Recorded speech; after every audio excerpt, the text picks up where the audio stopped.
able to overcome. But he is facing a big challenge, and that is Joe Fournier. Joe Fournier has got 9 wins, 9 knockouts. He's held a WBA championship before as well. He was the WBA international champion. So he is definitely bringing a pedigree. He's maybe not the biggest name. He's maybe not the most credible boxer in the world, but he is a professional boxer. He has a professional boxing record. He is someone that's, as we said, been good enough to win a WBA international championship. The only thing I would say about him is that he is a big fan of boxing. He's very passionate about boxing. He's very dedicated to boxing. But that dedication seems to sort of come and go in the sense of his last fight was a couple of years ago now. It seems like he's very much at the tail end of his active career. I think that we're probably getting Joe Fournier at a good time. I think if this was maybe 10 years earlier, it could be a lot more engaging, interesting. But, this is a 40-year-old man who has been kind of active, semi-active in the boxing world. He's definitely got skills, though, right? I mean, let's not say that he's not a skillful fighter. Let's not say this isn't going to be a test, but it is a test that I do expect KSI to pass. I do think KSI is going to have too much for Joe Fournier. I think this is a well-selected opponent. I'll tell you what I'll be interested to know, though, and that is how many people think that Joe Fournier has got a chance. Like, how has this gone down with this crowd, this influencer boxing crowd? Like, how many of these fans of Misfits actually even think this is close? How many people think Joe Fournier is going to take this? How many people think Joe Fournier is a danger, is a threat? I mean, what I would say is that he has trained in boxing. He knows boxing. This is very different from facing Swarmz, right? Or certainly when KSI faced Swarmz. This is someone that, as we said, is aware of boxing, knows how to box, has got boxing ability, has had high-level boxing training. He's sparred with the likes of Eubank Jr., James DeGale. He's obviously great friends with David Haye. We, amazingly, have actually watched a couple of Joe Fournier's fights in the past. We've done a couple of events that he has featured on. We did a watch-along for the David Haye-Joe Fournier fight. But I also remember him facing that reggaeton star, whose name I forget. That was on an event that we watched as well. And that was, I can't remember if that was his last fight, but it was pretty much his last fight. And even that, as we said, is nearly 2 years ago now. So, he is not the most active of boxers. He's definitely someone that's got ability, though. He's definitely someone who knows how to box. He knows what he needs to do. But at the age of 40, is he going to be able to do it at the speed required to catch a powerful, fast, hungry KSI? That's the question. For me, I've got KSI as favorite. I don't think this is a disgrace of a fight or anything like that. I don't think this is appalling or a sham, or I think it's all right. I don't see this being as big of a challenge as Tommy Fury, though. I think there's a reason why KSI is doing this fight and then moving on to Tommy Fury, because Tommy Fury is a level above this. So, I understand how we're marketing this. We're being a bit cheeky. We're saying that KSI is going to do what Jake Paul can't do. But I think we know Jake Paul would beat Joe Fournier. I think Joe Fournier is a professional boxer. He is someone that has got quite the personality. He's perfect for this sort of stage. He's someone that, can speak English, which obviously helps when you're doing the press conferences. And so, he's English. He speaks English. He is someone that has got a personality. He's not just going to sit there. He's a billionaire. He likes to show that off. He's good friends with David Haye. Like, all of these things, I would say, are advantages for building a fight and making an event as big and a main event as big as possible. So, yeah, I just sort of think that, right place, right time. and I expect KSI to get the win. So we can break it down in a bit more detail. This is actually a really good card. There's a lot here to like get excited about. If you're into this world, I mean, if you're not into this world, if you're a hardcore boxing fan who just cannot get your head around the influencer boxing scene, I do understand, because this is quite a divisive kind of world. But I understand it for what it is. It's entertainment first. It's people trying to squash some beef. Some of it is largely fake, but as a fan of pro wrestling, that's not a problem for me. And also, you know, this is people that are actually really dedicating themselves to this. This is people that are actually putting in the work, putting in, like, going to the gym, putting in the grind. When I say putting in the work, they're not putting in the work so that they can go and become a world champion. They're just putting in the work so that they don't look stupid. And I can respect that. I can respect that. You know, they want to come in, give a good showing of themselves against another influencer. This is celebrity versus celebrity. This is influencer versus influencer. And I'm here for that. I can vibe with that. And as we said, we've got a few interesting fights tonight. Salt Papi is going to be in action. We can talk about that. Deji is going to be in action. Probably the most charismatic of all the social media fighters. Anthony Taylor is going to be in action tonight. Big fan of Anthony Taylor. Swarmz is looking in great form as well. I mean, what a transformation there. One that I'm really excited about is Boogie 2988. I mean, he really is YouTube royalty. He really is someone that deserves respect. I must admit, I've been a little bit disheartened. Just a little bit disheartened with how that fight has been presented. I know it's ridiculous. I know that combined weight is over 800 pounds.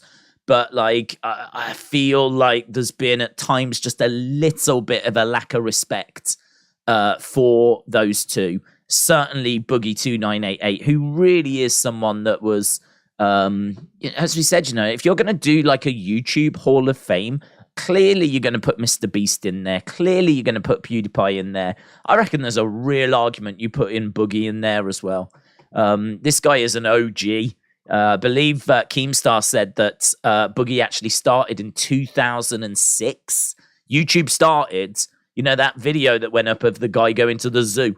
Apparently that was 05 and Boogie started in 06. I mean, where was you in 2006? That's how long this guy's been doing YouTube. So, yeah, I understand we've got to get across that they're two big guys, and I understand that we've got to like take that kind of an angle. But I think at times, just some of the comments that have been made about their weight, you know, there was one, I saw there was one thing where the guy on stage was like, oh man, the smell up here at them, because they both took their shirts off. And he was like, oh man, the smell up here, you can't believe it. And they were like commenting about that. And it's like, man, we're talking about someone that's an OG, man. Put some respect on his name. So, like, Boogie, I'm really looking forward to that. I must admit, Wings of Redemption is not someone that I know much about. He's been doing it since 08 and absolutely could be an OG. But he does gaming, and to be honest, that's never a world that I've gone into personally. So yeah, that's he's just not on my radar. But I've seen loads about Boogie. Boogie's done lots of different types of content and things that have certainly appeared on my radar as well. So I am really looking forward to that one. Not even in a we're gonna smash two big guys together, let's see what happens type of a thing. In Boogie deserves respect, and I'm looking forward to seeing them compete. And hopefully it's, you know, I'm not expecting the greatest sporting spectacle, but hopefully they both get out of it what they want to get out of it, you know? So looking forward to that. I must say the couple of the two women's fights on the main card look tasty, man. They look tasty in the sense of there's some real bad blood, which we can get to. I'd say the fight that looks the weakest on the main card is that Viruzz and DK Money. That's the one that I'm probably least interested in, but we can still break it down and talk about it. Obviously, we're starting a little bit earlier than people might expect, but that's because there's so much to talk about, and we've only got an hour because I believe at 5 o'clock UK time, so in 50-odd minutes, I think the prelims actually start on YouTube. So I want to make sure we're covering that because the main event of that is the boogie fights. So I want to watch that. I want to watch the prelims. I want to be here nice and early before the main card begins, so that we can get settled in and have the conversations that people want to have. But yeah, we need to talk about KSI Joe Fournier in more detail. We need to talk about Deji and Swarmz in more detail. We need to talk about Salt Papi Anthony Taylor in more detail. Then we can go through the other fights on that main card, which, as I said, a couple of women's fights, the Viruzz DK Money fight, and then we've got the prelims as well. So plenty for us to be going through as we work our way towards the start of this event. Carlin, 1985 Gareth, shout out to you, my friend, says, have a great day today, Days. Thank you, my friends. Yeah, I'm really looking forward to today. I love our Saturday streams. I absolutely love it. I don't care if we're doing UFC, if we're doing boxing, if we're doing WWE pay-per-view, AEW pay-per-view, like whatever it is on a Saturday. I just so enjoy doing them because they always feel like they're pretty big deals. And this feels like a big deal. I reckon we could get a fair few people joining us as we head towards the main event of this one. So, you know, it feels like a big deal. That's always exciting. But also, like, this is just what I love about these cards, genuinely. And I'm not paid to say this, right? So this is all my personal opinion. It's just fun. I mean, it's just one of those where you really don't have to overthink anything. You really don't have to be, like, digging deep and, like, you know, trying to find the meaning behind stuff. This is influencers that have put in the work, that have got a bit of beef, or just want to show that they are at a certain skill level, and they're just going to go out there and put on a show, do the best they can. And as we said, you know, we've watched a few of these in the past, and I don't know if any of the Misfit shows have ever disappointed me. The last one we watched, I don't think we saw the last one because it clashed with something, but we saw the one from Telford. And we did a live watch along for the one from Telford that had Jay Swingler in the main event. And that was great. That had the tag team boxing match in it, which I know a lot of people rolled their eyes at, and I totally understand. But again, as someone that's coming in from the world of professional wrestling, I think that tag team boxing is something that I can get on board with. But for me, like, you've just got to sort out the tag part of it, you know? I just think that if you're, like, having to defend yourself, trying to tag whilst defending yourself is obviously going to be very difficult. You could leave yourself vulnerable. This is where people could get hurt, of course. So, you know, there just needs to be a bit of refinement. And we just have to make sure that, like, that aspect of it is sorted. And then for me, like, yeah, why not? If you're getting a bit tired, if you're feeling like the cardio is starting to fail, if you can get, I mean, I think that it should be like an automatic tag. I think it should be a case that if you can get into a certain part of the ring, as long as you stand and get into that part of the ring, then automatically you can get out. The referee stops the action, you step out, the new person steps in. But you've just got to get to that part rather than worrying about actual physical tagging. Just get to right into the corner. And then all of a sudden, you know, you've got the strategy of your opponents making sure you can't get to that part of the ring. All of a sudden, then, does your opponent go round the other side and be a physical barrier between you and where you need to get to? So, you know, there's an extra level of strategy that maybe enters into it. But because it's not traditional, this is something that boxing fans are going to struggle with. But we're not looking to introduce this in boxing, are we? Like, no one said that, like, we're going to be making Canelo do this. This is just something that they're doing in the influencer space, which I must admit, I'm like, yeah, why not? Why not? From a professional wrestling background, I can vibe with it. So I like to see a bit of innovation. I like to see some out of the box thinking sometimes, and I thought that actually went all right. I thought it was an all right fight. I thought it was pretty fun at times. So, yeah, that was the last one we saw. Nothing like that this time around. Traditional boxing this time around, but still plenty on offer. So, yeah, Carlin, 1985 Gareth. Appreciate it, my friends. Dort Knight said, Days, it's a beautiful day in the UK. You should do a stream in the garden. That would be quite nice. I mean, it's very rare. I mean, this is actually middle of the night for me. Normally at this point, I'm asleep. It's 4:15 in the afternoon / early evening here in the UK. And so for me, I'm normally fast asleep at this point. I am definitely asleep at this point. So, yeah, this is middle of the night for me. It's very strange. But, yeah, it's cool. As I said, it's something a bit different. It's a big stream. I'm looking forward to getting stuck into breaking this down with you guys, talking about what you want to talk about, where people could be going next, what future fights we might be seeing. We need to talk about who the mystery opponent for Zuckles is going to be as well. And to be honest, that one's quite interesting because it's on the prelims. So I don't know that it's going to be a Pineda. I don't know that it's going to... I've seen people saying it might be John Fury. Like, I'm not expecting it to be anyone of that level. If they had got John Fury, he would be on the main cards. If John Fury is going to fight, you're advertising that. You ain't doing it as a surprise. If John Fury is fighting, you're telling people because a lot of people want to see John Fury step back into a ring. So... I'm not expecting John Fury. I'm clearly not expecting it to be Tommy Fury.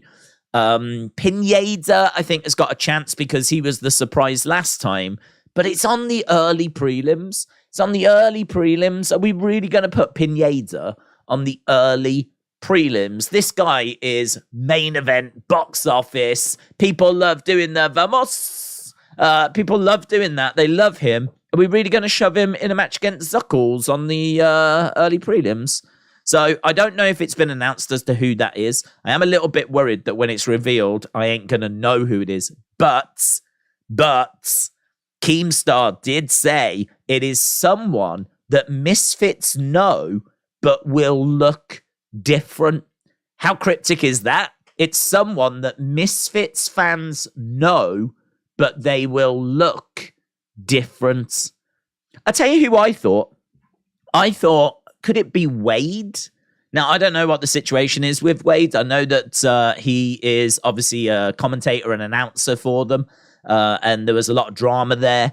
And I did just what... I mean, he is someone that Misfits fans know.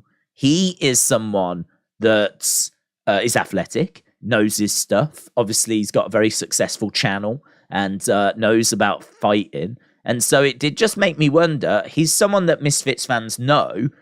He will look different because you're used to seeing him as an announcer and a commentator. Could he now be a fighter? Could he now be a boxer? Could he now be stepping inside? Could this be a surprise? The only thing I would say is that if he was going to do that and it's been kept a secret, I'm pretty sure he'd be on the main cards.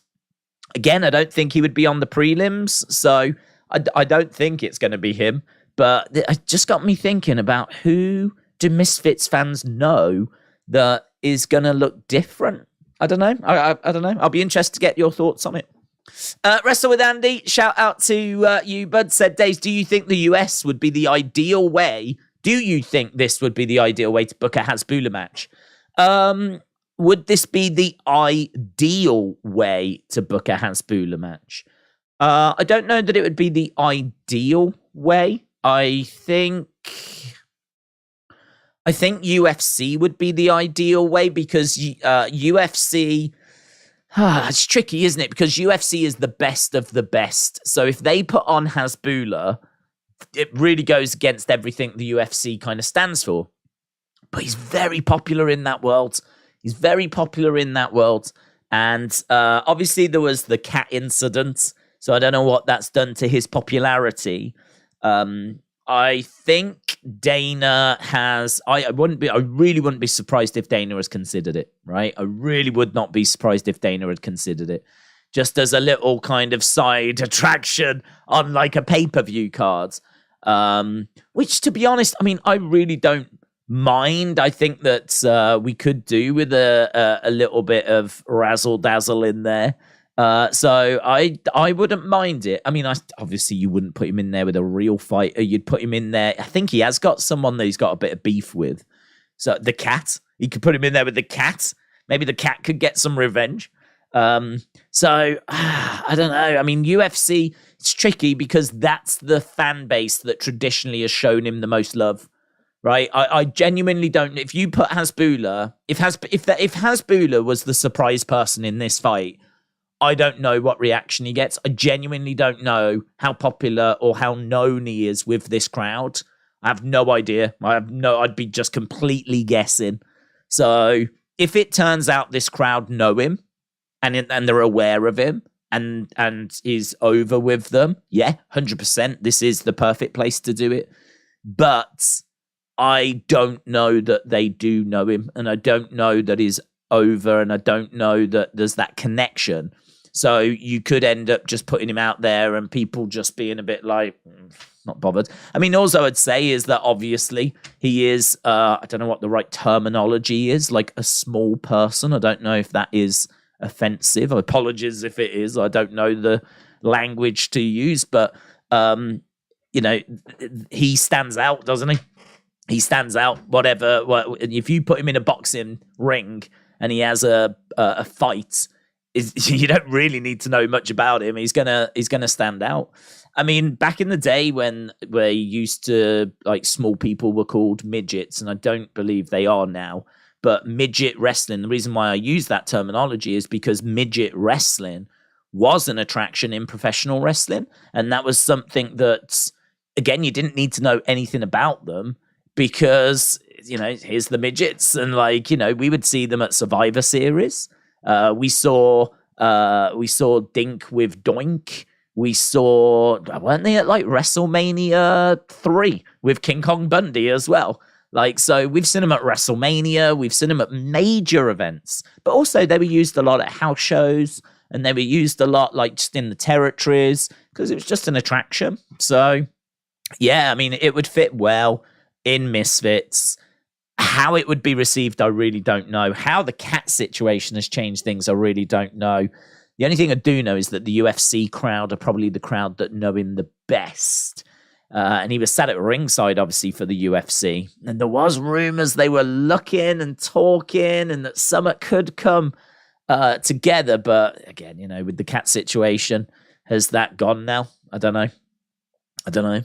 Alfie, shout out to you, said, just wanted to say, I hope you all enjoy. If it's UFC stream, I'll be here. Otherwise, take it easy. Hope you are all right. Alfie, shout out to you, buds. Hope you have a great day, buddy. Hope you enjoy whatever it is that you're up to today. Megan said, Days, just interested. What do you actually get from these? I find them boring and pointless. Megan, shout out to you. What do I get from them? What I get from them, I suppose, is that's a really good question. What do I get from them? What I get from them, I suppose, is a bit more entertainment. What you can find sometimes with sporting events, and actually, I must admit, I do find it with these as well, and that's a really good point to talk about. These are influencers. These are personalities. These people have got followings, right? So they are walking brands. And the stakes are quite high here in the sense of you really don't want to be getting knocked out. You don't want to be getting knocked out. You know, it is gonna knock your street cred and whatever. And you know, for a lot of these influencers, that is something that would obviously be a massive setback, right? So there's a lot of pride. They're also trying to sell themselves. They're trying to attract new followers. In sports, you basically don't need to do a great deal. You just let the results do the talking for you, right? I mean, if you are 29-0, you don't need to say a single word in a press conference. The record does the talking itself, right? Doesn't really work that way here as much because, you know, in this world, you've got people that are trying to grow their brands. They're trying to attract more attention. It's important that these people kind of get over. So when you tune into the press conference, you just really don't know what you're going to see. Some of the stuff that I see, I do find annoying. Some of the stuff I see, as I said, about like the way they were talking about Boogie and his weight and all that kind of stuff, I don't enjoy. I don't think that's like, I think some of the stuff they do is just not a good look, right? They did something yesterday where they called up Derek Chisora. I mean, this is a double-edged sword because what I'm about to tell you is something that I didn't like, but just think about how mental this is and think about where else would you get this happen, right? I can't think of anywhere else where this would happen. So they're doing a press conference. I think it was the weigh-in, actually. I think it was the weigh-in. So they were doing the weigh-in. And all of a sudden, they call up Derek Chisora, proper heavyweight fighter. We actually watched his fight against Tyson Fury, right? So proper heavyweight boxer, top tier, has fought for world titles, right? He's got a bit of a screw loose, but he is a dangerous man, right? So they call up Derek Chisora and they introduce a mystery person. Some kid, I have no idea who this was. It was never explained who this was. Stepped up to Derek Chisora, started talking some trash. Derek Chisora's looking at him all confused. This kid is kind of like, so you want to fight and everything. Derek Chisora's like, I don't even think he knew what was happening, right? And then out of nowhere, this other guy who we never got introduced to, him, never found out his name, right? Didn't find out the first kid's name, didn't find out the other guy's name, but he stepped up to Derek Chisora, and I think he was meant to sort of defend the kids, but he didn't really. He just sort of stepped up, said some broken English, which I couldn't quite understand what he was trying to say. And out of nowhere, they said, oh, do you want to see these two? I mean, it was clear they were trying to set up a fight between Derek Chisora and this other guy. But the way that they went about it was just so mental. They even went back to the announcers and they were like, I'm so confused. I have no idea what's just... And they were like, is Chisora fighting that kid? And they're like, I don't think it, because in this world he could. Who knows? And they were like, no, I don't think so. And they're like, well, is he going to fight the other guy? And they're like, well, maybe. I don't know. And like, we ended up just having to move on from it with everyone going, does anyone know what just happened? Does anyone know what that was? As a spectator, it's a wild ride, man. It's a wild ride. I am learning, when I watch this, I'm learning about what you should do or what you could do. I'm learning about what you definitely shouldn't do, right? And what doesn't work. I'm learning about, I'm getting surprises. I'm getting names. I'm getting Derek Chisora. KSI is a name. So Papi has established himself as a credible boxer in this space. He's on the card tonight. Deji is coming off a fight with Floyd Mayweather. So it's so, God, it's a circus. It's a circus. That's what this is. It's a circus. You've just got anything that can happen at any point. You've got some people that I think have some boxing ability. I'm not saying people that can go on to be world champions, right? And if that's all you kind of want from boxing, you just want to watch the best of the best. Yeah, this ain't for you, right? This ain't for you. But if you just want to watch, a varying degree of boxing, and also you get a kick out of watching what not to do, right? With certain things, be it in the ring, out the ring, promoting, whatever, right? Even presenting. I mean, I've seen them doing little throws where they'll throw over, and I'm watching to see what are they going to talk about. Because what I find so interesting is that there's very, very little to no detail about the fighting styles on these shows. They never tell you about how aggressive they are. They never talk about the shots that they've got. They never talk about the strengths, the weaknesses. You'll hear the odd buzzword like cardio, right? Or hook shot, right? You'll hear the odd little thing like that. But honestly, I mean, I try to make notes on the fighters because I want to give you as much information as I can. I want to know as much information as I can. I'm watching the press conferences. I'm watching the weigh-ins. I'm watching the face-to-faces. I'm watching the interviews. I'm trying to get as much information as I possibly can. And I cannot find specific detail about the fighters. I cannot find it. They never talk about it. They never go through. It's always much more bigger picture. They don't go into the breakdown of the fighters, the breakdown of the fighting styles. They never talk about does someone use a Philly shell defense and things along those lines. It just doesn't exist. The extent that we go to is, they've got bad footwork. Okay, well, why have they got bad footwork? Well, they just have. Okay. Thanks. What's their shot variety like? Well, they're very good with volume. You know, it's just buzzwords. That's all you get. So, like, it's very interesting to me because when they throw over to, like, the announce team or whatever, I never feel like I'm getting much in the way of detail. So I'm looking to see, well, what are they saying? What are they filling the time with? And it's really just reaction. It's just a lot of reaction. We spent about 5 minutes talking about how one of the people said as an answer to one of the questions.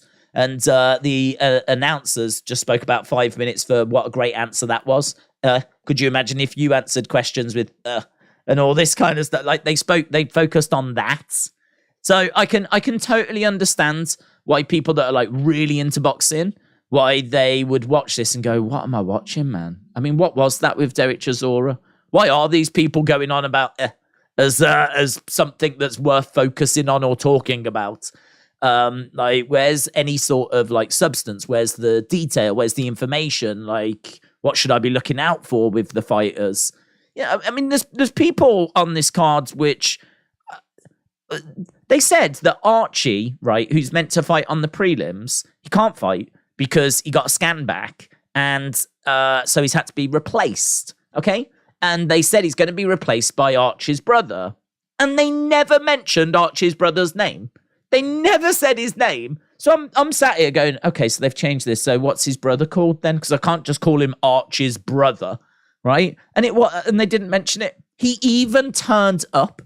This is at the press conference. He even turned up, started shouting and everything, and they still referred to him as Archie's brother, right? So it wasn't until the actual weigh-in I found out his name was Callum.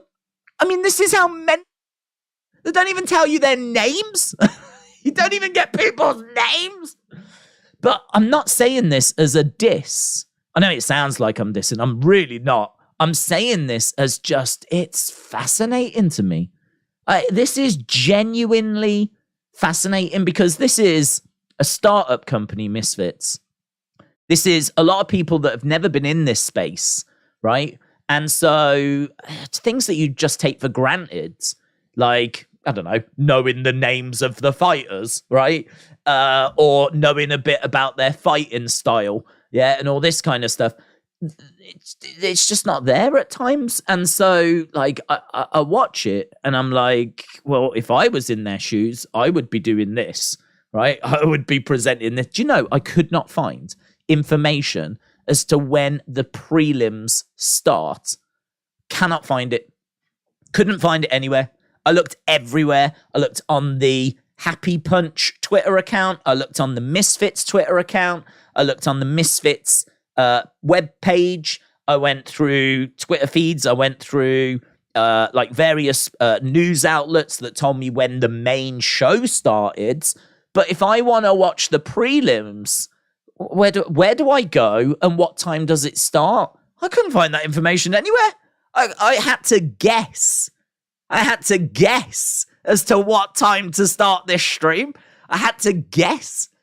In my head, I was like, right, the main card starts at 7. So if you do a fight every half an hour, there's 4 fights on the prelims. That means that if I start at 5 UK time, that'll give me the 2 hours. Maybe I put a buffer in there and a bit of a intro, whatever. And so that's why we ended up starting at 4. It's not because I could find any actual information. It's because I had to throw a dart at the wall and try and figure out what the flipping time was the right time to start. But again, this isn't a diss. I mean, I can find things that they should strengthen, in my opinion. I can find things that they could improve, right? But I am just so fascinated after watching boxing for so many years and watching, I mean, WWE are so good with their presentation. I mean, WWE are so highly produced, highly polished. There's so much you take for granted that when you watch these kind of press conferences and you watch these kind of moments, I just don't know what to expect. I don't know what to expect. I don't know what I'm getting. Sometimes I'm pleasantly surprised. Sometimes I haven't got a clue what's going on. And it's just, as I said, it reminds me a bit of Jerry Springer in the sense of you just don't know what you're going to get. And sometimes you're going to be shocked, right? Sometimes you're just going to be like in absolute shock. Sometimes you might be disgusted, but you definitely feel like you've watched something. You definitely feel like you've seen, like, that was definitely worth watching. I've definitely got feelings about what I've just watched. So that's why I tune in, because it is something that I find it fascinating. I find it intriguing. I think that there are genuine various levels of skill on display.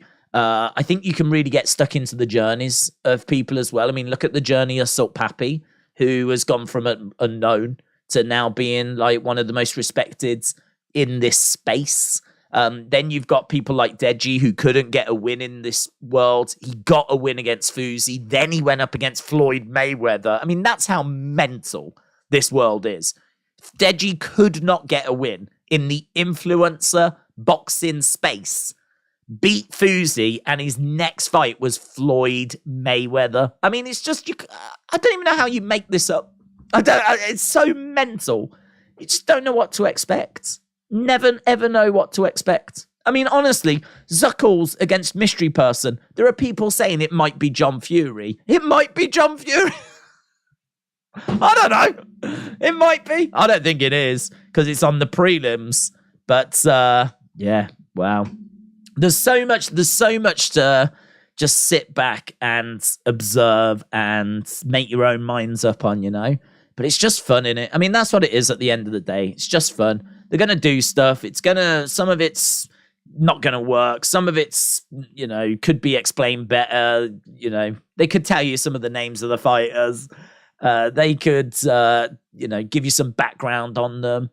I find even when they get brought up to the weigh-ins that Todd Grisham I don't really think he's got loads of facts on people.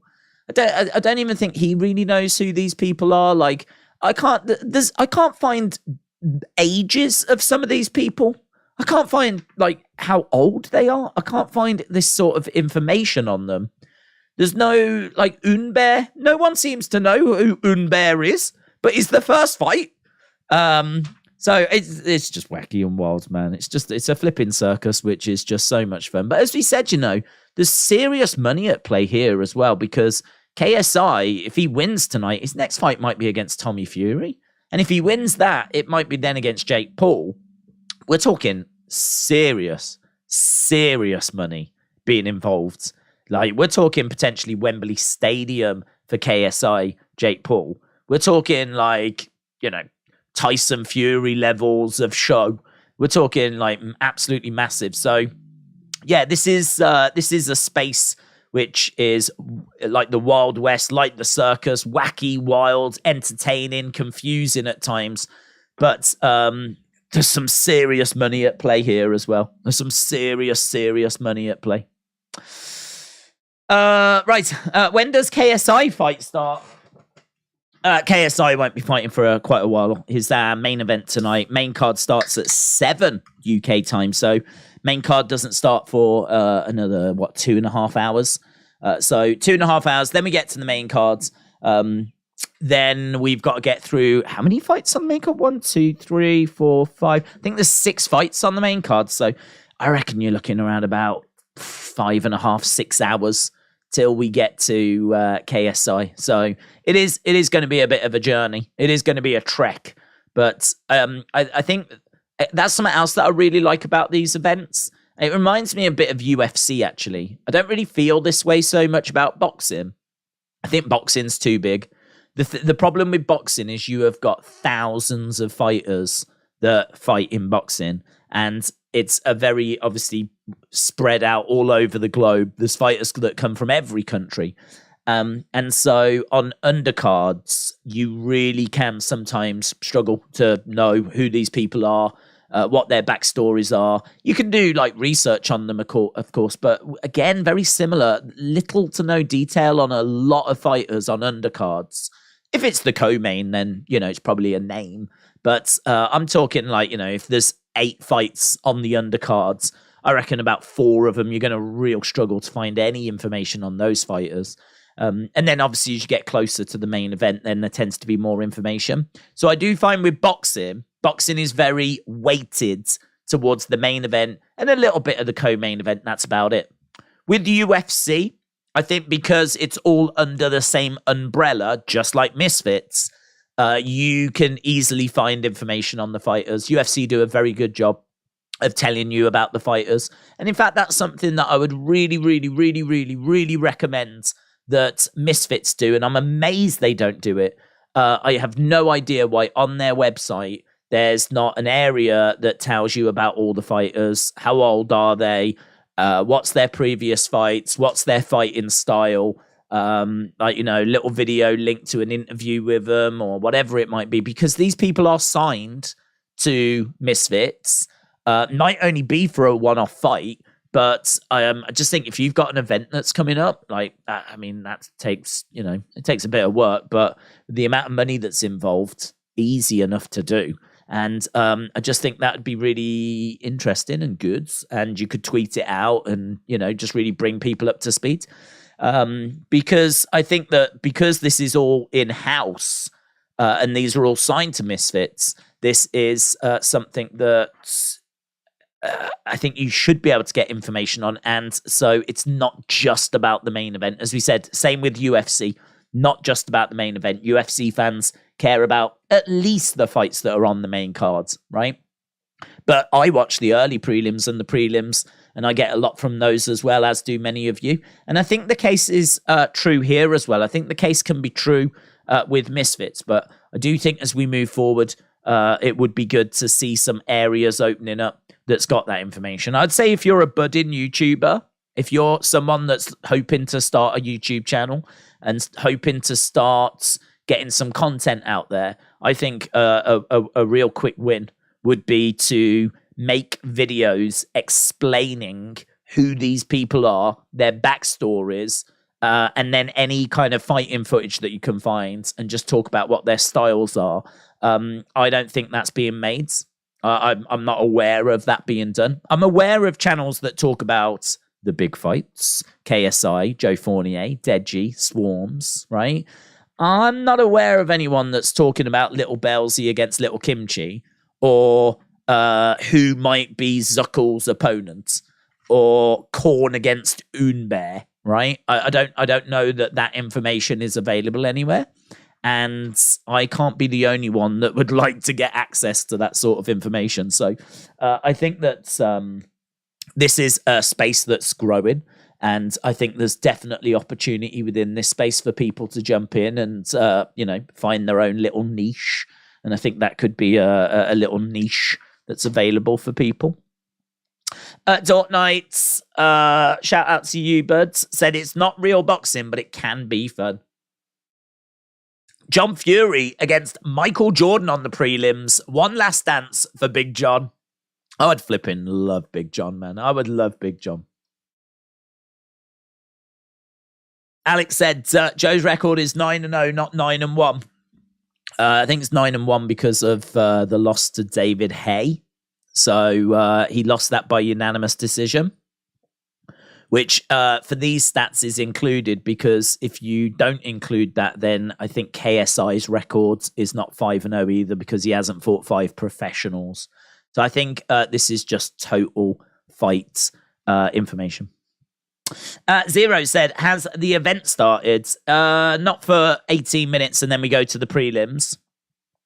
Out of all the YouTube influencers turned boxers, fighters, says Oana, who do you think is capable of making a legitimate name for themselves as a standalone fighter? Well, I mean, to be honest, I don't think there's loads in Misfits. So if we're talking about people that could go into the professional game and make a living for themselves, I mean, honestly, you're probably talking about Salt Papi, who I don't think would get that far in the professional game. I think he could beat a few journeymen, but I don't think he would get much further than that. KSI is someone that, again, I think I reckon KSI Tommy Fury is going to be a real interesting fight. I would have Tommy Fury winning, But I think that if KSI is seriously looking at having that fight, that has got to be a calculated risk, because there's going to be so much at stake. You know, I think that Jake Paul took the Tommy fight as a calculated risk, and you got to say it was close. It was close. Tommy just edged it, but it was close. And so I think Jake and Jake's team did a great job of matching him against people that were at his level or just below his level when he faced them. And they did such a good job because these were big names. You know, when he faced Ben Askren, there was plenty of people saying, you know, he ain't going to beat Ben Askren, because at that point, Jake had never faced even like a fighter of any description. He'd faced YouTubers and a basketball star. So for him to go up against Ben Askren, that was a big ask. And he finally faced Ben and smashed him. And then obviously moved on to, was it Woodley after that? The first Woodley fight. And, you know, did get rocked, but won by decision, came back, beat him in the rematch. Ended up then facing Anderson Silva, which was amazing. Beat Anderson Silva, which was amazing. Then faced Tommy, super close. He's never been outgunned. And I think that Jake's team have done a great job of matching him against people that are at his level. And I think KSI is also got a team that's doing similar for him. And so this is why I feel pretty good he'll get past Joe Fournier tonight. But also, if his team feel that he's ready for Tommy Fury, that says to me that he's probably there or thereabouts. So I would be very interested in that fight. So I do think that KSI is someone that has potential to beat Journeyman and go in against a professional boxer, a proper professional boxer, and mix it up. So, I mean, I don't see KSI going on to compete for like a boxing world title or anything. Neither can I see that with Jake. You do wonder if they might just make the path a bit easier because of just the amount of pay-per-view buys that these guys generate. So you do wonder if there might be a few deals getting done, and you know, if like, you know, they can get a bit of an easier path to a world title or whatever. And I did wonder if Jake was to beat Tommy, what would be next, you know? But to be honest, he lost to Tommy, and now it seems like he's took his eyes off world titles, because now he's fighting Nate Diaz. I mean, what's that got to do with anything? Then I think he's having an MMA fight. What's that got to do with anything? Then I think he's going to do the KSI fight. What's that got to do with anything? Like, none of these have got anything to do with trying to win a world boxing title. So I don't know what he's doing. I don't know what Jake's doing anymore. I think he's pivoted.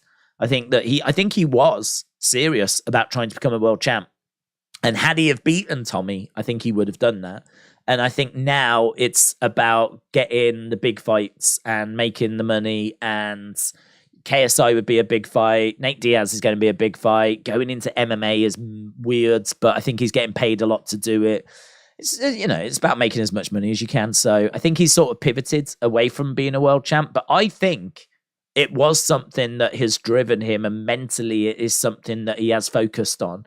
Whether he can do these fights and then get back on track to trying to be a world champion or not, that'd be interesting to see. But I think the thing is, in this space, I mean, look, if you are trying to be someone that can be a proper boxer, you really need to be starting in your teens. You need, you know, because there are people that start in their teens and they go to the Olympics and they are young, and then they move into the professional ranks. So, you know, the rankings are full of people that have dedicated their lives to boxing. If you're in your mid-20s, it's very, very difficult for you to close that gap. I mean, how are you going to close that gap on the fighters that have been doing it for like 6, 7, 8 years longer than you have been doing it? How are you going to get close to them skill-wise? And how are you going to close that gap when they train every day as well? Well, the way that Jake did it is by getting the best of the best. The team that he put together was mental. The training he put his body through was mental. I've got no doubt that guy has been to hell and back like 20 times over. The work that Jake has put in, I think, is to be applauded. I think he'll always have my respect for that. I genuinely believe he has worked his nuts off to try and close that gap. But he's done that because he's rich and he can do it. You know, your average influencer who, you know, certainly is going to make a bit of money, but is not going to make the money needed to surround themselves with the kind of team that Jake can surround themselves with. To be honest, I think they're probably just going to stay in this space. I can't say that I can see any of the fighters in Misfits leaving Misfits to go and pursue a proper boxing career, because I think if you was going to do that, you would have to do it when you was 18, 19, or you'd have to take the Jake Paul route, which is you got to have a ton of money. You got to surround yourself with some of the best professional fighters in the world, some of the best tech and equipment and, you know, training minds, nutritions, all this kind of stuff.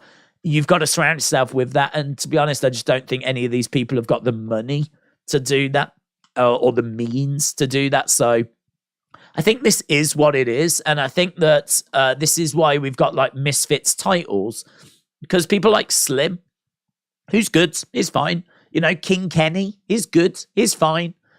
They have got something that they can compete for and they can stick around for, and they can improve. And, you know, as new people come in, the challenges will get harder for them.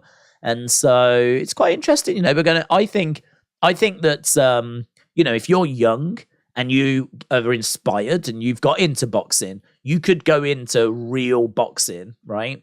Or we may see 19-year-olds that actually turn their back on real boxing and go into Misfits that could do real boxing. So I think we're so early in this that a lot of the people that are here right now are not people that I could see stepping into the real boxing world.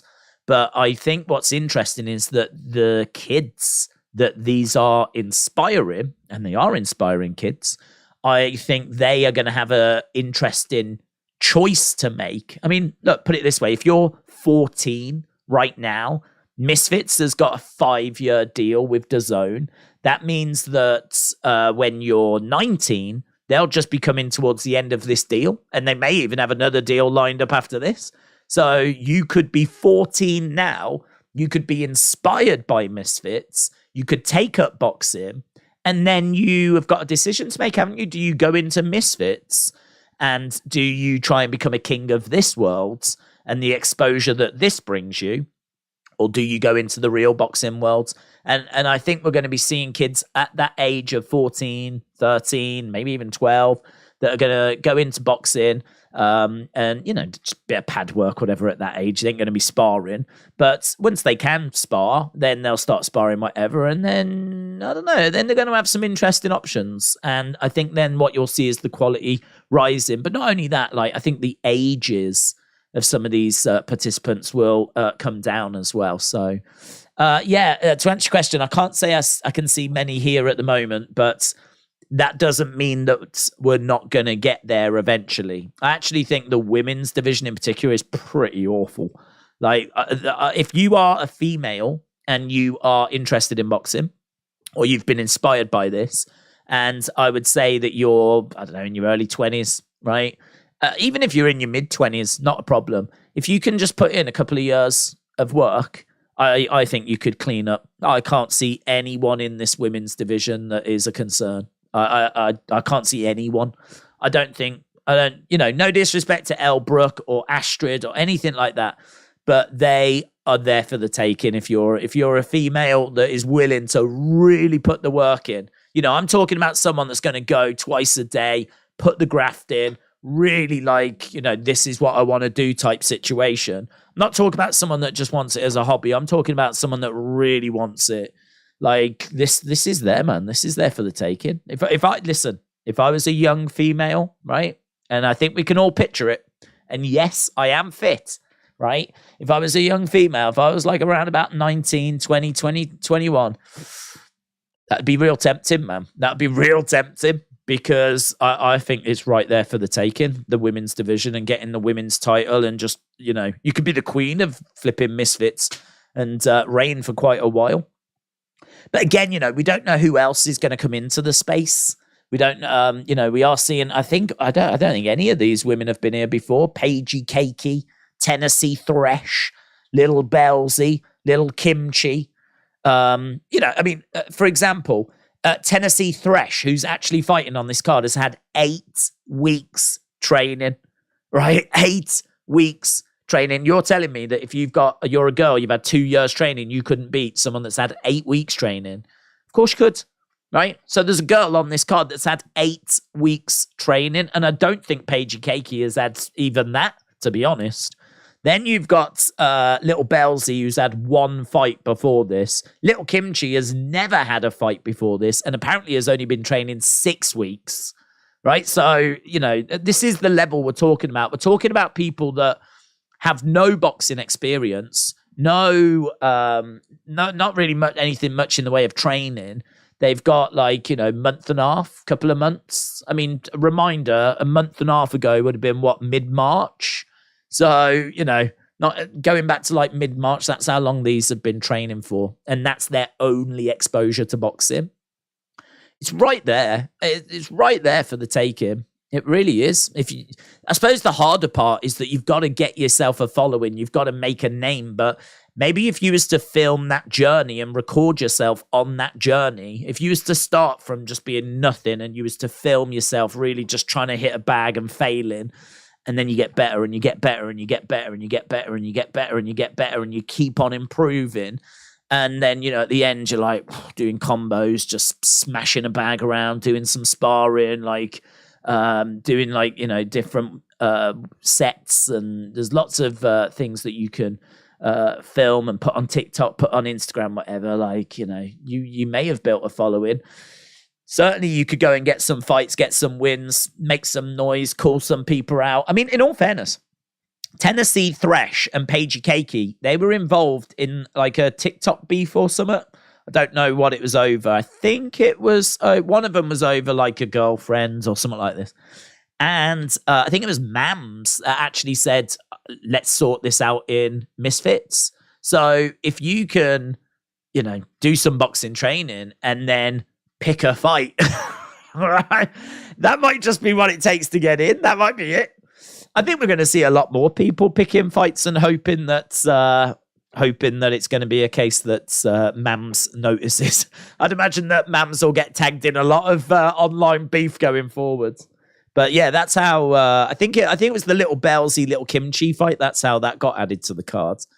It was real life beef that Mams approached and was like, let's sort it on Misfits.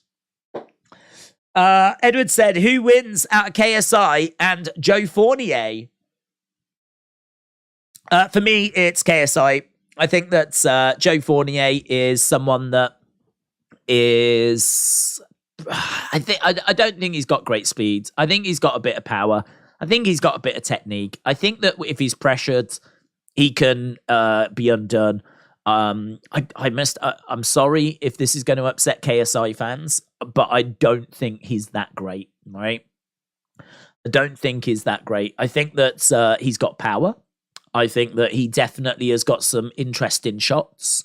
I think he's got a lovely overhand, and I think that, you know, when he's on the inside, you can see him going for like little upcuts and stuff like this. But I did a breakdown of his last fight, and there are times where he really, really leaves himself open. And the problem was that he was being very aggressive, driving Faze Temperrr back. Faze Temperrr was covering up. And it meant that KSI then started to get quite wild. And he was looking for the knockout. I think the thing is, KSI is, and this could be his undoing, not today, but one day, he wants to impress. He wants the knockouts. He knows that that's what people are tuning in for. And I think that weight of responsibility, I think it sits heavy on his shoulders. I think he knows that people want knockout. No one wants to tune in and watch this go the distance and it be dull, right? I mean, that's It's not quite as bad as losing, but it's not far away. You know, losing is bad, but being a boring fighter, that's also pretty bad for your brand. So not only have you got to win, but you've got to do it in style. And I think KSI, maybe more than any other influencer boxer, feels that pressure to entertain. And so what it looked like to me as I was breaking down his last fight against Faze Temperrr was that he felt very confident and he felt like he could beat Faze Temperrr, felt that he was the better fighter. And listen, it might just be because of the situation. And it might just be because he was so confident that he was miles above Faze that he just went wild, right? But he was wild. I can only tell you what I saw. And what I saw was a wild fighter at times. I saw someone that really just abandoned any sort of form and was just swinging and missing. And the thing is, look, if you throw a massive hook, you don't need to be a genius in boxing to know that if you swing a massive hook and you miss, and momentarily you're like this, right? You've got your hand down here, you've got this hand that just missed over here, and you have nothing protecting your face. That is a big problem, isn't it? If you are up against a good boxer, they are going to counter hit you, right? Salt Papi could do it. He's a counter puncher. And, you know, if they can slip that shot and bang, straight in, slip underneath, whoa, lovely hook shot of their own, right? And you've just left yourself completely exposed. I mean, you're asking for trouble. You really are asking for trouble. What I don't know is if that was just an exception because he was so, I know how to beat this guy. I've just got to be aggressive. I've got to go at him. I've got to push him back, blah, blah, blah, blah, blah. And so maybe it was just the game plan for that fight. If he does that against better level of opposition, he is going to be in trouble. Now, tonight we are going to see better level of competition, but I still... Oh, look, they've pushed it back. Do you remember I said that I couldn't find information on when the prelims start? Well, I found out that it was 5. So, we're chatting away. I've just come to have a look at it. It's now 5:15. So they've knocked it back 15 minutes, but that's all right. So, yeah, look, he's putting the work in. I'm going to give KSI some praise now, right? To balance it. He's putting the work in. He has got power. I think that he's got a good mentality. I think he's got good heart. He'll dig deep. He really wants this. It means a lot to him. And I think that he is someone that has shown some improvement. I think he'll continue to improve. I think he's got a great team around him. And I would expect to see a better version of him today than we saw last time. I also think that, what the criticisms I just had for KSI could be based on his game plan for the last fight. And as I said, it could be that he just felt so superior that gave him confidence. He came forward. It didn't matter if he missed. He knew he wouldn't get punished. And so he could be a little more reckless. He was just find that finish. And maybe against someone like Joe Fournier, someone a bit better, maybe he'll adopt a bit more of a balanced game plan. Perhaps we'll see a little bit more of defense and him kind of not leaving himself as open, not leaving himself so off balanced. And, that is definitely something that I'm looking for tonight. I'm looking to see... Are we going to get those improvements? Are we going to see that development? Because I want him to win. I'm not rooting for Joe Fournier. I want KSI to win this. Because I want to see KSI Tommy Fury. I want to see KSI Jake Paul. I want to see KSI take that next step forwards. But, this is where I think sometimes people can get a little defensive, right? KSI, I think we can all agree KSI is not the greatest boxer that's ever lived. Okay. So I think if we're going to talk about strengths and weaknesses, it's all right, to talk about weaknesses. It's all right to say, I'd like to see this get improved. I'd like to see that get improved. I'm a bit worried about this. I'm a bit worried about that. Right. It's all right to do that. But I'm still firmly behind him. I still want to see him pick up the victory and go on to face Tommy Fury, go on to face Jake Paul. And honestly, those fights will be fascinating. I think him and Tommy would be a great fight. I'd be really looking forward to seeing that. Edward said he did come out and say he was ill when he fought Temperrr. That's why he was a little bit wild. Okay, that's interesting. That's interesting. Well, you know, taking that into effect then, maybe he just wanted to get in there, get out again, and perhaps he was just a little bit worried that his illness was going to take away his cardio. You know, if you're not feeling great, you probably like just want to get in and get back out again. So again, you know, normally when people are wild, they're wild because either they're backed in a corner and they're just swinging for their life. And that wasn't KSI. That's not what was happening. So that wasn't the case. So for me, it came across like he was trying to find the finish to please the fans. That's how it came across. But maybe it was because he wasn't feeling very well and he wanted to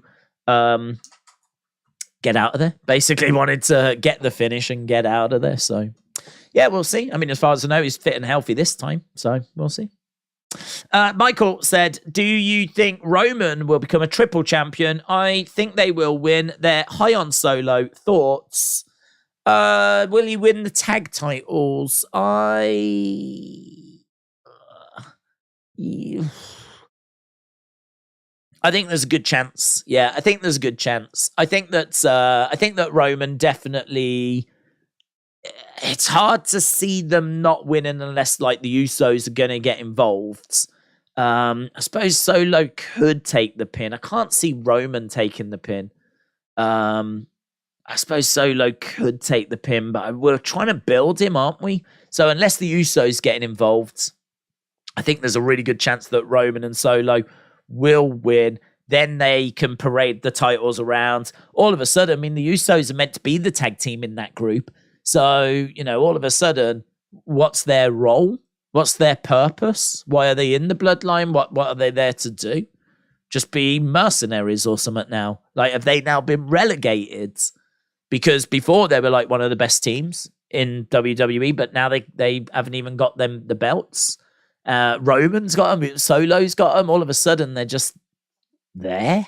So I think you could really use it to, you know, drive that wedge a bit deeper. So I would say Roman Solo favorites, just like minus 100 type situations. I don't think that's I don't think it's a dead set thing, because equally Usos could get involved accidentally, cost Solo and Roman, and that drives a wedge deeper as well, doesn't it? So I think it's quite close, but I think I'd just have Roman and Solo as just that little bit ahead. Are you streaming UFC Fight Night tonight? No, we're fully I don't even know when this finishes, to be honest, but we're fully focused on this.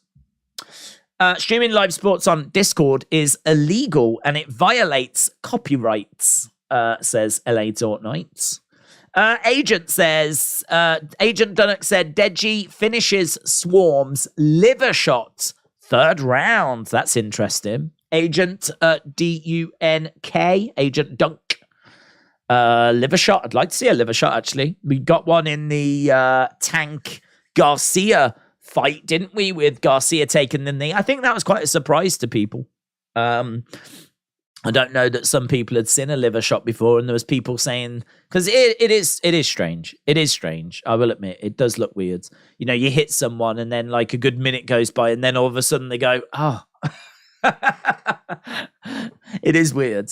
There is that delayed reaction, but I've seen it so many times. I know that that's you know, a thing that happens. I know that's how it goes. But yeah, I think that definitely caught a few people off guard. So it'd be interesting to see how a liver shot would be received in Misfits, actually. If someone did hit someone with a nasty liver shot and then, like, you know, they tried to carry out and then they go, oh, hang on. No, I can't. Sorry, I'm done. I think people would be like, it's a fix. It's a fix. He was fine. Yeah, that'd be interesting to see the reaction of that. It could go either way, said Noah. It depends on Deji's start. If he underestimates Swarmz, he'll be finished. But if Deji pressures and takes his time, Deji murders Swarmz. It's a real interesting one, that fight, because Deji has been doing this a long time. And I think from a technical ability point of view, I think he's all right. And I'd be interested to know what he learned as he went up against Floyd. I mean, you've got to think, Deji went through a very intensive training camp for Floyd because you don't want to embarrass yourself. And if you're stepping in there with the greatest to ever do it, or one of the greatest to ever do it, you are going to really put the work in, aren't you? I mean, granted, you know you're not going to win, but you do not want to get embarrassed, right? And so you're going to make sure that you've got at least your basics nice and tight. That's all you can do, really, is just make sure that your footwork's of a certain level, make sure your defense is a certain level, make sure that your offense is a certain level, make sure your head movement's a certain level, and just keep things tight. Keep things tight. Do the best you can. What will be, que sera, sera. And I just think that, you know, for me, this is where Deji's at now. I think Deji is someone that you know is going to go in there and give a decent showing. He's going to have the basics sorted. You know, maybe not completely nailed, but he's going to be all right. The big question mark about Deji has always been his cardio. His cardio has often failed him, and he's often looked pretty poor later in fights. Then we started to see him like really starting slow and then getting caught a little bit. And then he was doing that because he wanted to try and save his energy for later in the fights. I think we'll probably see him mix it up against Swarmz. I think we will see him come out quite slow, Deji. I think that he is going to want to make sure he doesn't get bullied. I think he will put the foot on the gas when he feels that he needs to. But I think that he is someone that's quite happy. You see, I don't think he feels the pressure for knockouts. Not the same way that KSI does. So, and that's good because I think that he is someone that can fight a game plan. He is someone that's got the basics. He is someone that I think might even know his weaknesses. And that could be his cardio. And has kind of got a few plans in place as to how to deal with that. And I think that Swarmz is someone that hasn't been doing this as long. Obviously got embarrassed against KSI. Didn't get much from Swarmz in his last fight because he went up against Ryan Taylor. Ryan Taylor quit very quickly, right? I think he got hit once and was like, nah, I'm done. So we didn't really learn much from Swarmz, but it is undeniable the work that Swarmz has put in. I mean, look at his physique. Look at how much weight he's lost. Look at the shape that he's in. So there is no doubt, no denying that guy has lived in a gym, right? He has put the work in. But again, we talk a lot. We've spoke a lot about this. How do you close that gap? How do you close that gap? How do you go from being someone with little to no boxing experience to someone that can get the basics down and can be a challenge for someone like Deji? Deji's coming off a fight against Floyd. Deji he's got like the skills, the basics. I mean, Floyd, you know, had a shiner. He got clipped by Deji. Now, granted, Floyd was messing around. And if he hadn't been messing around, maybe he wouldn't have got clipped. But, you know, whatever. And but he was messing around. He ended up getting a bit of a shiner. So look, we know that Deji has got a bit of power behind his shots. We know that he has got all right footwork, all right movement. You know, he's got nice little defense. It's just, you know, it ticks a few boxes, Deji. I can't say that he does like anything that amazing. But equally, you know, he's all right. He's all right. I think this is going to be interesting. I think for me, Deji isn't the interesting side here. I think it's Swarmz. I think that Swarmz has put the work in. I think he really wants to show that he has improved. Can he improve to the level, though, where he's going to beat Deji? Because Deji's been doing this a long time, and he's just coming off a fight against Floyd's. This feels to me like it's maybe a bit too much of a big step up for Swarmz. Swarmz has gone from losing embarrassingly to KSI to beating Ryan Taylor in what was not really a fight. Ryan Taylor got hit once and he was like, nah, I'm done. Right? So what can you take from that? And now here he is facing Deji, who, I mean, let's not forget, Deji was Jake Paul's first opponent, and he's faced Fuzi, he's faced Mayweather. You know, he's got a list of names that he's competed against. He's very level-headed. He's not getting carried away.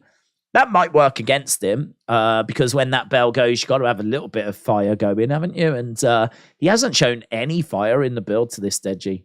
Swarmz has been animated. Swarmz has dropped a diss track and, you know, he's made some noise. There hasn't been anything from Deji.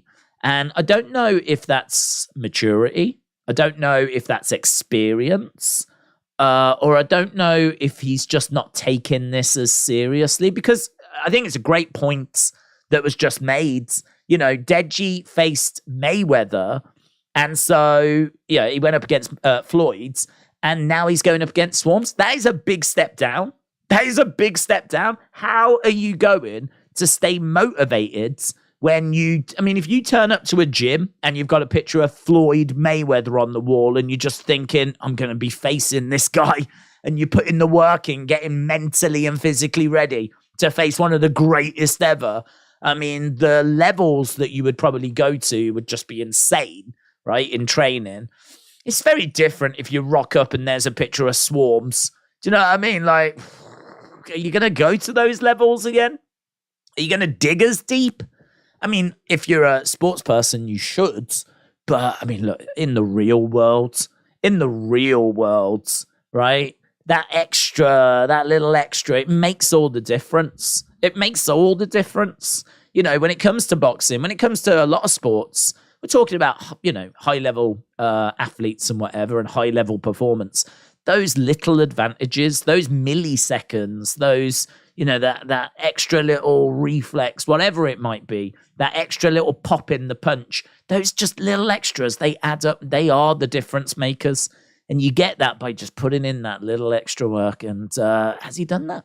Has he done that? Only he will know if he has took this as serious as he did Floyd's. And I wouldn't be surprised if he didn't. I wouldn't be surprised if he's just not as interested. And I think that's a really great comment, because if he does take Swarmz lightly, if he does get caught early, if he finds it hard to get settled and find his rhythm and just get comfortable, because I think Deji is someone that needs to get comfortable in a fight. Deji strikes me as someone that needs to come out, get settled, like, you know, get comfortable, right? I know where I am. I know what, you know, maybe throw a few shots, get a few reads, get settled in, get bedded in. Where's the danger coming from? You know, just, do you know what I mean? Like, get myself sorted. He needs that time to do that. I don't think he's someone that can come out and go, right, let's go. Right, where are we going? Bang, bang, bang. I think he's someone that likes to, like, get out there, get a few minutes going and let the nerves settle down, whatever it might be. I think with Deji, like, you put the pressure on him early. Don't let him get settled. I think that's what Swarmz will do. I think Swarmz will come out and will be aggressive. I think he will back up Deji. I think he'll go after Deji. I think he'll try and throw him off his rhythm. I think he'll try and not allow him to get comfortable. I think he'll try and, like, I think the thing with Swarmz is that what we've seen in the past, and obviously this is not a great comparison, but he is quite wild. Just judge him from the KSI fight. Now, I do expect him to have improved a lot. I do expect to see a different Swarmz, but that's also part of the problem, because what do you prepare for? If you're Deji, what do you prepare for? I mean, I would be preparing for someone that would be quite wild and aggressive, and he's going to come after me from the start. That's what I'd be getting prepared for. But honestly, I mean, he might just step out and just box. Like, he might have really put the work in, and it might be a war of nutrition, which I'm not expecting. But Swarmz has definitely got an opportunity here to surprise us all. So for me, I feel like I know what I'm getting from Deji. He's trained to a high level and has faced some incredible opponents, Mayweather particularly. Swarmz, just don't know what to expect, man. Just don't know what to expect. I've seen 2 of his fights, and I ain't got a good read of him out of either, because one, he'd had like 20 days boxing experience, and even by his own admission, he thought it would be easy, and he realizes now it's not. And the other one, I mean, it just wasn't really much of a fight, was it? So, yeah, this is going to be very, very interesting. Very interesting. Despite the comment, though, Swarmz has been a dangerous fighter. Both guys have had to face embarrassing adversity, says Noah. Swarmz has been more focused on this fight, whereas Deji doesn't seem to care so much. It's a good point. As I said, you know, that is going to be a problem. I can understand it, but if Deji is going to look past Swarmz, he definitely could be made to pay for that. I think he is someone. I wonder what the future holds for Deji. I suppose this is a fight that's going to really dictate that. If he is going to lose to Swarmz here, where does that leave Deji in the Misfits world? The thing I would say with Deji is he's always going to be KSI's brother, so he's always going to have a place on the cards, and he's got a massive following. So, I mean, he ain't got to worry about getting cut, has he? And he ain't got to worry about, like, slipping into the prelims. He's always going to be on the main cards and whatever, but I wonder what he wants from this. I wonder what he's looking to try and achieve. I mean, does he want to be, like, the Misfits light heavyweight champion? I believe that he is fighting in light heavyweight against Swarmz. So, is that his goal? I don't know. I can't say. I mean, I don't think he actually revealed that in the interviews and stuff I've seen. I must admit, I mean, we spoke earlier about, like, why do you enjoy Misfits? What is it about this that you enjoy? And my answer was, well, it's just wild entertainment. You never know what you're going to get. It's sometimes hit and miss, but God, you know, every time we've watched the show, I've at least come away entertained. If nothing else, I've come away going, that was wild, right? And so, like, with Deji in particular, and I think a few actually, just really quiet in the build. These are social media influencers, these are entertainers, and it amazes me how many of them are just don't say anything. Have you seen the face-to-faces? Like, I can't remember the guy's name, but whoever has to do the, like, talking between the fighters, like, how do you think the fight's going to go? You know, how do you think the fight's going to go? What do you think their skills are? What do you think their weaknesses are? Whatever the questions are he's asking. He has to do so much talking because the fighters just don't say anything. Just one word answer. The dude at one point during Swarmz and Deji even didn't say anything and just let the silence speak for himself. And then he said, I think that moment said more than any words could have, right? Because they just were staring at each other. And that was it. And like, I am amazed that there's not more talking here. I suppose I can expect it from Deji. He seems quite level-headed. Storms has definitely turned up his kind of aggression, if you will. But, I mean, I'm talking about a lot of the other fights as well. Like Viruzz and DK Money, there's not been much that's been said there. In regards to Tennessee Thresh, Paigey, Cakey, there's not been loads that's said between them two. That Lil Kymchii is, she is off her rocker, man. She is a firecracker. She's brought some fireworks, definitely. She hit the other girl with a fish. Right, we are about to get started. Right. Okay, what have we got here? So it's... Okay, this is mental because we've literally just started the prelims and we've got the fighters in there. Didn't even get a chance to see people walking their way, like, down to the ring. I didn't see the octagon thing. Is that Halal Ham?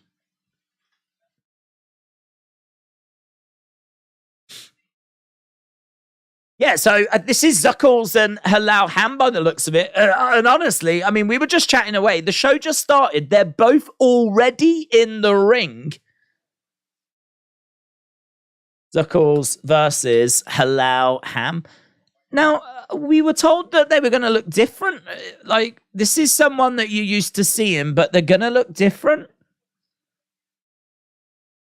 I mean, I can't say that he looks any different, really. I mean, yeah. I don't know. This is weird. We've just started again. Look, this is what I'm saying. You just don't know what to expect when it comes to Misfits. There's no clock on screen.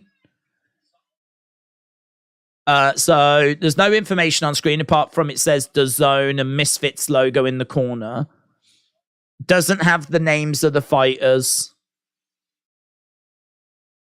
So it is Halal Ham, and it is Zuckles. Zuckles has trained in Muay Thai. His cardio has improved a lot, he said. He's been doing a lot of streaming. I believe he's a streamer.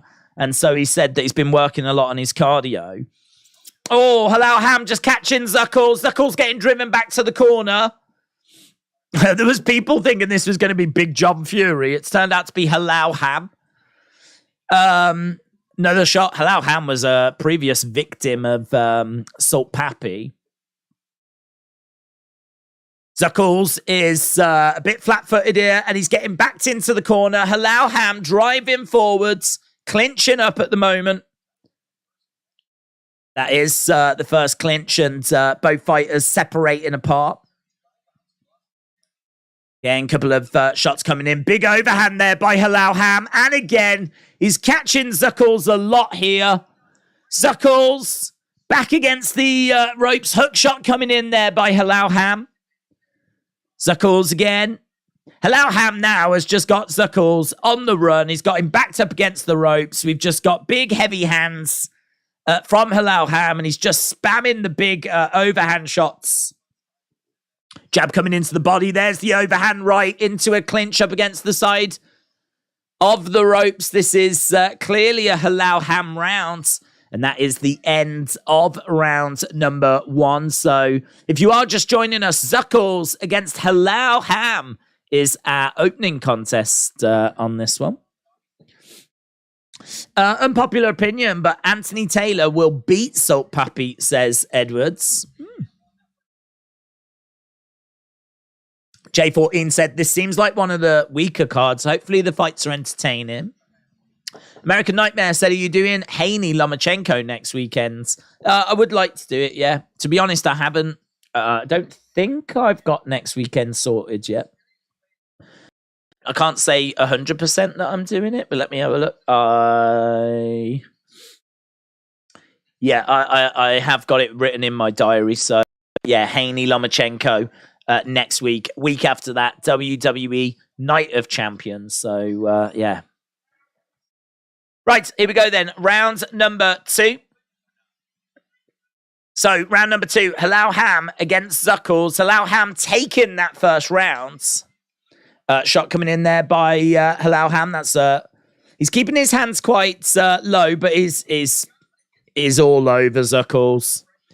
Putting that pressure on. He's driving Zuckles back in the corner. Again, look at this. Swarming forwards. It is, he's managed to find a rhythm. He's managed to find a technique that works. Zuckles needs to use the jab, man. He's not got any jab going at the moment.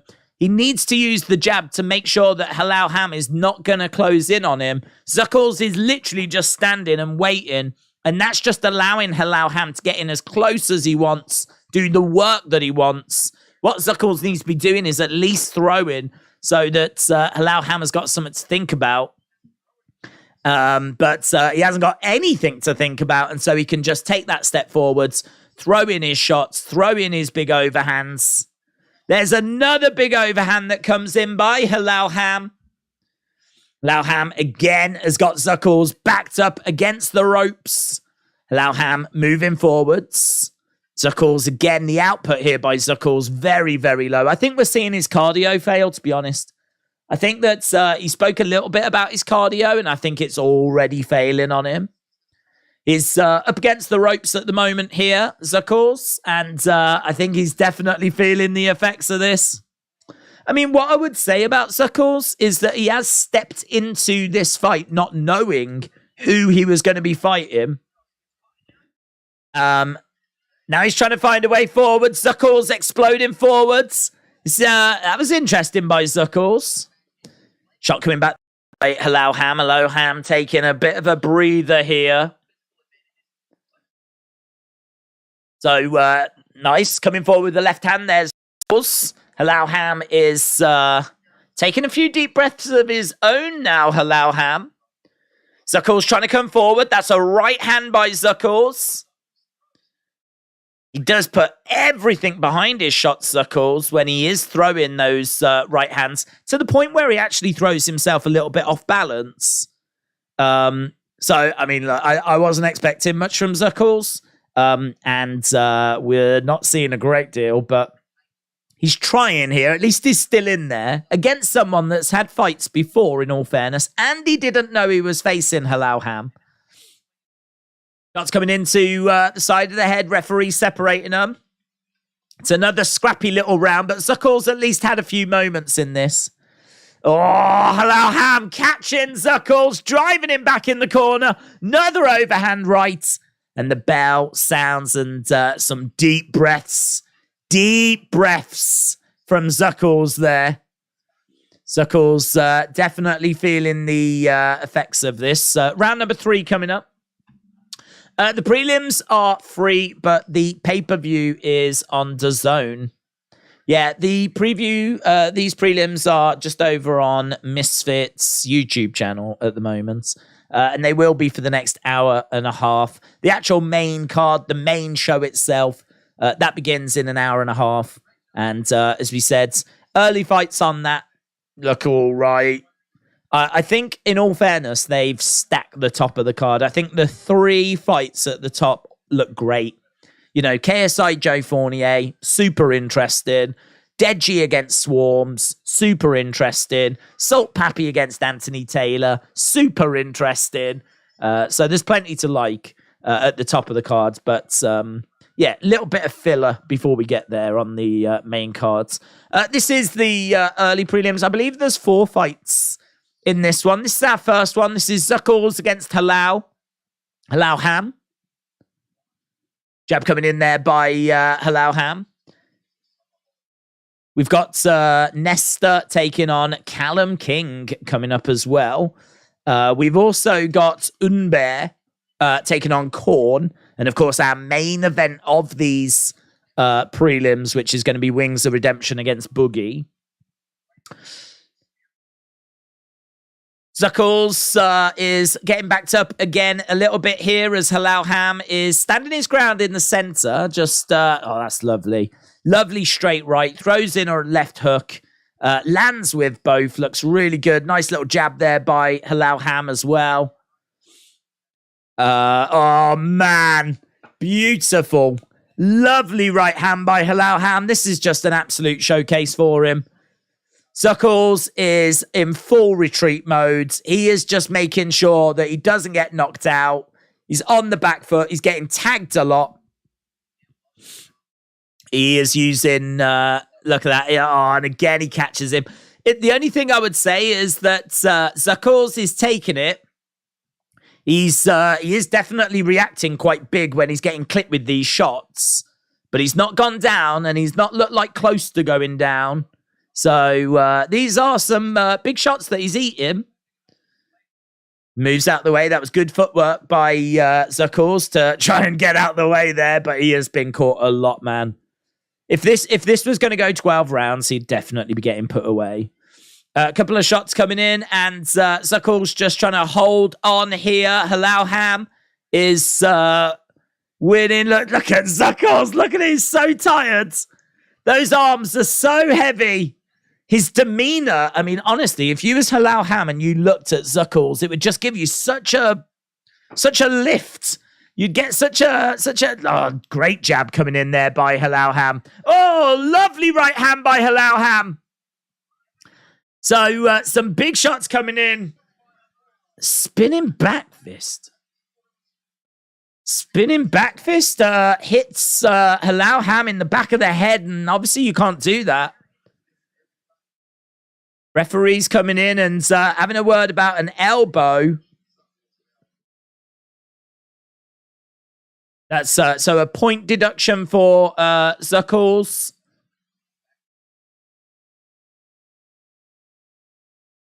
I think he sort of went for like a back fist, but he ended up like clocking him in the back of the head. So referee was like, "Nah, he ain't having that."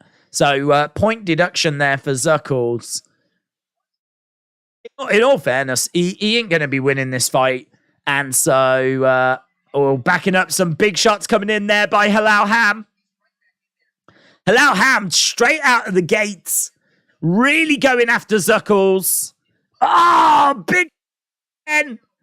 Unloading. Zuckles backing up into the corner. Halal Ham going low, going upstairs. And we're seeing just wild shots, man. Wild shots. And that's it. End of the rounds. End of the fight. The two fighters embrace. I think Zuckles just wanted to get to the end of that. Just wanted to get to the end of that. Should be all 3 rounds to Halal Ham. We're going to get the judge's decision. Does anyone know when the first fight starts, says Jamie? Well, the first fight is begun here on the prelims. Zuckles against Halal Ham. First fight on the main cards, I believe, is Lil Bellsy against Lil Kymchii. And that one is going to be about 7 UK time, probably looking about an hour and a half. There'll obviously be about a good 10, 15 minutes when that event starts. Till we go to that first fight. I was just watching, the ring girl came in. She went over, gave Zuckles a kiss. I mean, I'm guessing they're in a relationship. Just looks a bit weird because she's in like Happy Punch attire and everything. And I think she was one of the ring girls. Right. About 6:37 in the UK. The thumbnail is KSI Faze Temperrr, is it? Why is it KSI Faze Temperrr? Oh, yeah, you're right. That's weird, isn't it? Definitely change that, bud. So, yeah, good shout. Right, what's he got? Halal Ham is eating some sort of chicken sandwich by the looks of it.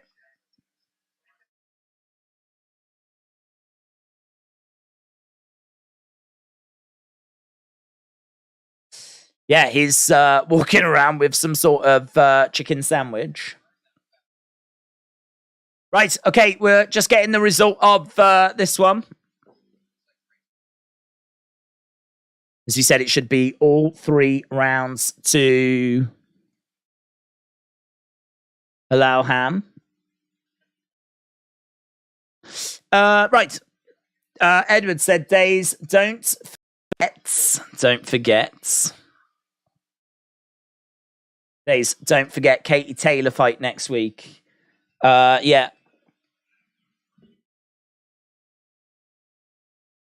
Okay.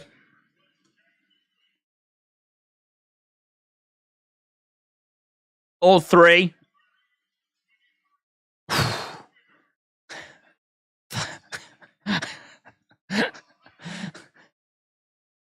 Scored 30-23. 30-23 in a 3-round fight. I mean, that is beyond dominance.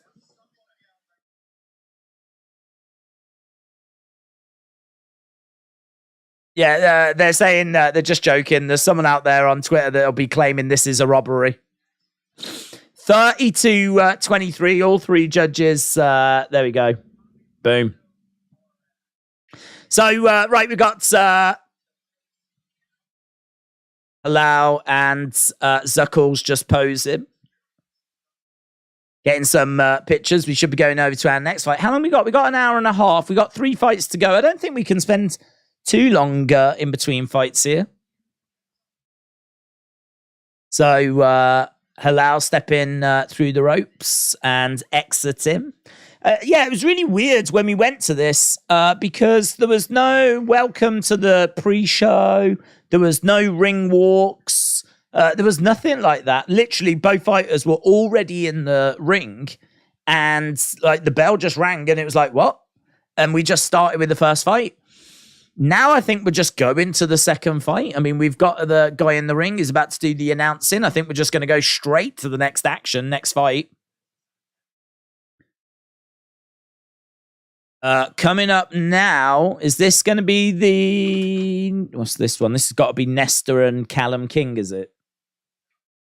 This is Archie, Archie's brother. So this was meant to be Nector versus Archie. Archie actually had a brain scan, right? And it returned that there was a slight concern. Nothing like serious, but just enough for them to say, yeah, you can't go ahead with this. So now really fired up, man. Really fired up. So this is interesting.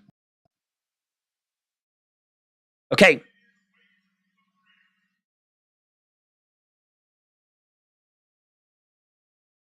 Okay, so Callum making his way out first of all. We haven't seen the entranceway or anything yet, so I don't know if it's going to throw over to that.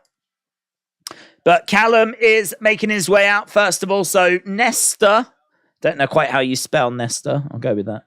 Nector versus Callum. This is one that I don't know that people are going to be that bothered by, but interesting little story. I mean, he's only coming into this fight with 48 hours notice, Callum. He's had no notice whatsoever for this. It was, as he said, it was meant to be Archie King that was fighting this. That's sort of interesting. That's really interesting. So the walkway is actually at the bottom of the screen. He's coming out to He Ain't Heavy. He's my brother.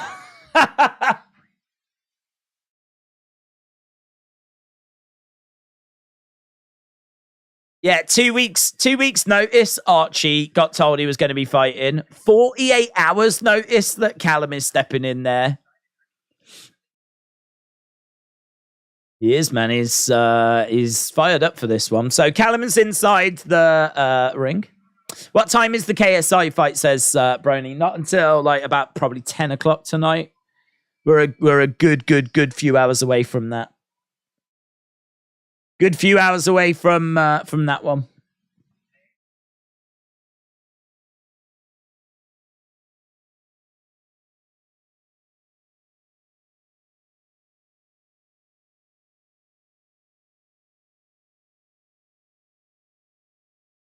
Okay. So this is Nector, and they're just saying that this guy has waited a long time to get into a Misfits ring.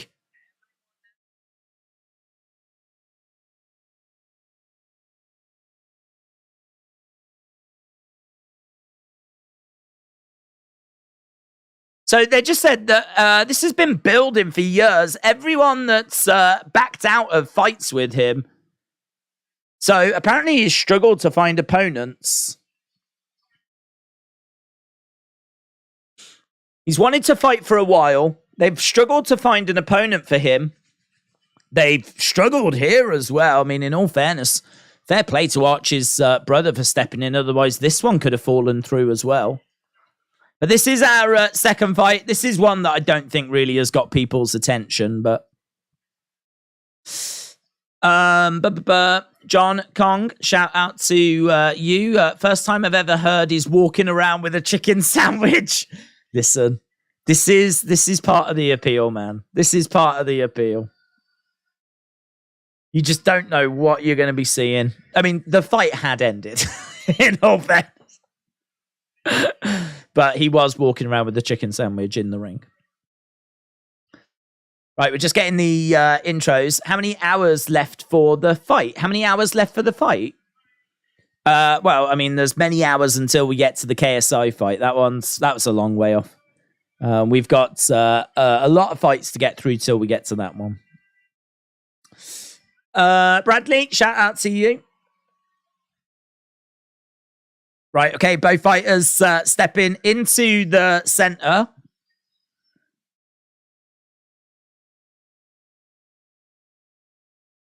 It's going to be interesting because, as we said, they have not had much preparation. I mean, think about Nector as well. He's not been able to prepare for Callum. He knows nothing about Callum. Doesn't know anything about him. This is the second fight, actually, that's like that, because the first fight that we just watched, Halal Ham, was a mystery opponent. Right, here we go. The bell sounds, and both fighters come out. They touch gloves. These two have really wanted to get to each other in the build for this one. Callum standing his ground in the center. He's got a good size to him, Callum, actually. Both of these guys look to be on the bigger side when it comes to influencer boxing. This is cruiserweight, so it's just that one step below heavyweight. So this is two big boys, in all fairness. This would be the same division as KSI. Jab coming in there. It's pretty tidy stuff from both guys here. Both certainly look like they've done some boxing. You know, we're not seeing any wild stuff here. They both come out. A couple of jabs being exchanged. We're seeing some bouncing movement as well. There is an understanding of maintaining distance. So we're seeing Nector take some steps back. We're seeing Callum take some steps back as well. This quite close. Oh, that's a lovely left hand. Great. Luis Nector with a left hand, and Callum King goes back against the ropes.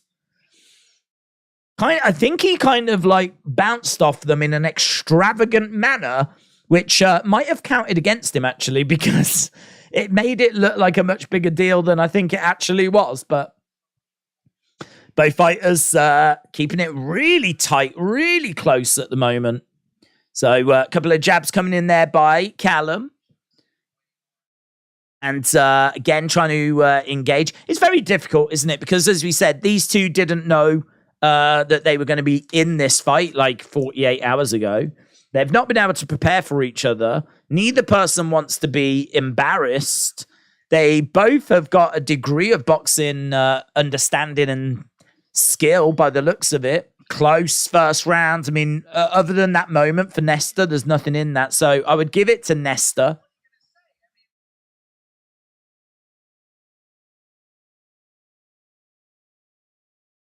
They're saying that this is not the action that they're hoping for and all that kind of stuff, but I think that's a little bit unfair, to be honest. Because as we said, these two don't know each other. They haven't been able to prepare for each other. They've kept that first round quite close. Astrid's gone in with the ring cards. So she's doing ring girl work at the moment. Has it started? It has, yes. We have begun.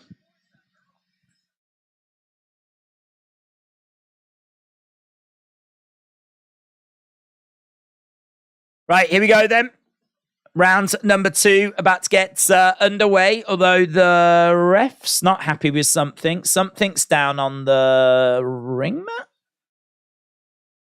Oh, okay. One of the trainers has spilt some liquids. Referee's not happy and he wants that to get mopped up before we start.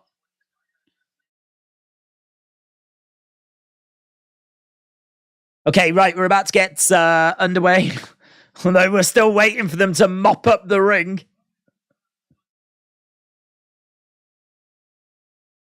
Okay, I think we are about to get underway here. They're just mopping up a little bit more.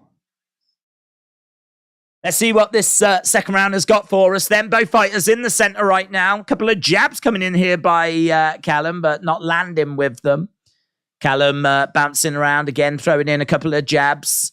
Nector circling round on the outside, tries to throw in a left hand. Couple of jabs coming in, and there is a slip. There is a slip.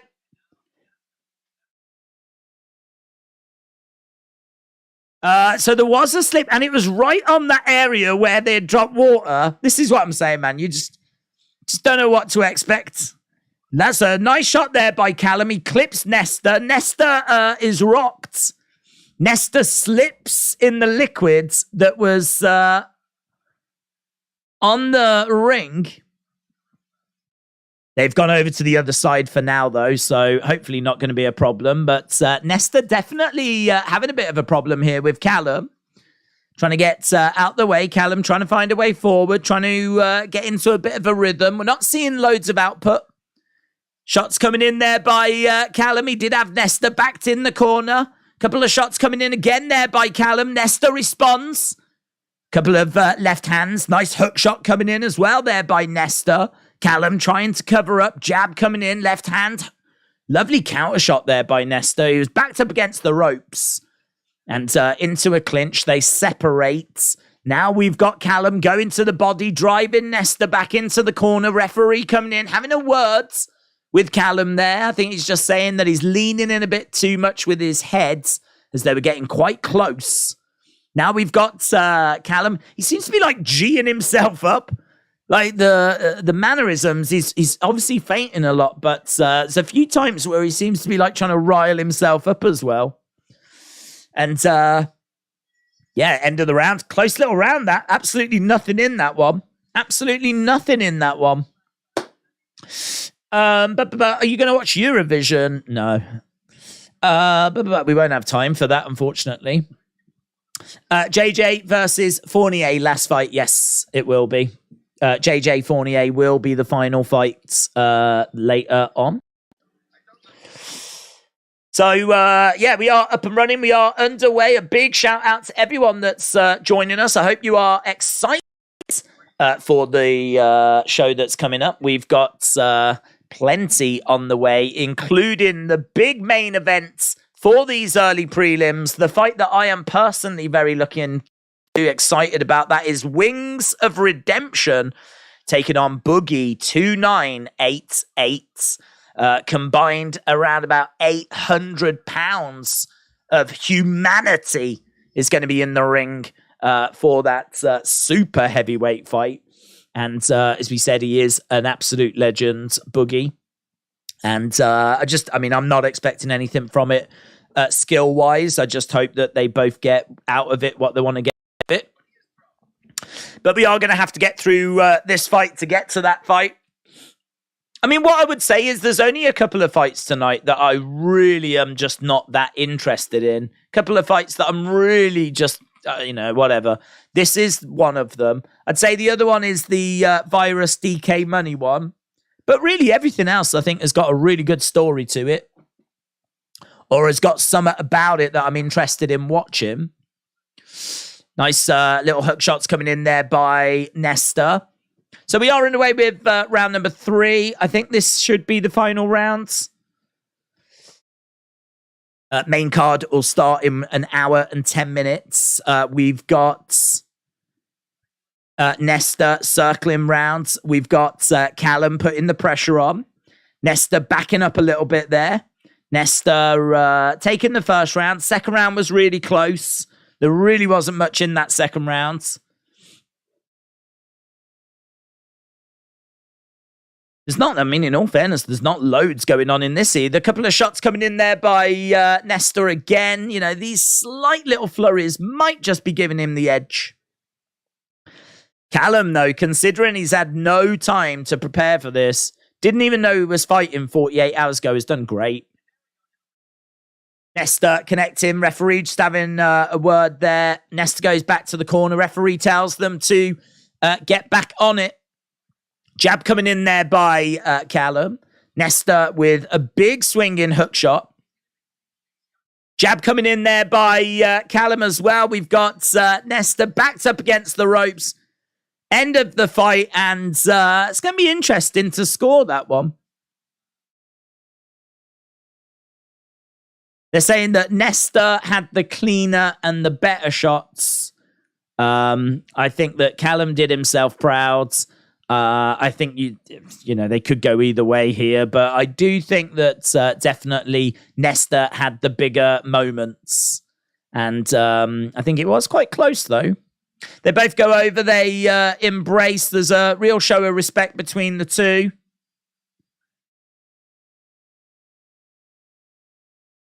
Yeah, they're just singing the praises of Callum. Next week, how do you see Haney against Lomachenko going? I think Haney is the new king. I think Lomachenko has been fantastic. I think so technical.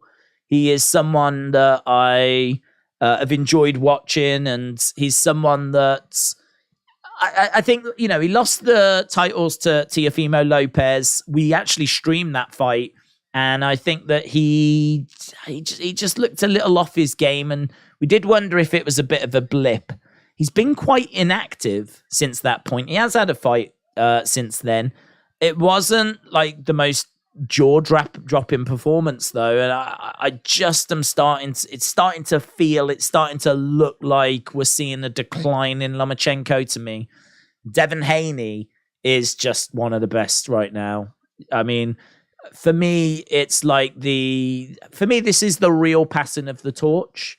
I think this is actually a really important fight because this is sort of like the old master and the young upstart, the youngster that's come to take his throne and has already took his throne. So does the old master get it back? Or is Devin Haney going to continue to build his legacy and, continue to move forward? I think Devin Haney is going to get the job done. I expect Haney to retain. I don't think it'll be as easy as it was against Kambosos, but I do think that Devin Haney should be able to get past this version of Lomachenko. The only thing I would say is, has Lomachenko got the skills to get a victory? Yes, he does. Is he going to be able to put it all together? I could just be wrong, but I feel like Lomachenko's got to fight the perfect fight to get the win here, and I don't think Devin Haney does. I just think Devin Haney at this point is clear. So I'm going with Devin Haney, and again, another real looking forward to it. Okay, we're just about to get the decision in this one. Bailey said, what time is Tennessee and Paige on? That, I believe, is like the third fight on the main card. So you're probably looking around about just over 2 hours, maybe a bit longer. 30-27. 29-28. 29-28. Unanimous decision. So Nector gets it. Nector gets it. Lewis Nector gets it by unanimous decision.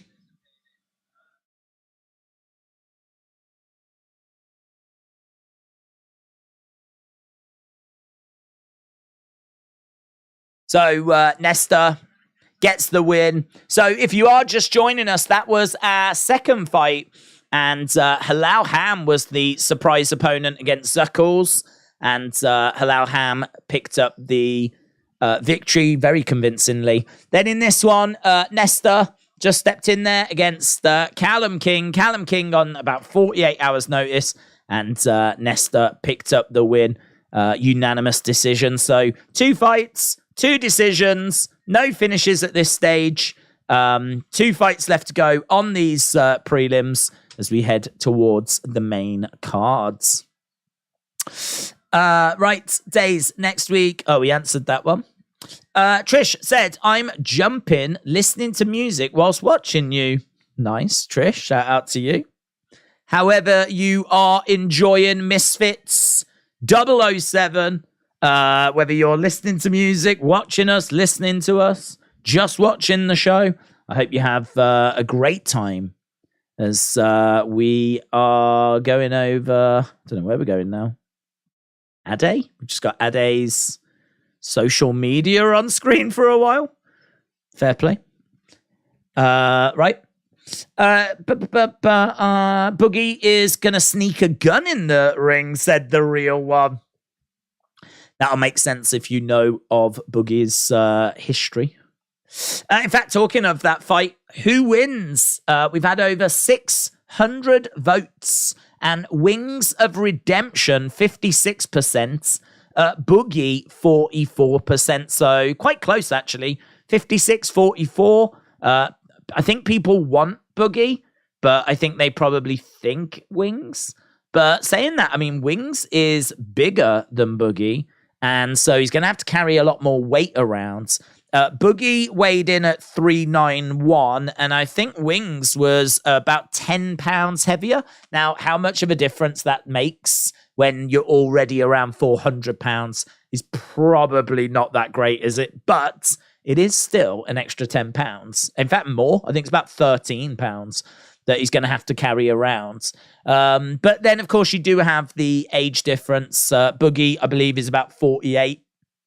48 years old, stepping in, having his first fight. He's taking on Wings of Redemption, who I think's like mid-30s. Couldn't find an exact age. I think he's about mid-30s. And as we said, he is about 13 pounds heavier.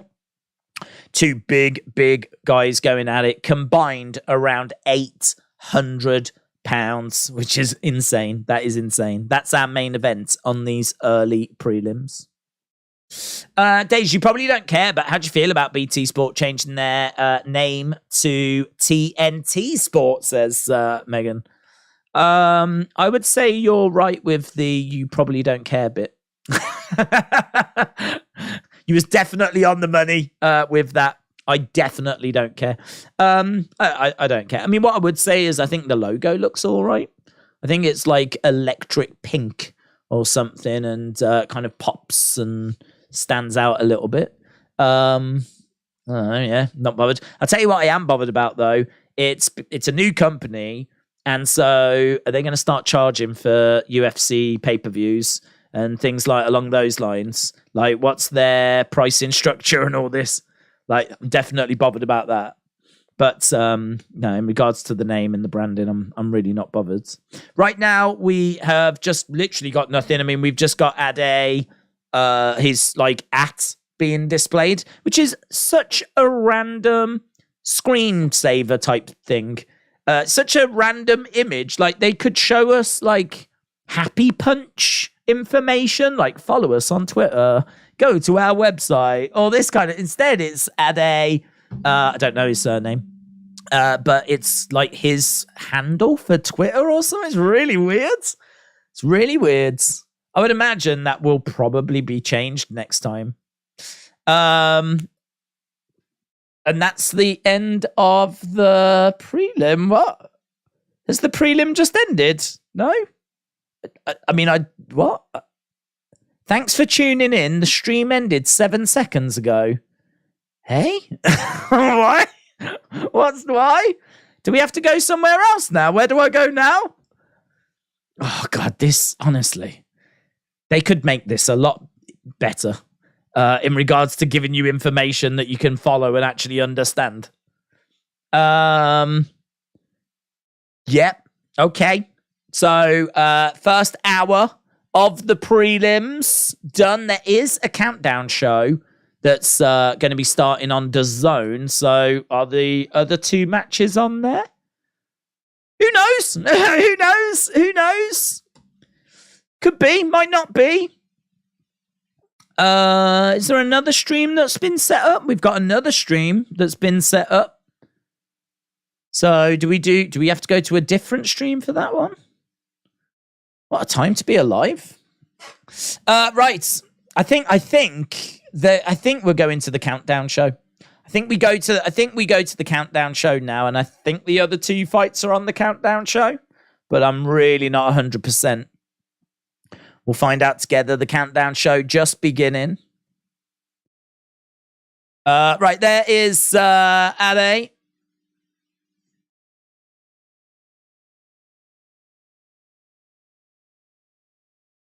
Okay. Right. I'm confused, said Tall Paul. Yeah, I think we go to the countdown show now. But honestly, this is something that Misfits, I think, really seriously need to tidy up. I think that it's fine, like, you know, them having fun and, you know, all the stuff that they do. But I think they could be so much clearer about when does the prelim start? Where are the prelim fights being held? How do you watch it? Like, you know, what, you know, you've got Happy Punch prelims, you've got a countdown show, you got the main show. They're in different places. They've got different fights. Like, there needs to be like very clear information. Like, go here. This is where you watch this. This is when this fight's expected to start. They could really tidy all that stuff up. But where there's a will, there's a way. We've found the countdown show. We're on DAZN. I think it is on YouTube as well. We've got Ade just talking to the camera.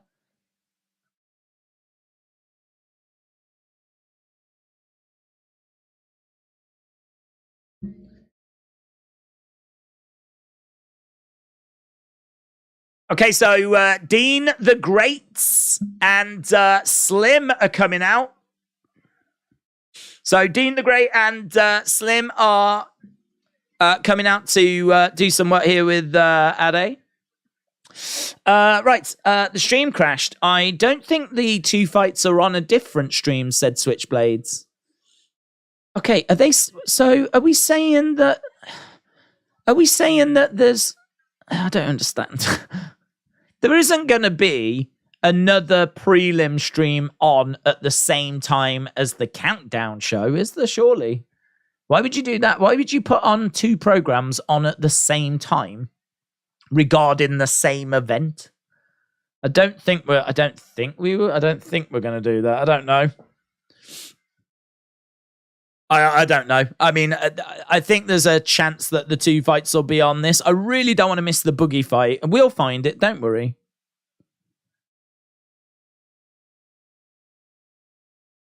Need to even it up.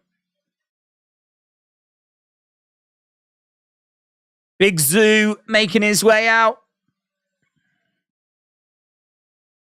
Okay, so we got Dean the Great. We've got Slim. We've got Big Zoo. We got Ade.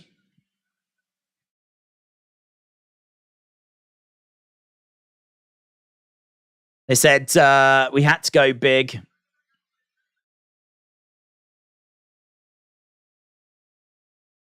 I'm just trying to listen and see if they're talking about the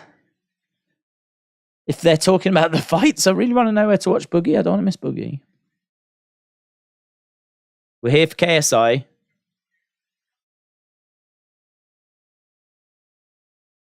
Okay, they're just talking about KSI's history so far. Okay. Been waiting for this pay-per-view for ages. I'm nervous for the main event, says Switchblades. Guys, if you are joining us, drop a like if you haven't already. I can see we've got just over 200 people that are joining us. We have got 145 likes. I don't know if this is one that we can get to 1,000, to be honest. I really don't know. I feel like the hype for this one hasn't felt quite as big as previous Misfits events. I'm not sure why. I don't know. I don't know if people just don't think that Fournier is that much of a challenge. I don't know if we're just waiting for something a bit bigger. I'm not sure. It just hasn't really felt like as big as previous KSI fights.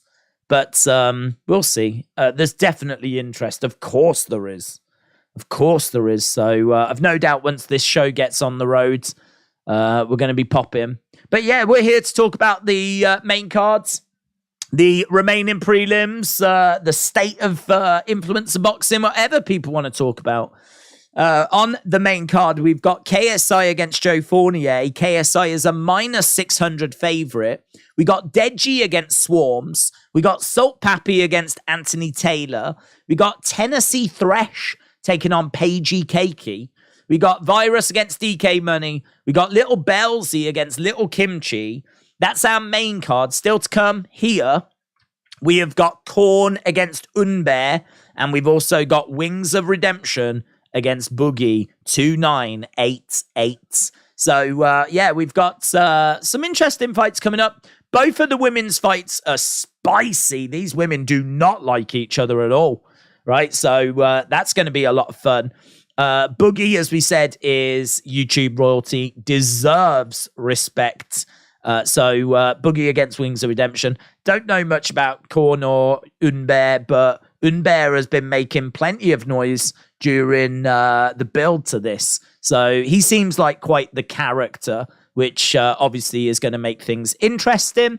Salt Papi might be one of the best influencer boxers in the game. Anthony Taylor, just one of the best talkers, man. So charismatic. That's going to be a great fight. Deji, obviously the brother of KSI. He's much beloved YouTuber in his own right. Just coming off a fight with Mayweather. He's going to be in there with Swarmz, who got embarrassed by KSI, but looks great at the moment. Really put the work in. And then our main event, KSI against Joe Fournier. Joe Fournier, a billionaire owns clubs in London, property in America. He is someone that has been a WBA international champion. He's definitely going to be a test for KSI. It's a test that I expect him to pass. And I do think KSI gets the win. 90% of people on Tapology also think that KSI is going to get the win. So 90% have gone with KSI. Only 10% have gone with Joe Fournier. And yeah, I think KSI gets the win. I don't know if he's going to get a knockout win. I don't know that he's going to get a finish, but I do think he does pick up the victory. And as we said, you know, I think those 3 fights at the top of the cards, I think they're as good as anything we've seen. They are as good as anything we've seen. I think just what lets it down a little is maybe like the fights underneath it just aren't that strong. But what I would say is this is probably the right way to do it, because you've got 3 fights that's going to get everyone's attention, and then you've got these fights underneath that if someone shines there, if someone looks good there, they're going to be seen by a lot of people, and that's just a quick, easy way to build a brand new star.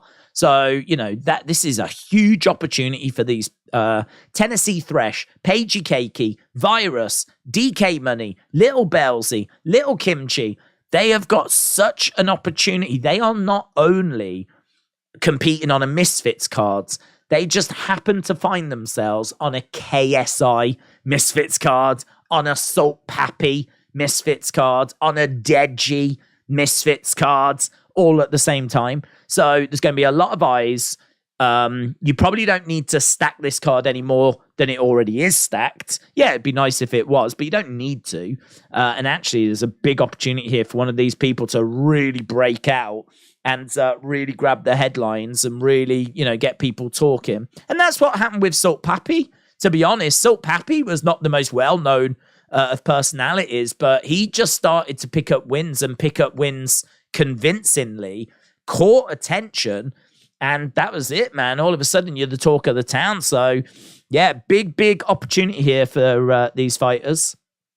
Switchblade said Tommy Fury is going to be ringside. If KSI wins, that's the next fight. Maybe it'll be in August in London or Wales in December. Well, I know they wanted to do Jake at the end of this year. I don't know where we are with that. I know Jake has agreed to, obviously, the Diaz boxing fight very soon, but also an MMA fight. And so I don't know quite how the landscape is looking. So, yeah, it very much could be that we're going to do, Tommy Fury next. Maybe that's it for this year.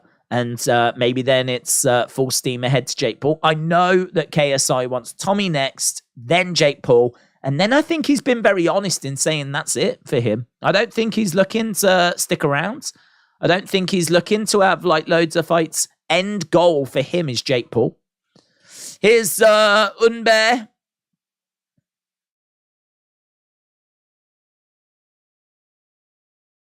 Unbaer.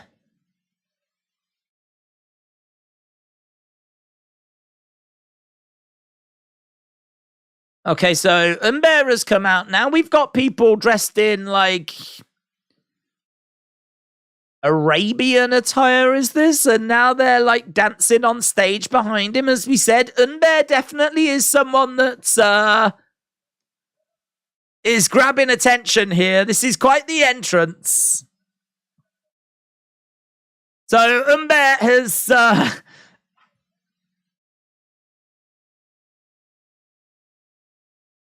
Unbaer has got like about 5 or 6 people that have come out in headdresses. They were dancing behind him. Now they've got their arms folded and they're walking behind Unbaer. I can't get a read of Unbaer. I just can't get a read of him. I just don't know what he's about. I don't even know what content he makes. I don't think really too many people know much about him. That is true. He has gone all out promoting. He has put the work in. He's definitely someone that's trying to get on people's radars. So that is true, in all fairness. So Unbaer is in the ring right now. This is going to be Korn against Unbaer. This is the co-main event of the early prelims. When is Boogie Wings? It's after this one. Wheat Aldo, shout out to you, my friend. Appreciate the kind words. Right, Korn is making his way down. Unbaer already inside the ring. These two got like into a bit of a pushing and shoving match.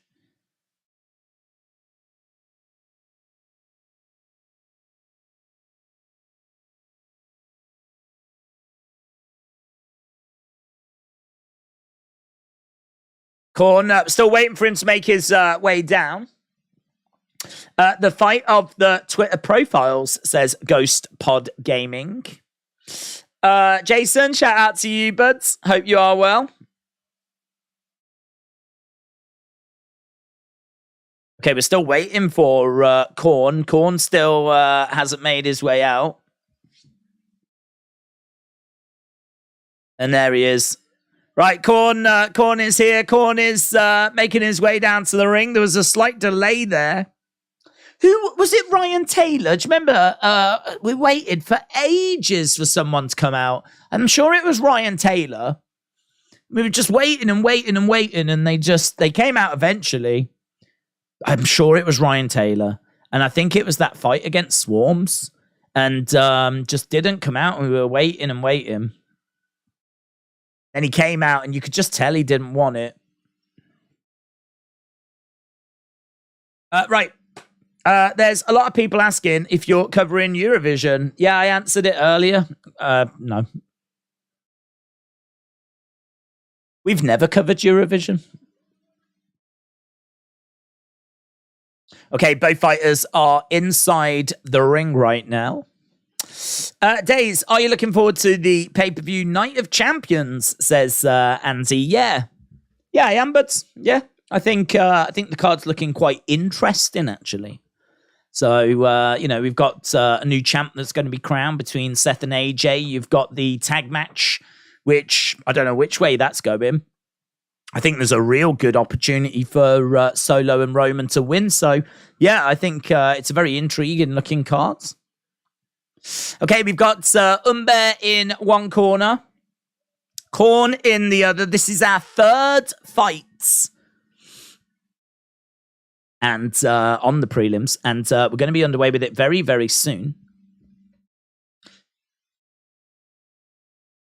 Dark Knight Dad, shout out to you. I hope you are well. Edward said, do you think KSI wins by knockout or points? Good question. I think he wins by... I don't think it'll be a knockout. I don't think he's going to hit Fournier and Fournier's going to go out cold. I can see it being that the referee steps in and says, nah, that's enough now. I could see it being somewhat along those lines. So like a TKO type situation. Or maybe Fournier gets put down a couple of times, gets back up. Not like knockdown. I mean, he gets hit and he kind of goes down to a knee. I can't really see KSI hitting Fournier and Fournier going down and being spark out. I'm struggling to see that happening. Just because Fournier's been in there with good opposition, he boxed a lot of rounds against the likes of David Hay. He's been pressured, he's been in fights, he's got experience. I think he's got the basics. So, it's kind of hard to see KSI going in there, throw those big winging shots. Those kind of you throw those kind of shots against people that don't have much defense, don't have much boxing ability. Someone that's got a good defense, good guards, eat them all day long. It's not going to do anything at all. And I've got to think that Fournier's good enough to weather those. And really, that's when the question starts coming, what else does KSI have? If you take those big overhands away, what other shots does he have? We don't see him using his jab. This is something that KSI is going to really need to develop and really need to show a lot more of. And that is his jab work, because the jab, as everyone knows, is the most important punch in boxing, because not only is it constantly scoring for you when you're landing it, but it's measuring distance, it's giving your opponent something to think about, It's marking your territory. There's lots of things that the jab can do for you. Set up shots as well. You can set things up behind the jab. Right, we're seeing Unbaer. They're really slugging away here. We're a minute into this round. And honestly, it's not technique that we're seeing. It's arms just wailing and flailing away.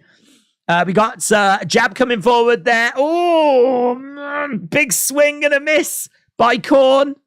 And Unbaer left himself open. But so did Korn. They're both sort of connecting with shots, but nothing that clean. Both guys stepping forward right now in the center. Unbaer trying to put in a jab. Jab coming in there by Korn. Korn has got Unbaer up against the ropes. Unbaer backing up a little bit. He's he needs to get his hands up, man. He needs to get his hands up. His hands are way too low. So, we're seeing Unbaer. He's getting backed into the corner, and Korn was like getting through with some shots, and you just want Unbaer to just get behind a guard. I'd say this is the most exciting fight so far. And, but I would also argue maybe the least skilled. It's pretty wild stuff out there. It's pretty wild stuff. But, first round done. I think I would be leaning Korn. He seemed to be a little bit more refined. But they actually both just threw jabs that landed on each other's jab, which I seriously don't know that I've ever seen that before. I don't know that I've ever seen two people throw jabs and they both hit each other's jab. They just jabbed each other's jab. That's amazing. I mean, you've got to be throwing shots pretty slow if you're going to jab someone's jab. Normally, someone will get the jab in, get it back out again before you even know what's happened. These ones are jabbing each other's jabs. Right, we are underway with round number 2. And, we saw Korn go down to the body, but as he came up, he just got caught there by Unbaer. Referee coming in, just separating the two apart. And we've got Unbaer backing up a little bit again. His hands too low, Unbaer. It's pivoting around, man. Twisting and turning. I mean, he's getting backed up into the corner here, Unbaer. Oh, hook shot coming in. Straight down the middle there by Unbaer. Look how wild. I mean, we just saw Korn, skip forwards. Korn, some of the footwork here is just mental. This is like two guys outside of a pub. But they just happen to be wearing boxing gloves. Now, into the body. Headlock! A headlock! Unbaer with a headlock on... I thought he was going to do that. Right now, referee coming in, separating them apart. We're back underway. We got 50-odd seconds left in this second round. Shots coming in straight down the middle. Korn seems to be gassed out a little bit. God, the hook shots that he's throwing. They're coming from, round here. Korn with some big hooks, Now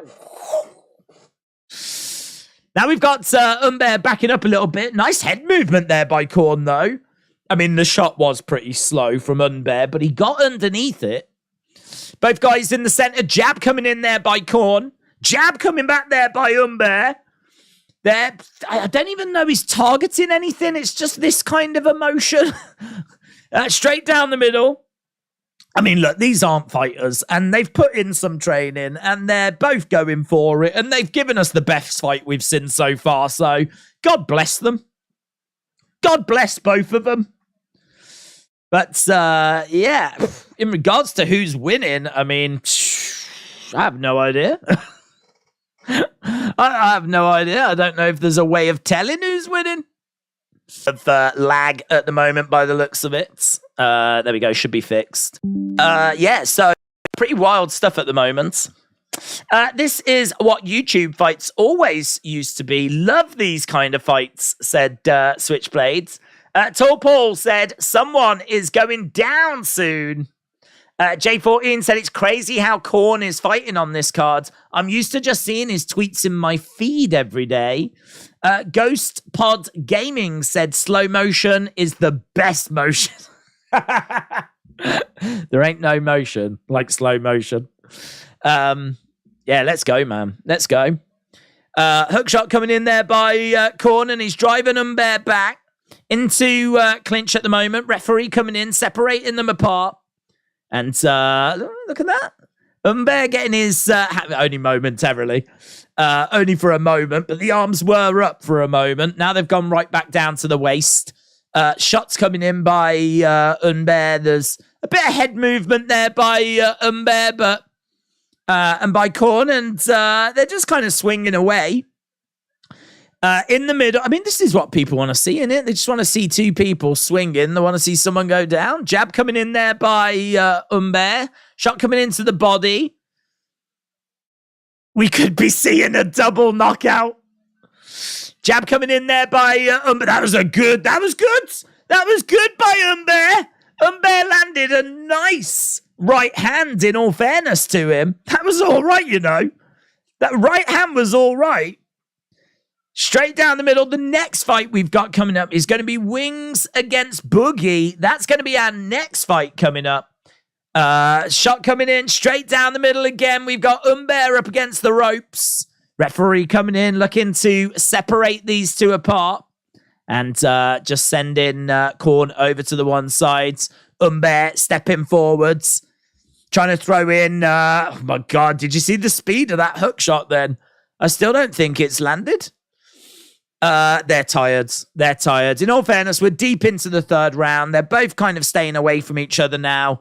I think Korn is going to edge it, but not loads in it. Big shot there by Korn. They're both absolutely shattered. And that was pretty wild, man. That was pretty wild. The quality of this is unparalleled.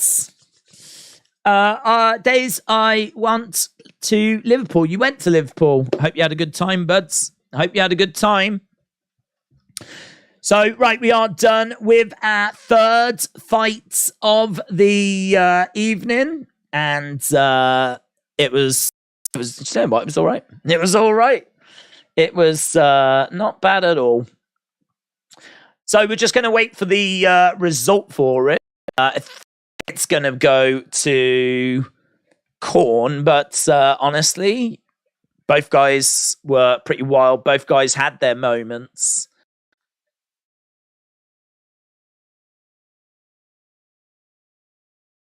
Yeah, it's a nice hook shot in there. They're just showing a hook shot. They both jab each other at the same time.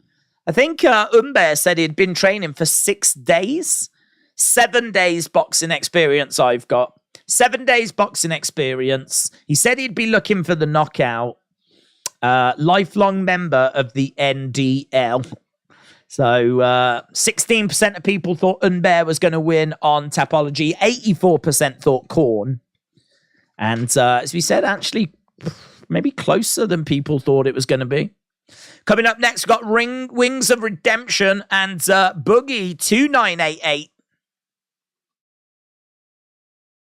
That's going to be our main event of these prelims. Again, if you are watching and you've not left a like, leave a like. It's greatly, greatly appreciated. We're at 166. We're trying to find a way of getting that up into, I don't know where we can get with that. Doesn't really matter. We'll see where we get to. We are half an hour, just over half an hour away from the start of this cards. Obviously, the next one is one that I'm really looking forward to. We asked a poll on it. We asked what you lot thought. 54% of you have said Wings is going to win. 46% of you have gone with Boogie. So 54-46. This is our next fight, though. And as we said, over £800. I believe these are going to be 3 1.5-minute rounds, not 2-minute rounds, because of the size of these guys. You know, they're not going to make it, basically. They're not going to make 2 minutes. So they have reduced the rounds down, I believe. Which is fine. Still going to be pretty wild. I mean, I don't even know if they're going to be able to actually connect. I'm not just saying that. I mean, they have both got such a size that I genuinely don't know that they're going to be able to actually get shots into each other's heads. I don't know. I genuinely don't know. I mean, if you saw them at the face-to-face, it was incredible.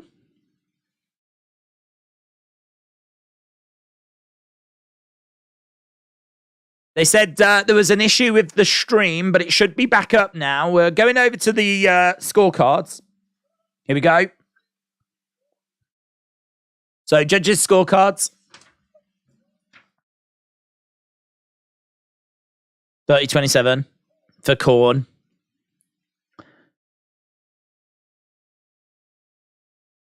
29-28. Unbaer. Oh.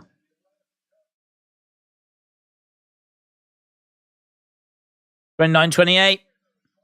Split decision winner.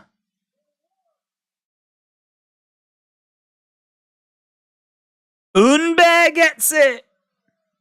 Wow. They're wild scorecards. So 2 judges went 29-28. I mean, it was close. I think Korn got it personally, but they have given it 2 rounds to 1 to Unbaer instead. One of the judges went 30-27 Korn. One of the judges was like, nah. Didn't see anything there for Unbaer. The other 2 judges gave him 2 rounds. So it's a... Yeah, commentators are saying they think it was Korn that edged it. I think Korn edged it. I ain't saying it's a robbery, though. I mean, that thing was so wild. You know, good luck trying to score it. Good luck trying to score it. It's a big win for Unbaer, though. Split decision. Korn will be pretty gutted with that. How are they going to get through the ropes? Are they going to hold the ropes up? Nah, they should be able to get through the ropes. They should be able to get in there. There's a lot of give in the ropes.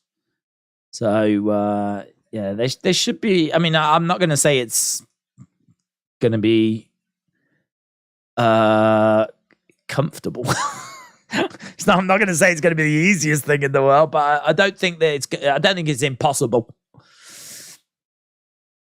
There's plenty of movement in the ropes. I'm pretty sure the weather is going to play a big part in the UK. I think views will skyrocket as the sun goes down. Yeah, I think the hype around this one has just been subdued as well. I did say this yesterday. It didn't feel as big. I haven't had people talking to me about this one as much. I don't know. I can't quite put my finger on why. I don't know. I think KSI is as popular as he ever has been. But I think Fournier is a bit unknown. I think it's been a bit tricky, like, to get him known. I think he's very charismatic, though. I think he's definitely put some work in to try and, like, you know, get himself out there. But you know, it is what it is. Whatever. I mean, I love these streams. They're just fun, aren't they? I love these shows. Just watch them, enjoy them. Right, we are backstage with both guys, Boogie and Wings. Big Zoo's like, how do I get to this level of greatness?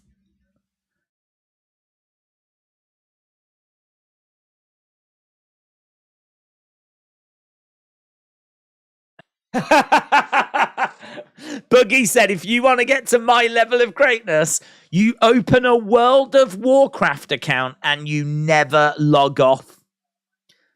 I mean, that is true, isn't it? I bet there are people that have just lived their lives in World of Warcraft. Like, that's it. Like, the real world doesn't mean anything to them. It's all about World of Warcraft.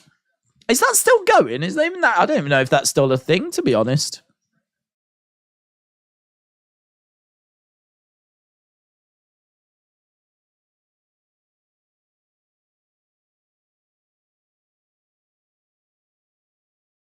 I love Boogeyman.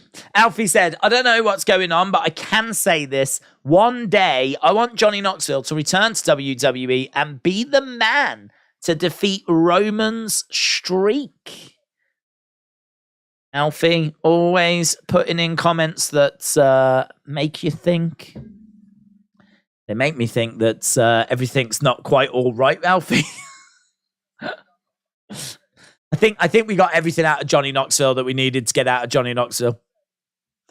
Our attention is turning to our main events. William said, we need a break from the madness your streams usually provoke. Let's enjoy this time. Let's relax and just enjoy each other. That's nice. And also terrifying. A bit like Alfie's comment. Need Ziggler and Corbin to get in there with Knoxville. JJ KSI said, any questions for KSI? If I had a question for KSI, what would I ask? Oh, that's interesting. If I had a question for KSI, if you had a question for KSI, what would you ask him? That's good. That's good. That's good. I don't think I would ask him anything necessarily about Prime or boxing or rapping. That's a good question, that is.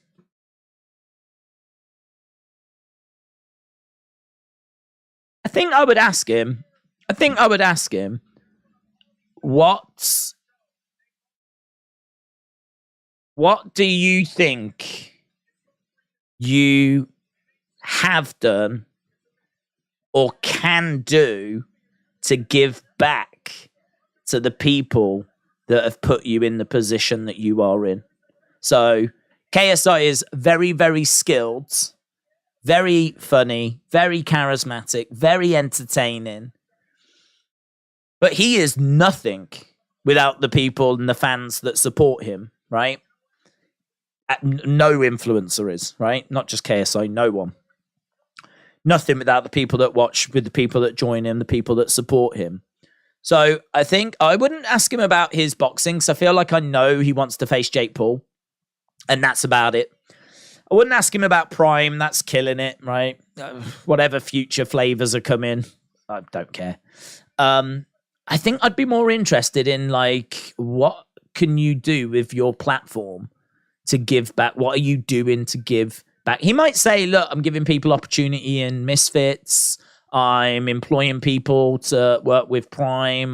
There might be stuff that he's already publicized that he's been doing and done. I genuinely don't know.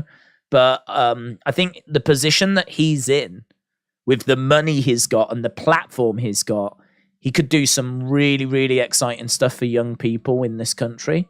And I think he's a big inspiration to young people in this country. And I think I'd be really interested to know if that's something he's thought about, and if that's something that he's looking to do something with. It might not be. I mean, it might be something that he looks at like later on in life, but it's a very rewarding thing, you know? I mean, it'd be nothing for him to set up some boxing gyms and just like make them dirt cheap memberships for kids to get off the streets and, do some boxing or something like that. That's, the money that he's got, that's not a problem. That's really not a problem for him to do something like that. And I'm not saying he should. I'm just saying, like, is that something he's thought about? Is that something he would be interested in? Is that something that he would, enjoy to do? Or is he doing it maybe and we don't know about it? Or is he doing it and he said and I just don't know about it? I don't know. I think I'd be interested in that side of things more so than, are you working on a new album? Because I haven't heard a single KSI song in my life. So I'd probably leave that to the KSI fans to ask those kinds of questions.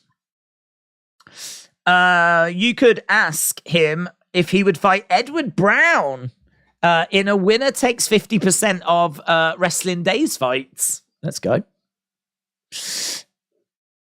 Okay, there was the Star Spangled Banner. I was just talking then. What I heard, though, it sounded pretty awful. But I wasn't really listening very closely. Right, let's go. Let's go, baby. Right, okay, so we've got... Is it Boogie that's coming out first? Let's go, man. Let's go. I can't believe it's happening, says Keem. There is Boogie, and I really hope that Wembley recognizes a true YouTube OG.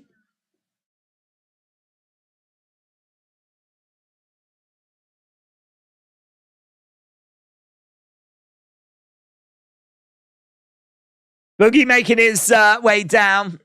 I think that's something that YouTube really could look to do something with. Do you remember? I don't think they do it now. Do they do YouTube Rewind at the end of the year anymore? I don't even think they do YouTube Rewind anymore. But I do think that some of these OG creators, there could be like a YouTube Hall of Fame type thing, which could be really nice. And yeah, all right, you recognize your big YouTubers, but I think there's definitely some names that maybe aren't quite the same as they were going back 10, 12 years ago or whatever, that I just think it would be great to kind of recognize. You know, if we was to do a YouTube Hall of Fame, your headliner would be PewDiePie, but you'd put Boogie in that class as well, you know? I think that could be really fun. Right, Wings making his way down, and he's rapping his way down. Let's go, Boogie, said Tall Paul.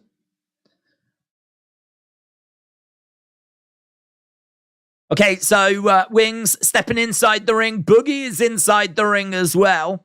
As we said, £800 just between these two guys. This thing has had to be super reinforced. Who the heck is Boogie? He's an OG, man. He used to do, I mean, there's a famous video of him jumping into a swimming pool in slow motion, which I think is like 15 years old, which I know doesn't sound that interesting now, but I mean, you are talking about the early days of YouTube. And he was a big guy, and he just slowly goes into the pool. And I think it's got like 30 odd million views. And I think he did some gaming.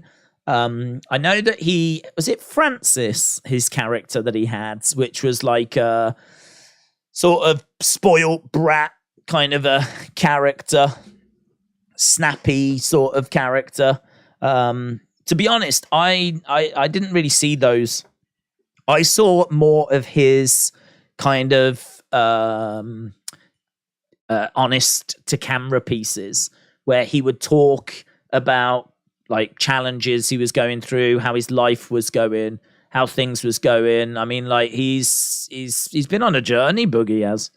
And so, you know, I've seen more of his like vlog type style videos where he like, you know, talks to camera about what's happening in his life and the highs and the lows and everything. But we're talking about someone that's been on this platform going back to 2006. So as we said, you know, he is an OG. He's got like 2 million. I don't know. Like we're in the millions of subscribers. This isn't someone that's just been on YouTube that's never really got anywhere. He's, you know, he's achieved stuff, man. He was big. Hence why Keemstar has reached out to him. I mean, Keemstar has put this match together.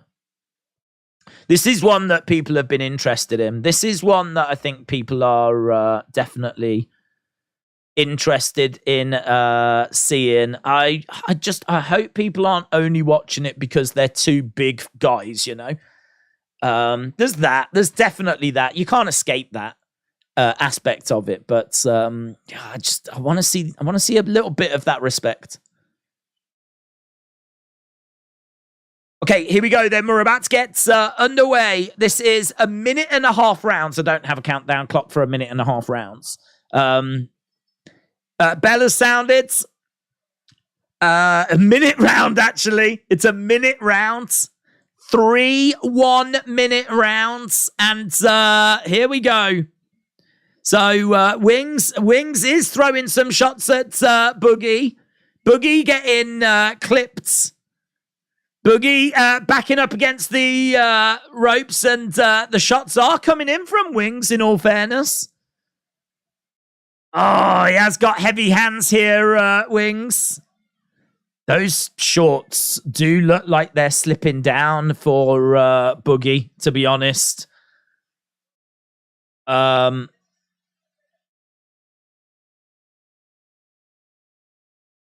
Yeah, those shorts are falling down. The ref just wants the shorts to be pulled up. So Boogie's shorts were falling down a little bit. The referee's not happy about that.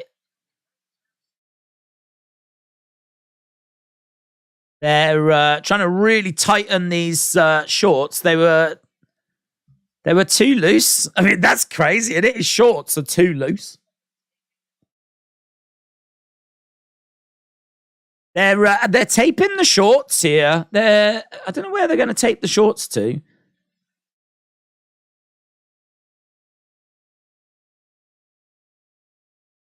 I don't know what we're doing here. I mean, it's been all Wings. Wings has let his hands go. He's clipped Boogie a few times. Boogie hasn't done much. They've had to wrap tape around his waist to try and hold the shorts up. So they've had to go all the way around to try and keep these shorts up. Big shots coming in by Wings. Oh, Boogie's got no sort of defense here. All he's doing is just turning his head. All he's doing is turning his head away, Boogie. End of the round, saved by the bell. Biggest thing that happened in that round is the short defect. But we are going into round number 2. Boogie has got to. He's got to get some sort of defense. He needs to get some sort of offense. I mean, at the moment, he is just sort of standing there and he is just getting punched in the heads.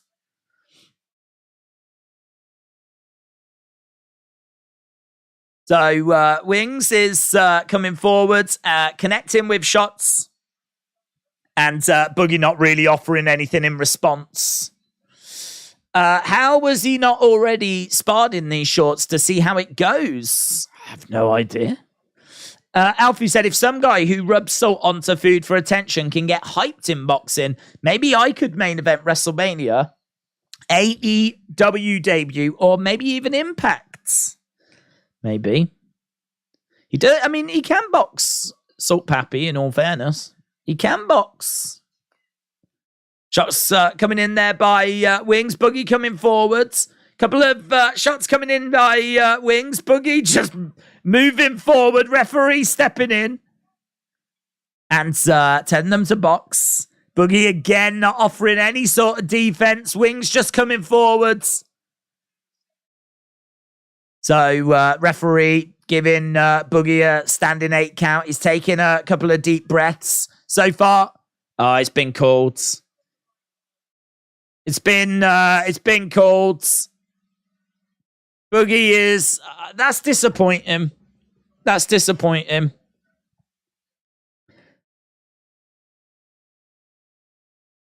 Yeah, we only had a minute and a half of action. There wasn't loads of stuff in there, and Wings just lands a few shots. Referee has seen enough, basically. You know, Boogie doesn't have any kind of defense. This is not any kind of competition. Yeah, I mean, it's only, 6 years after, like, a bypass or whatever, so you can't throw any... There's no shade on Boogie, man. The only thing I would say is that I don't think he's going to have got from this experience. I don't know that he's going to have got from this experience what he wants. The reason he's doing it is because he needs money. So he will have got some money. He will have been introduced to people that won't have heard of him before. And, you know, maybe it's a little boost to his brand, but I don't know. It's a fine line in it. I said before, I think the concern is that this could turn into 2 big guys going at each other and that just becomes the story, when really that's not the story. Yeah, he's disappointed. A match that ends like that would end with a return in WWE. Tall Paul said, that sucks for Boogie. I'm gutted for him, but it was the right call from the ref, says Tall Paul. Wings gets the win by ref stoppage in the second round. That is the end of the prelims. 12 minutes and we go over to the main cards. Dort Knight said, these streams are great. Common sense just goes out the window. Edward said, do you think with how well I'm doing on TikTok that I'm big enough to get on one of these cards? I don't think so, buds. I think that you are going to need to be looking at, I mean, I don't know. I mean, we're talking people here that have got like millions of subscribers. So I've got to think they're probably only going to even pay you attention if you've got 100,000 or something. I think I have seen someone on the cards that's got like 80,000 YouTube followers, which, you know, is still it's a damn good number in all fairness. But it's in this world that, you know, we're looking at like the millions and the hundreds of thousands. So I don't know what numbers you've got, buds, on TikTok, but I don't think it's like 80,000 or anything. I think you're gonna have to aim for like that 80-odd thousand, 100,000. It's hard, isn't it? I mean, like they're not interested in like good boxers. They're not looking for great boxers. That's not the purpose of this. They're interested in people that have got big followings. And if it just so happens that you can box as well, that's the bonus ball. But yeah, you know, they obviously want people with big followings because they want them to bring their following to this event so that it, you know, boosts sales for this event kind of a thing. So as we said, it's not so much about can you box. That's a little bit secondary in this world, which is weird, but understandable. That is a nice jacket. That is a real nice jacket that Ade has got on. He's looking good. He's looking fly. He's looking fly. Mr. Meme said, you should be on Misfits. You have got a big following, says Mr. Meme. Well, you say that, birds, but, you know, how would I do the watch-alongs? Think about that. Unless, like, you know, the guy that does the train spotting on TikTok and he's got that camera in front of him. Unless I was to, like, be in the ring streaming at the same time, but that'd probably go against, like, boxing rules and regulations. So it's just not going to work, is it? LA Dort Knight said they need to make sure they can fight and box a bit because you can get killed with a lunch. Can't be having Mr. Muscle from the advert fight him. Alfie said, I've returned. So now that I've had my moment to shine, I'm going to slip away unnoticed. I've noticed you. Alfie, have a good day, bud. Doing whatever you're doing. DWTD Peak said Boogie was just eating those punches, not even swinging himself. Yeah, I know, man. It was look, it was what it was. He was very open and honest in saying that he didn't have any boxing skill. You know, he said that this was just being here was an achievement for him 6 years after having a bypass, which is true. You know, this was an opportunity for him to just earn a little bit of money. This was an opportunity for him to get in front of, like, I think the current... This is kind of the current exciting thing, isn't it, in YouTube at the moment? Or at least one of them, you know? This is kind of the talk of YouTube. And so for him to get onto this card... and to get in front of like the youth of today and be introduced to a whole new audience. I mean, that's a great opportunity for someone like Boogie as well. So yeah, it was what it was.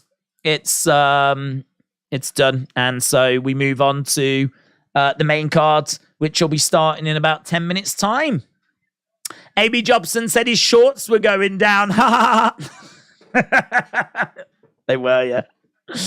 Also, I know I was noticed. I just hope to go without being noticed. Well, sucks to be you, doesn't it, Alfie? Sucks to be you.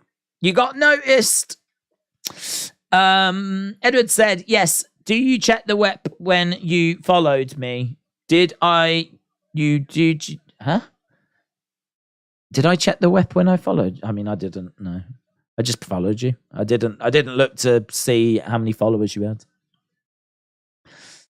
Right, we are just doing a little bit of a chit chat as we are 7 minutes away from the start of the main cards. Right, okay, so 55% you said that Wings was going to win, and you are correct. What I don't want to do is... Do I want to do loads of polls? I don't want to do loads of polls. Let's do polls that people care about, not polls that people don't care about. So, who wins? Let's start, shall we, with Salt Papi, and Anthony Taylor. Anthony Taylor. There we go. They're just going through the main card. Lil Bellsy against Lil Kymchii. That is going to be fireworks, man. We're going to start with a banger. Then we've got Viruzz against DK Money. I'm not really bothered about that. Tennessee Thresh against Paigey Cakey. It's got a little fire to it. Then, you know, this is where the big boys play. Salt Papi, Anthony Taylor, Deji, Swarmz, KSI, Joe Fournier. Let's go. Let's go. Things get serious once we get to those fights. So, KSI, Joe Fournier. Are you guys not entertained? It's a great. I love those 3 fights at the top. I think that's the strongest top of a card that we've seen in Misfits so far. But then you could make the counter argument that the first 3 fights might be the 3 weakest fights we've seen at the start of a card. But let's get this party started. Fortuna said, are you going to let us watch the fight without talking? We can't actually show it. But we're going to be here all throughout the events. Recon said, put Boogie and Wings against Tempo Arts. What about if Boogie and Wings tag team and we do them against B, Dave and Pineda? Vamos! Now we're talking. Now we're talking. Now we're getting somewhere. Right. We're going over to the main cards.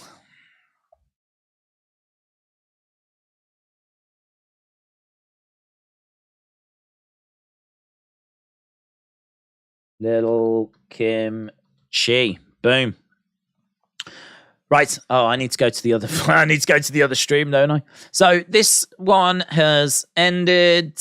I need to go to the main card stream, which is this one. Right. This was $19.99 in the UK, which is quite expensive in all fairness. I mean, not crazy expensive, but certainly up there when it comes to pay-per-view prices. I think like a Tyson Fury card's about $24.99. This was $19.99, so they're certainly charging some big bucks for this one. I would imagine, though, that KSI is clearly going to get paid. Fournier is clearly going to get paid. Deji's going to get paid. I would imagine that Anthony Taylor's negotiated himself a decent paycheck. Salt Papi, they're definitely going to want to look after him. Swarmz, I don't know. I think he's. I don't know if he's close with KSI anymore or not. I'd imagine that they're getting looked after. So. Right. What are your thoughts on tag team boxing? I personally loved it, says Switchblades. What did I think about it? I think that it was good.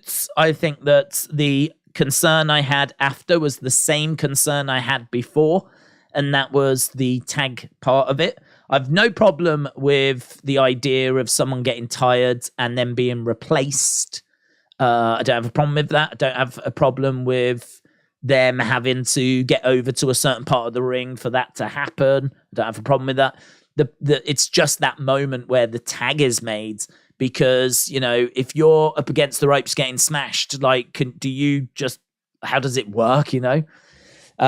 Do you just tag, but then you leave yourself exposed? But is then that part of the gamble, you know? Is it a case of, well, you have to wait for your opponent to not be hitting you, but then your opponent might just wait for you to make the tag, and then as soon as the tag's made...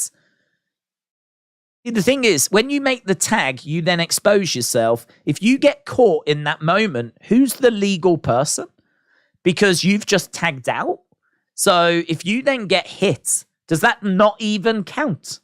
So do you know what I mean? Like, I feel like that's the kind of gray area that needs to be really sorted and clarified and, you know, made, you know, to work. Because other than that, I can't see an issue with it. I can't see any argument against it. Can't see any problem with it. Right now, we have got KSI and Joe Fournier in their face-to-face. I think we have ended the countdown show a little bit early, and we are just doing a little face-to-face at the moment. This was footage that was shown on YouTube and whatever. So, yeah, a couple of minutes to go, and then we will be underway. But they should have a square where you go in and then the action stops and you can tag in. Yeah, I agree. I completely agree. I think that there should be a space that you move into, and then as soon as you're in that space, the referee comes in and the tag is made and it's clean. It's a clean tag. I think that the tag should be clean. I don't think you should have to try and tag whilst being punched, whilst being under attack. I think that as long as you can get to a certain spot in the corner, then as soon as you're in that spot, the referee comes in, separates you, tells the fighter to get back. You then swap over. Lovely, simple, clean, and the action continues. And honestly, I don't see a problem with it. I can't see any issue with that then. I mean, I could understand people saying, well, what if someone gets tired and they can't tag out? And their opponents are swapping around, and so they're always fresh, but the other person's tired. Well, you know, my counter would be, well, we've seen fights where someone's got tired and the other person's fresh. Like, that's a fight, isn't it? That's how a fight goes. So, you know, if it goes too far, the ref will step in, you know? If those people that are fresh are all over the person that's tired, swarming him, and he's just, you know, not defending himself anymore, well, then the ref will step in and it'll be a ref stoppage. So I can't, other than the argument of like it's not traditional and that kind of an argument, if you was to sort out the tagging aspect of it, I cannot see an argument. I cannot see the problem. Apart from it's just not the done thing. Apart from I don't like it because that's not boxing. Apart from that argument, I can't see the issue. I can't see it. So yeah, I'm with you. I'm right with you. I think it's fine. I think there's definitely a future there. And actually, I think it gets quite exciting then, because then you're like, oh my God, could you imagine KSI and Deji as a team teaming up against, like, you know, with each other? Like, how amazing would that be? Like, that would be awesome to see them two teaming with each other. And like, there's other like partnerships that you can put together that I think would be really exciting as well. So all of a sudden, then, like, you know, you can start to get quite excited about some of the options. Jordan, shout out to you, Jordan Walsh O'Neill. Hope you are well. Said, Days, who do you think's going to win?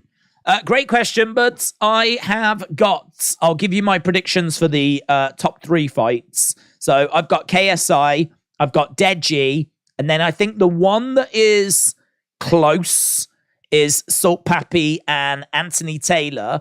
I've gone with Salt Papi, but I don't feel brilliant about it. The reason why I say that is because Anthony Taylor's been in there with Tommy Fury. Anthony Taylor is someone that knows how to box. And I think that Salt Papi has been up against people that don't have great boxing ability, don't have like much experience, don't have great cardio. This is a real test for Salt Papi here. I think he has got the skills. I think that he might have just been a little overhyped because I think if you've got any sort of ability in this space, you are gonna stand out. I think he does stand out, but how good is he? And we're gonna get a real good look at that tonight when he takes on Anthony Taylor. So I like him. I think that he is someone that should be getting praise, of course. But is he the real deal? That's the big question here. And we'll get a big answer on that tonight. So I've got Salt Papi winning. I think Deji's got too much experience for Swarmz. This is like Swarmz' third fight. Deji's just coming off having faced Floyd Mayweather.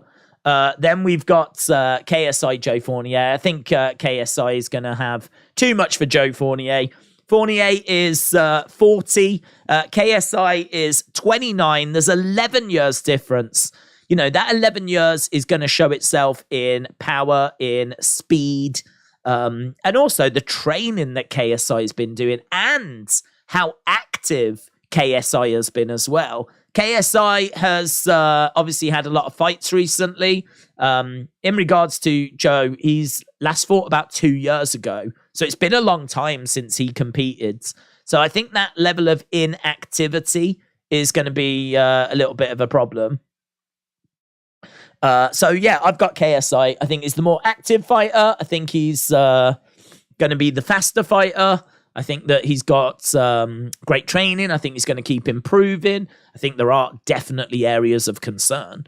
I think there's definitely areas that at times he can look a bit wild, and we spoke about that earlier. So I certainly don't think he's like perfect or anything like this. But is he good enough to get past Joe Fournier? Yes. But is he good enough to get past Tommy Fury?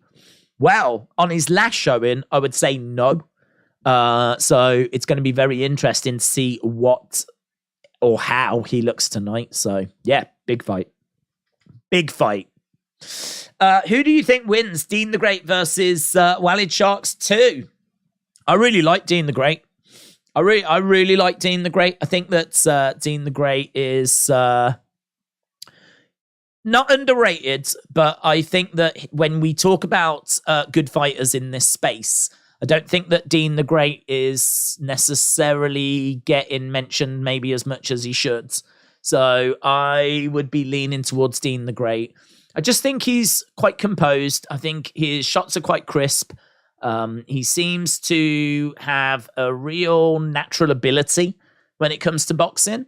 And I like him. I think he's one of the best fighters in Misfits. So I would be leaning to Dean the Great for that. KSI would absolutely get walked down by Tommy, said X Music. Yeah, I mean, look, I think Jake, I could be wrong, but I think that Jake was clear of KSI in boxing ability because KSI took so long away, like went away from boxing for a long time.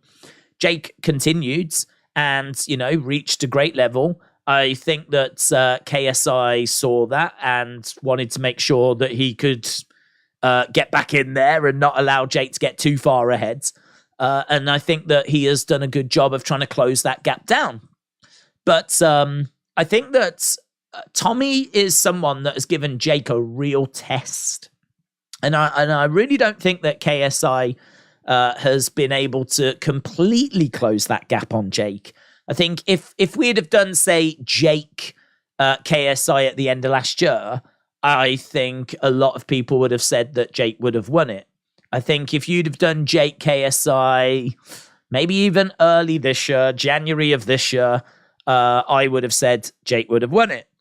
I think tonight is going to be a real interesting showcase as to where we are on this journey, because I've got no doubt that Jake would beat Joe Fournier. I think Jake would beat Joe Fournier. Jake has been in there with Tommy Fury. As I said earlier, there's a reason why KSI wants to do Joe Fournier and then Tommy Fury after, because Tommy Fury is a bigger challenge. You do Joe Fournier to get ready for Tommy Fury. And I think in a way, KSI is even admitting that by saying, I'm doing Joe Fournier now, Tommy Fury afterwards. Well, we've seen Jake get to that Tommy Fury level, and he did well. He did really well, right? I mean, that was close. I mean, Tommy Fury burst into tears when he got that decision win because it was so close. I think he knew standing there that he could have lost that. He could have lost that. But it went his way, and I think rightfully as well. And so, I've got Jake being in and around Tommy Fury level. So that's where I've got Jake in and around Tommy. I mean, you could do Jake Tommy Fury too, and I believe it would be a close fight again, right? The first fight was close, and I think the second fight would be close. Realistically, is KSI good enough to beat Tommy Fury? Now, I would say last year, no. And I would say, judging by what I saw in that Faze Temperrr fight, I would say no from his last fight as well. But I know that KSI is still shaking off the cobwebs, if you will. You know, I mean, who's he fought? He's fought Pineda. He's fought Faze Temperrr. He's fought Swarmz. Do you know what I mean? Like, this is not Killer's Row. So tonight is massive. Tonight is massive. I'm amazed there's not more buzz around tonight, because tonight is KSI actually stepping in there with someone that we have watched before on this channel, someone that I do recognize as a legit threat, someone that I do recognize as having boxing ability, boxing skill, and this is going to be a test. But I do think it's a test KSI will pass. I think he'll face him, beat him, move on to Tommy Fury, and that fight is then going to be absolutely massive, because that's the Jake Paul level. That is the Jake Paul level.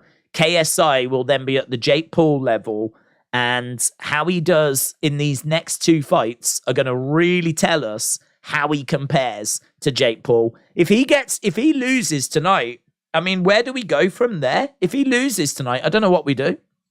Do we do a rematch? Do we still go forward with the Tommy fight? Does this just derail everything? Would this be a warning sign that we're not where we need to be? I mean, there's a lot at stake here for KSI. There's a lot at stake tonight. He is looking for a win, and a convincing win, and he is looking to send a message. And if it doesn't go that way, then I don't know where it leaves us, to be honest. This is so in the balance. Like, he has got to get the win tonight. It does matter. Like, it does matter. He's got to get the win. If he doesn't get the win tonight, I don't know that the Tommy Fury fight happens, or it gets delayed a little bit, you know, because we do a rematch against Joe Fournier instead. And, you know, lo and behold, if Fournier knocks out KSI, I mean, could you imagine if that happens tonight? I mean, if that happens tonight, the Jake Paul match might just be off the table completely anyway. I don't know. I don't know. It's super, super interesting. But I think KSI gets it done. But as we said, this is why it's important tonight. There is stakes. There are things riding on this. So looking forward to it. So we've got KSI, Joe Fournier. We got Deji against Swarmz. Got Salt Papi against Anthony Taylor. I've got KSI, Deji, and Salt Papi, which I don't think is really going against the grade, because looking at Tapology, 90% of people have got KSI winning against Joe Fournier on Tapology. 90% of people have got Deji beating Swarmz on Tapology. And 89% of people have got Salt Papi beating Anthony Taylor. So that's where we are in regards to our top three fights. Kian, shout out to you, bud, said, do you think that Seth versus AJ will steal the show? What's your thoughts? I think it's got a good chance to do that, but I think the card's looking pretty good. I wasn't massively impressed with Brock Cody last time, so I don't think that'll steal the show, but they might put in a stipulation, or they might do something just to make it stand out a little bit more than it did last time. And I think that Sammy and Kevin against Roman and Solo is going to be a big match. And that has got all the potential in the world. I mean, don't forget how great that tag match was at WrestleMania. And it's Roman. So, yeah, I think we're definitely looking at a few matches that could steal the show, but Seth and AJ, of course, in the running. 2 great in-ring talents. Adam said Swarmz is winning. Fair play. Botsco Broom said, please help. Well, please help me because we are at 205 likes. We got over 600 people joining us. Shout out to you. Shout out to the Misfits community. If you haven't left a like, leave a like, as we're trying to get as many as we can, in all fairness. I've got no expectation for this. We're just doing what we can tonight, and we'll see where we get to. But we've got our first fight on the main card coming up very, very soon. This is going to be Lil Bellsy taking on Lil Kymchii, and this is going to be a riot, man, because these two, out of all the fights, I think these two have probably had like the most fireworks. These two, we've seen fishes being used. One slapped the other or threw a fish at the other at like the weigh-in press conference thing. So we've seen that. We've seen drinks being thrown. We saw a fight break out at the media workout. These two do not like each other. It's as simple as that. They do not like each other. Lil Bellsy has got height and reach advantage. Not only that, she has fought before in Australia. She's an ex-lingerie model, and I did read about her that she apparently faked a pregnancy. She pretended that she was pregnant when she wasn't. And I don't know, man. Like, I don't know about this girl. She apparently was on Celebrity SAS in Australia. She's a bit, she's claimed that Lil Kymchii is flat-footed and doesn't have many shots, whatever. There's really not much to know about these girls. Lil Kymchii, to my knowledge, has never fought before. Lil Bellsy, as we said, has had that one fight and there wasn't much to take from it. Lil Kymchii, she seems wild. She was an adult film star. She's only been training for about 6 weeks. She seems aggressive. She seems like she just wants to get in there and just rip the other girl's head off. I don't think we're going to be seeing much in the way of actual boxing ability from Lil Kymchii. There's a 13-inch reach advantage to Lil Bellsy. Lil Bellsy is 5'5". Lil Kymchii is 4'11". It is a big height and reach advantage for Lil Bellsy. Like, Lil Bellsy, if she's even just got the most basic of boxing ability, she should be able to win this. Because she should be able to just get the jab working, keep Lil Kymchii frustrated, keep Lil Kymchii at distance, use that 13-inch reach advantage, which is just mental. That is mental. 13-inch reach advantage. That is super, super significant. So she should be able to use that and, as we said, get the job done. So, and the fact that she's got one fight that she's had. Right, we've got Lil Kymchii making her way down. As we said, Lil Bellsy has got that experience. Lil Kymchii does not. She is making her way down. What she does have is aggression. We've also got one of those, like, Chinese dragons dancing on the ramp. I didn't even see where this came from. So, Lil Kymchii making her way down. Now we've got, like, one of those Chinese dragon type things that you see in carnivals. I love how she just nonchalantly just made her way down, just walked down, didn't stop, didn't pose, didn't do anything. And then out of nowhere, some flipping dragons just arrived.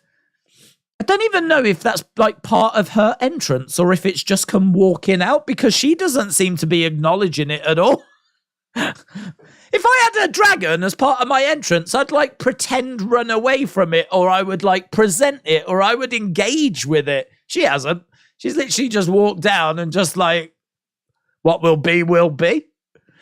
With a flipping dragon walking behind her. We've got a throne. I tell you what, they've turned up the entrances, haven't they? We've got a throne. Here is Lil Bellsy, who's going to sit on this throne. This is mental. Can I just remind you, this girl's had one fight. She's acting like she's the flipping queen of the Misfits division.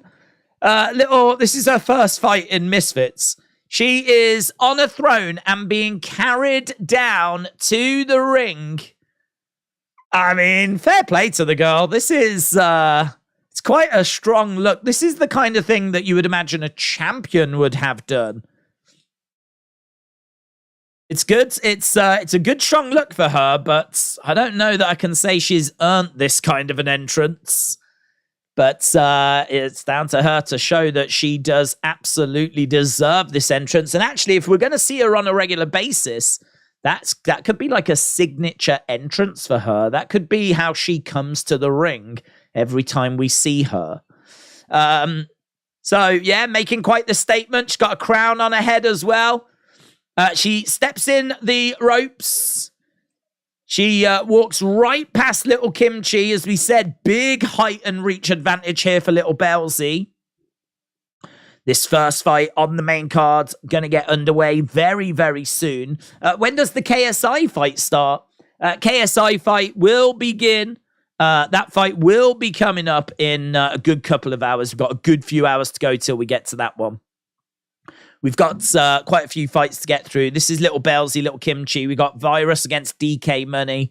Tennessee Thresh against Paigey, Cakey. Salt Papi against Anthony Taylor. Deji against Swarmz.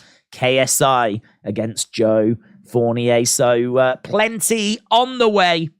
But this first one of the evening coming up now. And this is two women that really, really do not like each other. The heat and the hatred between these two has been palpable in the builds.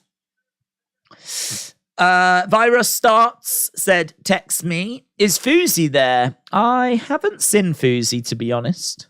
1066 Blues said, Days, I wanted to know, how are you this evening? I'm good, thank you.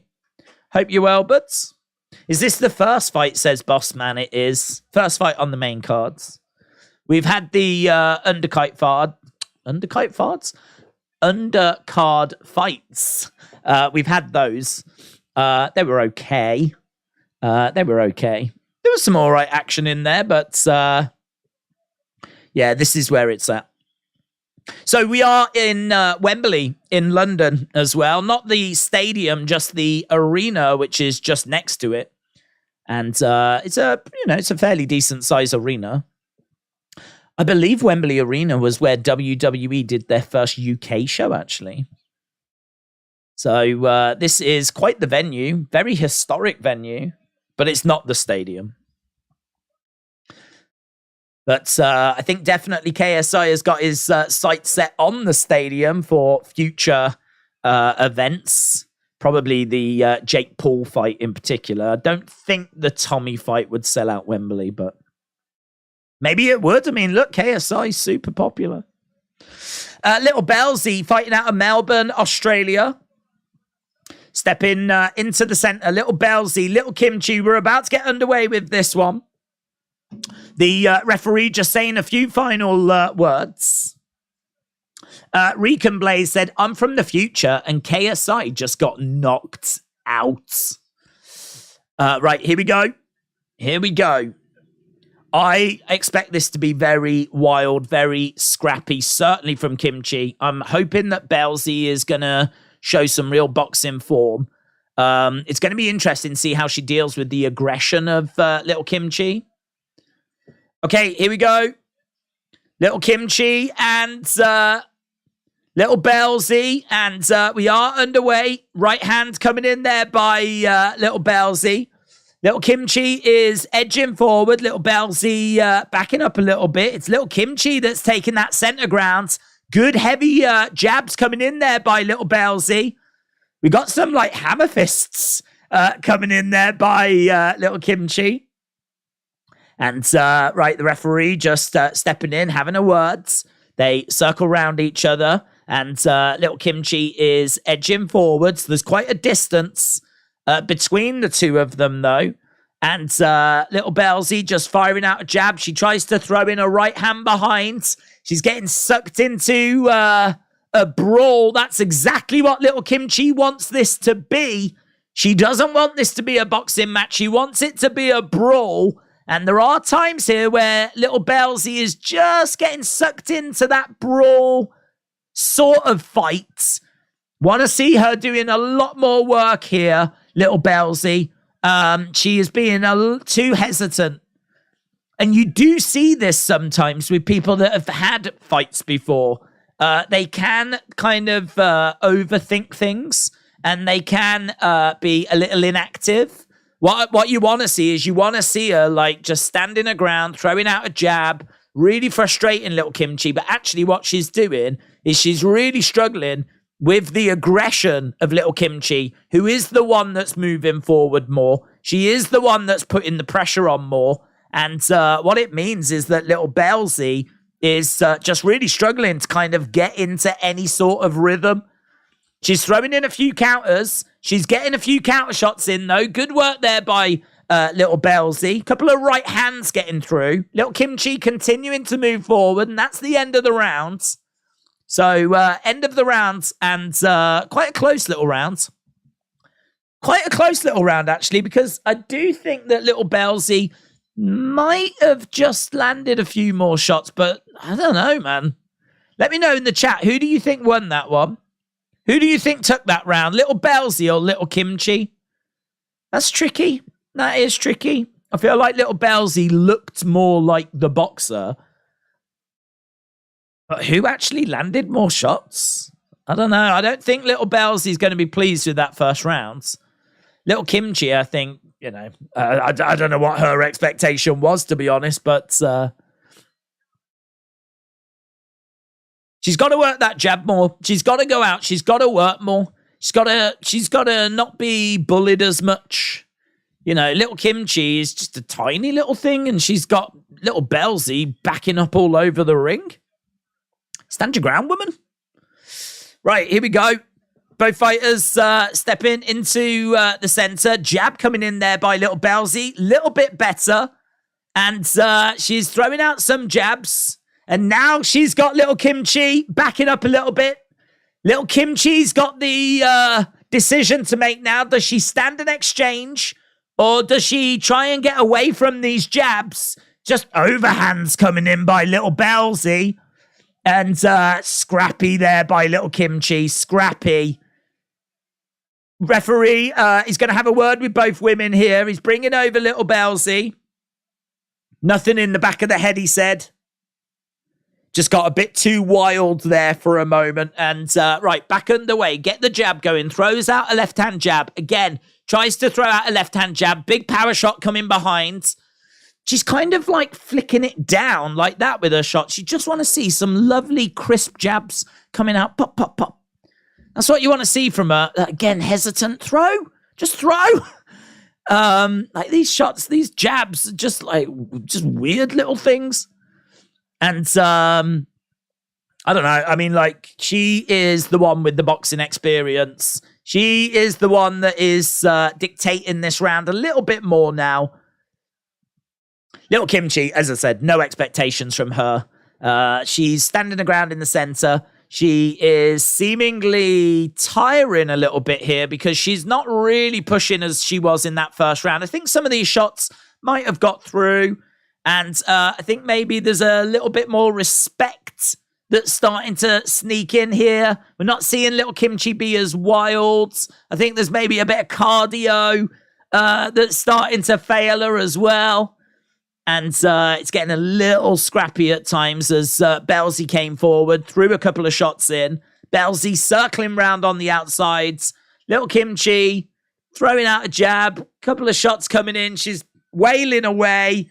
And I really don't know in that final exchange what got through. I definitely felt like Bellsy had the better of that round, though. So could be 1-1, could be 2-0. Not much in that first round, but I felt like Bellsy was much better in that second round.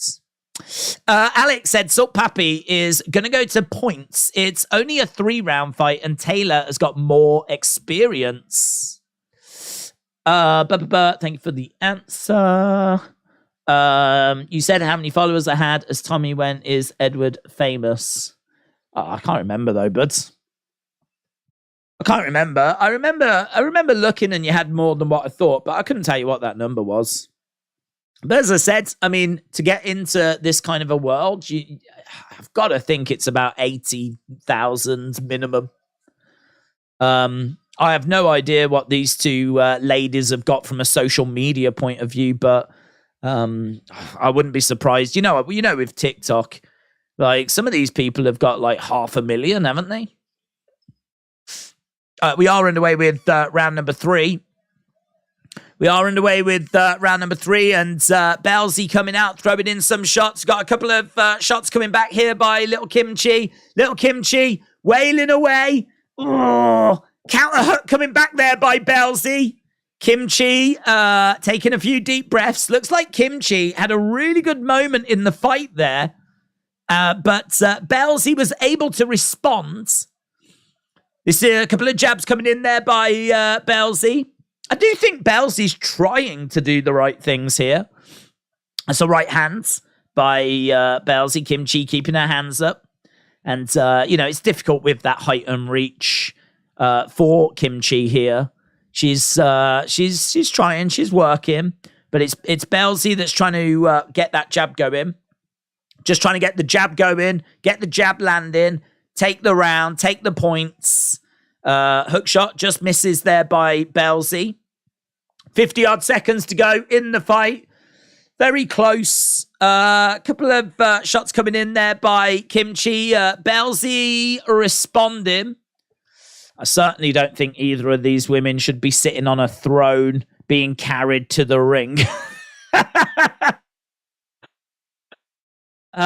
We've got 30-odd seconds left to go here as a couple of right hands coming in by Bellsy. She's keeping that pressure on Kymchii. Kymchii on the back foot a little bit. And we've got Bellsy, again, just throwing out that jab, but it's just short. It's just giving Kymchii something to think about. Kymchii trying to edge forwards. Couple of shots coming in. That's the end of the fight. And neither woman really in any kind of danger at any point there. Considering the heat that was between those two, considering the hatred that was between those two, I don't know if it's a cardio issue, and I don't know if they just gassed out. But, yeah, the first round, I think Kymchii really was taking the fight to Bellsy, and I think you could make the argument Kymchii maybe just edged it. For me, I think Bellsy takes the seconds. And I just think, like, who was the better fighter? Who was the better boxer? I think that it was Bellsy. I think Bellsy was better, and I think the judge is going to go with Bellsy, but I could be wrong. Could be wrong. There's definitely periods where Kymchii was wild and just landing some flailing shots. I mean, it's just throw and hope. That's all it is. There's no calculation. There's no skill. There's no technique from Kymchii. Oh, hello. We're going into round number 5. I thought we only had 3 rounds. Oh, 4 rounds on this one. So round number 4 then. Okay.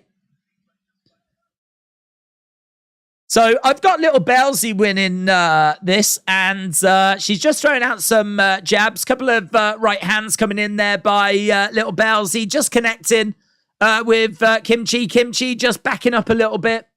Again, Bellsy throwing out a jab, and again, Kymchii trying to respond with the left hand, but it just falls short. Bellsy again just flicking out that jab. Kymchii just circling round. Body shot coming in there by Bellsy. It is just jab, jab, jab, jab, jab.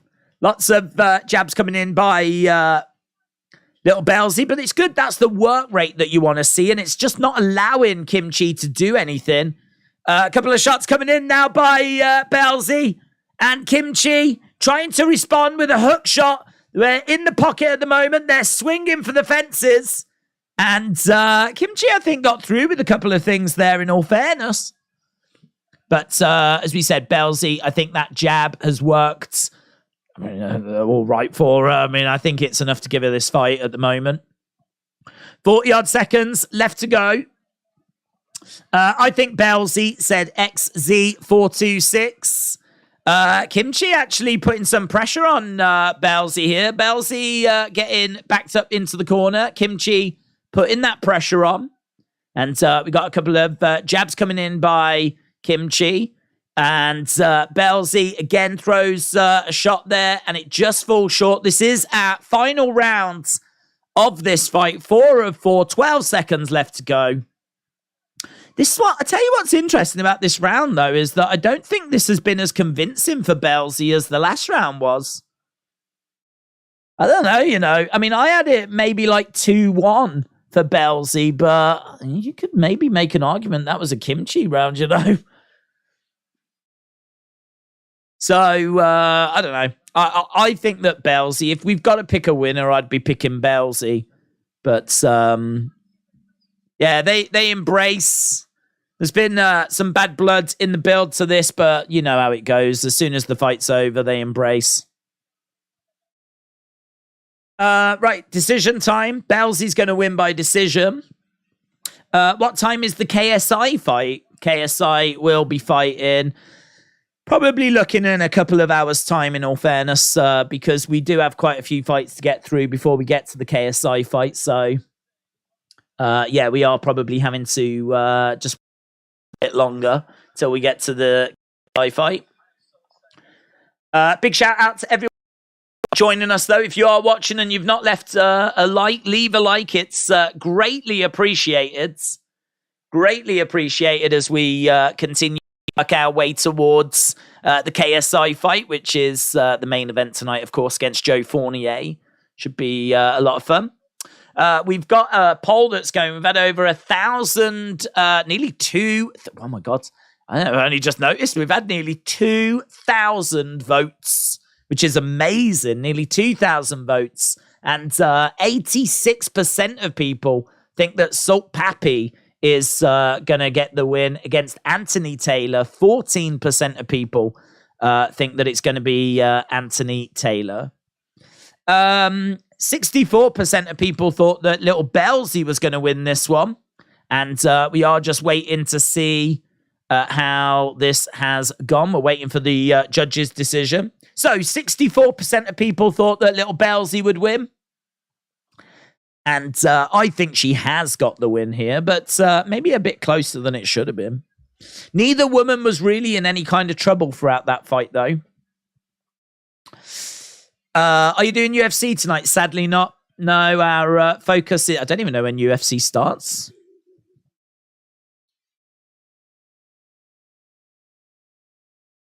$39.37. $39.37. 40-36. Lil Bellsy wins. So she wins unanimous decision. It's 39-37. 39-37. And I think there was a 40-36 in there. So one judge gave all the rounds to Bellsy. The other two gave one round to Lil Kymchii. And they gave the other rounds to Lil Bellsy. Yeah, I think that's the right result. I got no problems with that. So, right, Lil Bellsy picks up the victory, and we are done with our first fight on the main cards. So, next up is a fight which I'm not too bothered about, if I'm going to be totally honest. This is Viruzz against DK Money. And we have seen DK Money before. Never really done much. Apparently sparred over 150 rounds to get in shape here. Is in shape after admitting that he wasn't in great shape last time.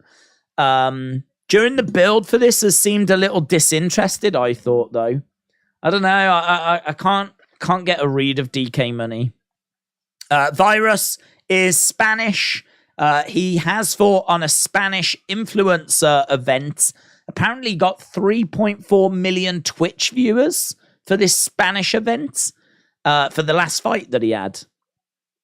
86% of people think that Viruzz is going to get the win. DK Money has got 14% of people. So 86-14. People say that Viruzz is going to get this one, but it's not one that's had much build. It's not one that's got much attention. you know, it is what it is. We'll get through it. Then we've got another women's fight. Then we're into the big guns, man. Then we're into something a bit tastier, so. Days, Katie Taylor next week said, Des, I don't think so, but I think our attention is on Devin Haney and Lomachenko. I would love to do the Katie Taylor fight because I'm a big fan of Katie Taylor. And obviously we did her against Amanda Serrano. We have done other Katie Taylor fights in the past. This is her going back to Ireland. This is the homecoming. This is... two undefeated fighters as well. It's going to be a great fight. But, yeah, I think the Haney-Lomachenko fight is a much bigger fight. It's a much bigger fight. I don't think there's a way of doing both. I haven't really looked into that yet. If there is a way of doing both, then I might look to try and do both. But, yeah, I'm definitely prioritizing... Astrid, I think she just called out Astrid. Astrid is up for that fight, so looks like we might be getting Astrid and Lil Bellsy at some point. Hannah, shout out to you. Said, I'm going to keep checking in when I can on the fights. I hope everyone has a good evening. Hannah, shout out to you. Hope work goes well, my friends. Who won? Says Bally. So I could tell you that it was Lil Bellsy that won that last one. On the undercards, we had Nector beat Archie's brother. We had Wings beat Boogie. We had the mystery person was Halal Ham, and he won against Zuckles.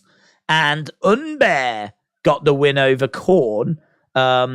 30-27 to Korn, and then the other two judges went 29-28 for Unbaer, so Unbaer won by split decision. So that's the results of the fights we've had so far, and the second fight on the main cards coming up next.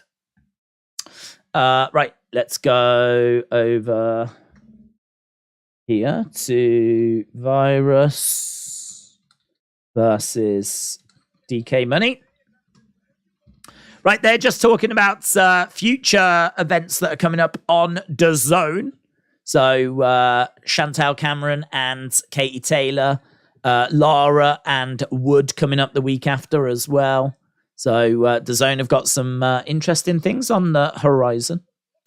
Who would win out of Anthony Taylor and Anderson Gibb? That's a good question. That's a good question. I think we'll get a good read of Anthony Taylor today. I think that Anthony is definitely a challenge for people, and I think that he has got good ability. I do think that he can get kind of worked out. He's someone that tends to be quite aggressive, comes forward, and then I don't know that he gasses out, or if the fight just settles down, or if people just sort of work him out, but he doesn't look as good towards the end of the fights as he does right at the very start.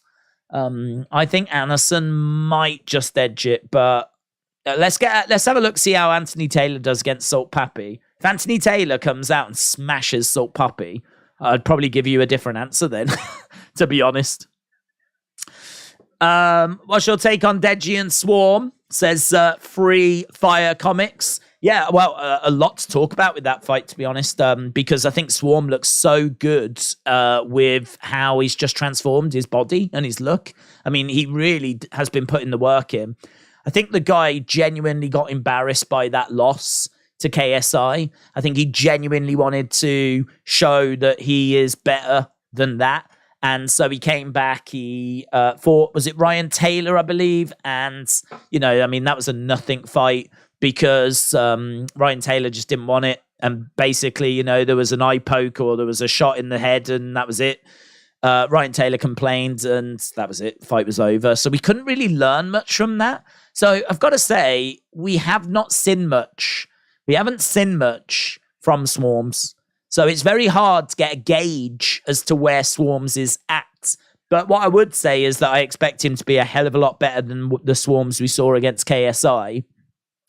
In regards to Deji, I I think that Deji is the favorite to win that. I think he should win that. I think that he's got the basics. I think he just had a fight with Floyd Mayweather. I think that this is a big step down from that. I think he should be confident that he can win this. I think that this is a good fight for him, actually. This is a good fight for him because I think this is below him.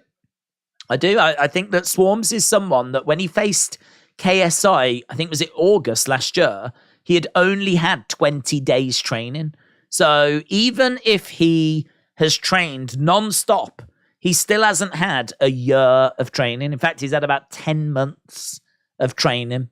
Well, we know that Deji has had more than that. So I don't think that Swarmz could have closed that gap on Deji. So, that's where we start then talking about, is Deji going to look past Swarmz? Is Deji going to be overly confident? Is he going to fight the wrong game plan?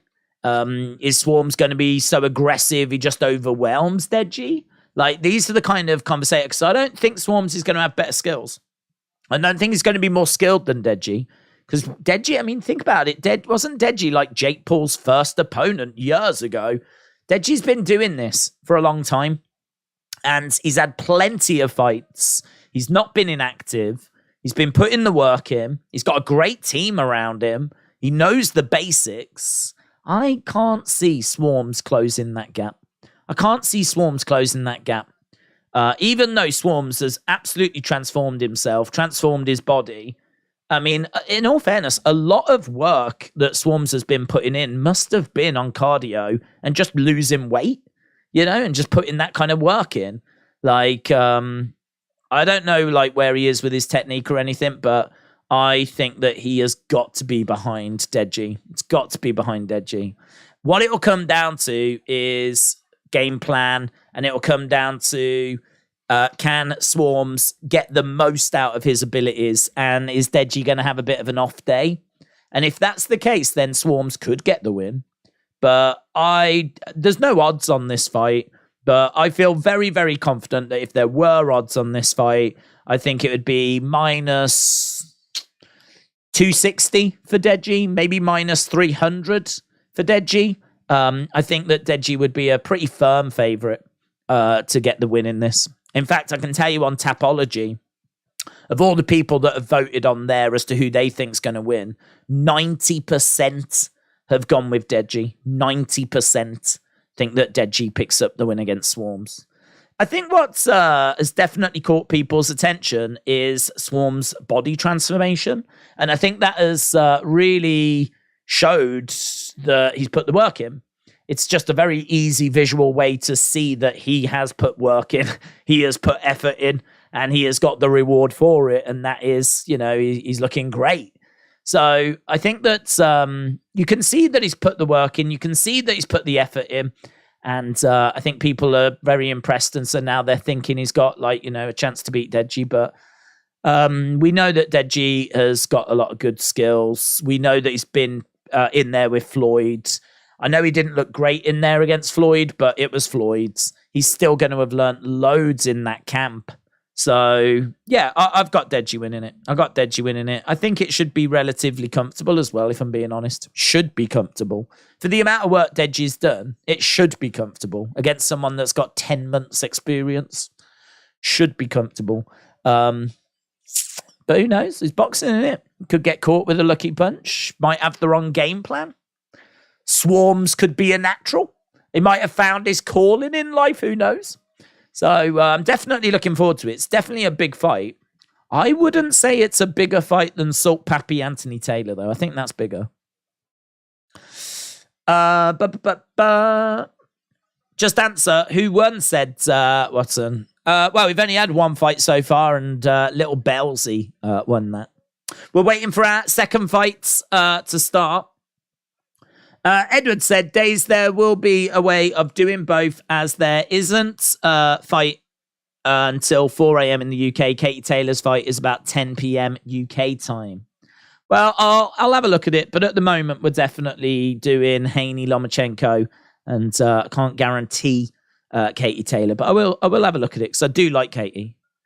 Kian said, do you think KSI faces next? I think it should be Tommy after Fournier. They've got beef at the moment. What are your thoughts? I mean, look, he should face Tommy. But I think he can only really face Tommy if he gets past Fournier.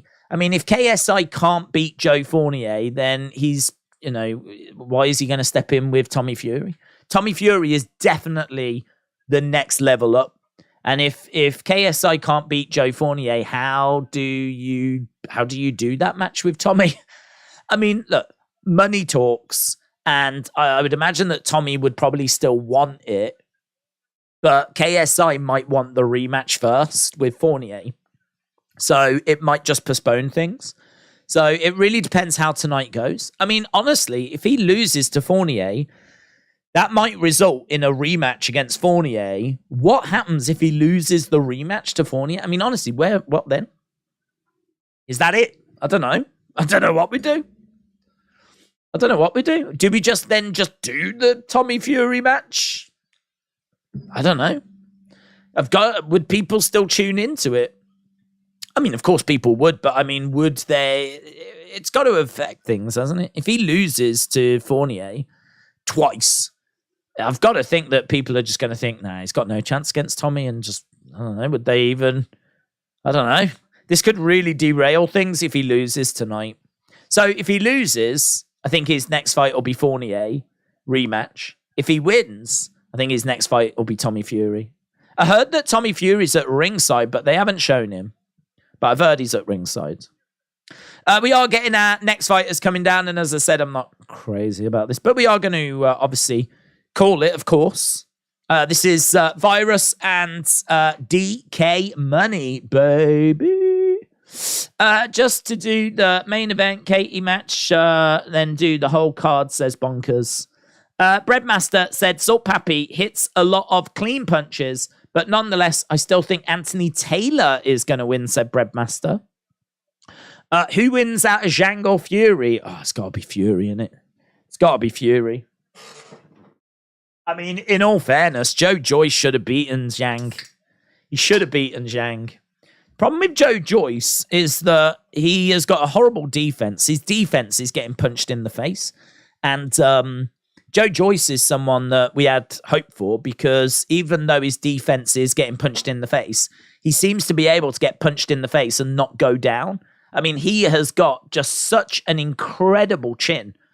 A lot of people have said, what would happen if Deontay Wilder hit Joe Joyce clean in the head? Like, what happens?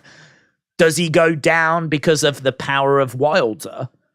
Or does he just eat the shot? Like, one of the most devastating shots in boxing. Like, what happens? Well, turns out, there's actually a third option. There's actually a third option that people weren't discussing. And that's what we saw in the last fight. And that third option is that your orbital bone gets broken, or, something gets damaged and the ref has to stop the fight. So you might not get knocked down. You might not, your chin might not fail you, but equally your body still might fail you. A bone might get broken, or something goes wrong. An eye swells shut. A cut appears that's nasty, and ultimately the ref just stops it, and so you end up losing. And that's what happened with Joyce and Zhang. I mean, he was getting smashed and ends up getting this injury, and the fight gets stopped. I've got to think that Fury's skill and ability would be too much for Zhang, but yeah, I mean, that was a real blow. That was for Joe Joyce. That was a real blow. I actually don't know what's next for Joe Joyce. I think he wanted the rematch, but I have heard about Zhang and Fury. Both fighters are in the ring at the moment. Who won in the girls' fight? It was Lil Bellsy. Lil Bellsy won in the girls' fight. If you are watching and you've not left a like, leave a like. It's greatly appreciated. We're on just over 300 likes. So smash those likes if you are just joining us. As we said, it is greatly appreciated. We're about to get underway with this next one. This is going to be Viruzz and DK Money. Oh, hello. This is 3-minute rounds. I've got a 3-minute timer, I do. Right, 3-minute rounds for this one. Viruzz, DK Money. This is one of 4 rounds. Viruzz is in red, DK Money in pink. And as we said, Viruzz is someone that has Spanish, competed over in Spain. A couple of hook shots just falling short there by DK Money. And at the moment, quite cagey between these two.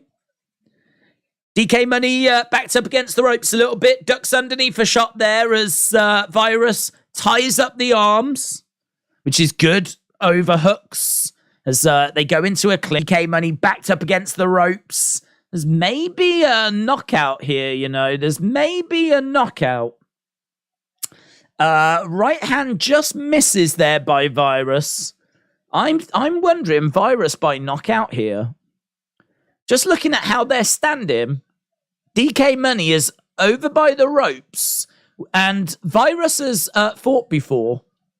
He hasn't exploded forward with anything. I'm just thinking if he does, and he catches DK Money, I could totally see him getting put away. And he does explode forward there, Viruzz. Connects with the right hand, and it drives DK Money back into the corner. Again, I like this. Oh, look at that. Look at that right hand by Viruzz. So again, just throwing out a couple of jabs. Oh, the right hand comes in, but he misses with it. If that right hand connects, I think DK Money's in trouble. I think he's in trouble. It's really interesting because he's just keeping the right hand occupied. I don't know what handed the fighters are here, but oh, that was nice. I was just going to say there, I think DK Money should use his left hand a little more here, because what we're seeing from Viruzz, we're seeing a couple of shots here by DK Money. Viruzz backing up a little bit. Oh, lovely right hand by Viruzz. Gets through with a big shot. So Viruzz was like putting out his right hand, and they were just constantly touching gloves. So he was working his left. He was touching the right hand of DK Money. And I was just waiting to see if DK Money was going to use his left, because there was a big opening. He finally did. And he got a little bit of joy, and it did just sort of swing things in his favor towards the end of that round. They both had moments in that round. Let me know in the chat who you think took that one. AB Jobson said boxing is a circus now. Right, yeah, let us know. Who do you think took that one? Do you think it was Viruzz? Do you think it was DK Money? I think DK Money got some moments at the end, but I think Viruzz looked better at the start. I think it was quite close. I think Viruzz had DK Money right where he wanted him. Like, he had him up against the ropes, and he was just putting out some jabs, and he was just setting up that right hand. And he threw the right hand a couple of times. One time hit, and it drove DK Money back. And then the other time he threw it, and he didn't connect.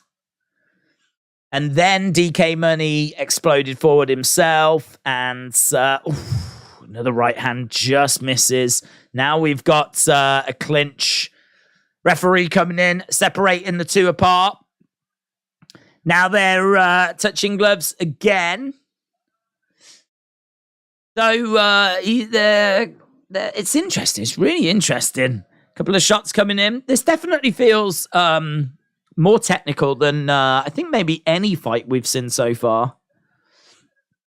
Viruzz trying to find a rhythm. DK Money just stepping forward here. Again, he's just constantly putting out this left just so he can set up that right. But that right is just not landing. That one just falling short, but that was nice. Another right that came off there by Viruzz, and again, you can see him working that left hand, trying to create an opening for that right.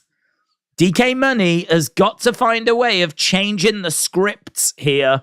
He's got to give Viruzz... Oh, he catches Viruzz! Nice. That's exactly what DK Money needed to do. He changes the script as Viruzz explodes him with that right hand. Hook shot. Hook shot. So Viruzz throws that, but as he throws it, leaves himself open. Bang! Hook shot comes in. Viruzz goes down. So we are in the second round. Both guys in the center. Jab coming into the body there by Viruzz. And this is where the sweet science of boxing becomes very interesting, because Viruzz has got a plan and a strategy. And we know what that strategy is. But he just executed it and he just got caught. And so he knows he can get caught as well. So does he keep doing it? Has he got a plan B? Is plan A going to work for him? Is he going to keep spamming that, or do we switch to something now? At the moment, we're seeing DK Money on the front foot. That knockdown is a big moment, though, because that's surely giving DK Money this round. Even with all the work that Viruzz has been doing, just that lovely little hookshot counter, and Viruzz going down, little jab coming in by DK Money. But, oh, that was nice. That was nice by Viruzz, but again, didn't connect with it. I think these right hands are so big by Viruzz. They're so big that you can see them coming. Oh, there it is! Boom! There it is! Viruzz connects on DK Money. DK Money is down. DK Money is out. Yes! Knocks out DK Money. Lovely, lovely, lovely. Lovely. And I don't think he did it with the right, actually. I'd need to see a replay of it. You know when you just see a fight at the start and you're like, oh, I can just feel how this is gonna go. Because you could just see that Viruzz knew how to box. And you could see that he was just setting up the right hands. And you could see that DK Money was getting pressured back against the ropes.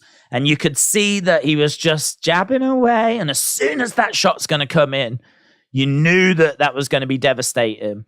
But the thing was, he kept throwing it and missing. He kept throwing it and he kept missing. And I don't even think that's the shot that's put him away, to be honest with you.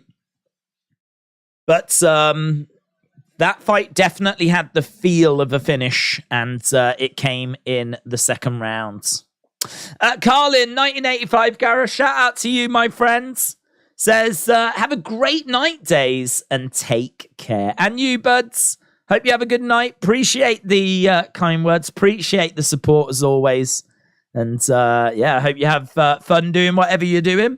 We are working our way towards the main event, as we are working our way towards KSI against Joe Fournier. Right, so Carlin, appreciate the support, man. Really appreciate it.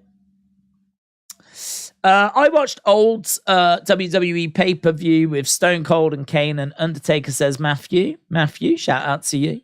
DK Money was doing great. He should have pushed forwards and not let him recover, said Switchblades. That was nice. So they break apart and it's a left. It's the left. It's kind of like a left's hook uppercut. Kind of comes from like a 45-degree angle. Whoosh.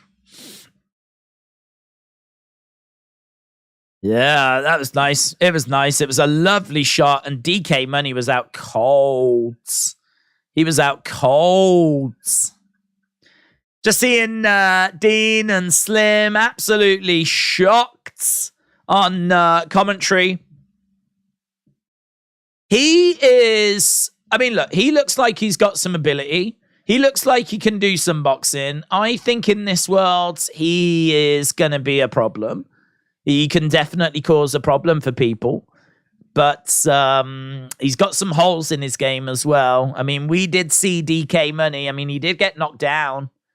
We did see DK Money getting some success against Viruzz, and I don't think DK Money is really that highly regarded.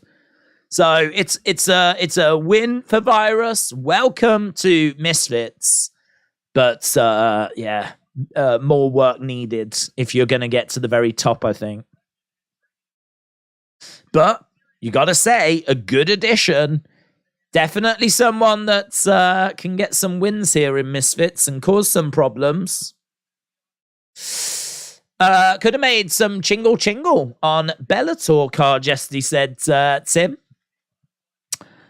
That's what I would do to everyone here, says Edward, apart from my friend Wink Wink James.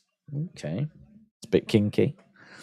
So Edward wants to knock everyone out in the chat, apart from James, who, I don't know if he wants to take him on a date or something. Alan said, Swingler usually main events the card after KSI, but now that he's retired, who do you think will get to main event Series 8? Oh, it's a good question. I mean, could it be Chisora? Because I don't know what that was. At the press conference, I don't know if you saw, but they called Chisora up on stage, and someone came out, some kids, and started threatening Chisora. Chisora was like, I don't think he knew what was happening. But then a much bigger guy stepped up to Chisora, but they never introduced this other guy. They never introduced him, so I don't know who the other guy was. But he stepped up to Chisora, and then Chisora was like, do you want to see me face this guy? He was asking the crowd, and the crowd were like, yeah. They weren't really that bothered, but they were like, yeah. And it sort of felt like they were setting that up for a future Misfits cards. That's what it felt like. Chisora against this other dude, like for a future Misfits cards. So I don't know if it's going to be announced that that's the next main event, or maybe it could be the main event of Misfits 09, Misfits 10, or something along those lines. But I think there's a chance that Chisora against this dude could be, and I don't think you're going to have that. You're not going to have Derek Chisora as a co-main. I mean, Derek Chisora has been in there with, he's Tyson Fury. He's fought for like the proper heavyweight championship of the world. So I don't think you're going to be putting him in the middle of a card. I don't think you're going to put him after Lil Bellsy and Lil Kymchii and just before Viruzz and DK Money, right? I think you put him as the main event. So, yeah, I don't know what that was about. But if that was a little tease that he's now coming into the Misfits world as like a little one-off show, little main event, little showcase thing, then maybe it's him. Who the flip are these guys, said Tim. I only know KSI because he's prime partners with the future GOAT Logan Paul. Yeah, well, to be honest, these are the early fights, and I don't think there's much interest in these. We've got Tennessee Thresh taking on Paigey Cakey. I'm sure you're aware of them, Tim. Aren't you, mate? Sure you're aware of them. You know Tennessee Thresh. She's a lifestyle influencer on Instagram. I'm sure you follow her on Instagram. She's been training in boxing for 8 weeks now, so I should imagine she's in all the magazines. I'd imagine if you know anything about boxing, you'll know that Tennessee Thresh has been putting the work in for 8 weeks. So this is going to be our next fight. And then as soon as we're done with this, then we get to Salt Papi and Anthony Taylor. Then we get to Deji and Swarmz. Then we get to KSI against Joe Fournier. Do you think DK Money will get another chance at Misfits? I'll tell you the problem that these fighters have got, and that is that this is such a success that it's attracting so many new faces, and it's attracting so much interest that there's a never-ending supply of new fighters. So if you're going to lose a few fights in a row, or you're going to be boring, or, you're not going to, you might even win, but be so boring that they don't even ask you back. I think DK Money is someone that they can always turn to if they need a fighter. It's good to have someone that you can turn to. Yeah, if you've got a card, there's going to be cards that need to be filled up, and you might want, like, you know, someone that you know is not going to mess you around. We know there's plenty of fighters and fights that fall through. We have to find last-minute replacements, things along those lines. DK Money might find himself fall into that stage now. It might be a case that he becomes one of those fighters that's a backup fighter that's, you know, in case of emergency, break glass, call DK Money. So yeah, it could be one of those situations for him, because as we said, it's just a never-ending conveyor belt of influencers that want to be a part of this. And if they're going to win, they're going to seal their spot, aren't they? I mean, Viruzz is here now. Viruzz picked up a knockout win tonight. He's definitely getting a future fight, as are the other people that are winning, as are the people that won at Misfits 6, Misfits 5. It's going to pass you by real quick, man. It's going to pass you by real quick. So I'm not going to say that it's over for him, but I think it's going to become a lot harder. Yeah, a lot harder. DK No Money. Tennessee is fighting in 9 minutes, says Chloe. She is. I think your moderators have gone on strike. Oh. Why not? I think striking is all the rage at the moment, isn't it? Aren't the train drivers on strike? Do you know what I mean? It's good to be on trend. That's what I say. Right. When is KSI fighting? Probably in a couple of hours. Maybe not quite that. It's probably around about that, though. I mean, we've still got to do Tennessee Thresh, Paigey, Cakey. We've still got to do Salt Papi, Anthony Taylor. We've still got to do Deji and Swarmz. You know there's going to be a little bit of chatty. So we're probably not going to get to KSI straight away. So, yeah, it's one of those, you know. It's probably going to take hour and 45, something like that. But they might even stretch it out a little bit longer than that. We'll see. Doesn't matter. We're having good fun. I am, anyway. Right. Days, we beat Wolves 2-0 and Southampton got relegated. Oh, poor Southampton. That's good. I knew we were winning 1-0. I didn't hear that we'd got the second, though. I think I'd already started streaming by the time the game had ended. So, yeah, very good. Need to get them dubs, don't we? Hopefully Liverpool could lose the next game. That'd be useful. Okay, welcome to Wembley. Not stadium, arena. Right, the OVO Arena in London.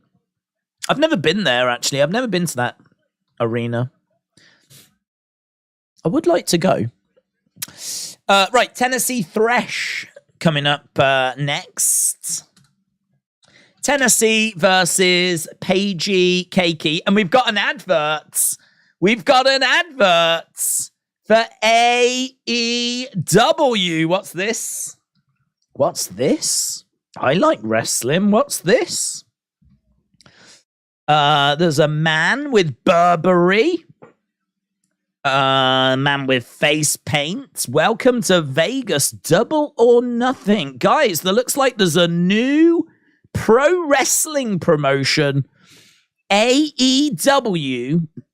Double or Nothing. Sunday, May 28th. Keep an eye out for that.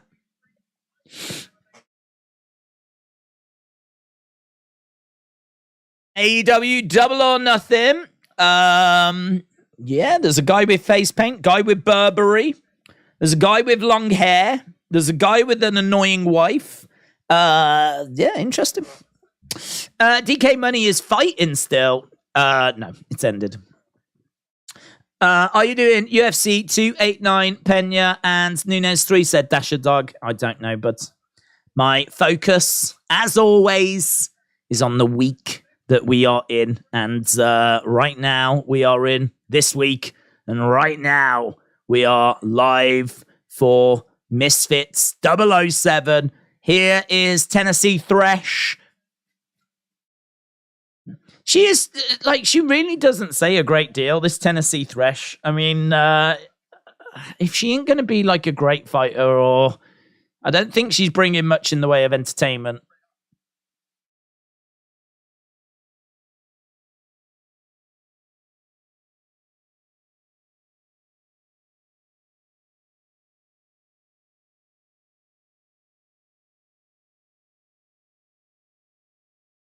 Yeah, I mean, honestly, some of the... I mean, if you think about it, these are, like, entertainers. These are, like, influencers. I have no idea. If you get asked a question, in what world do you think it's a good, like, excuse to just go, yes, no, I hope I win? Do you know what I mean? Oh, my God. Come on, man. Show some personality. I'd be going full Ric Flair. I'd be wooing away. I'd be strutting around. Woo! I'd be putting on a show.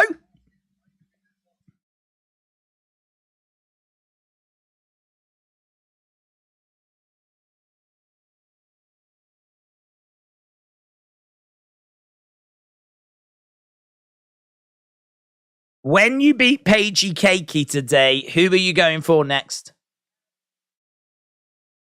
I don't know. We'll have to see. Oh, it's riveting. Oh, it's riveting. Oh, I'm so glad that I've tuned into this. Ah, this is the good stuff.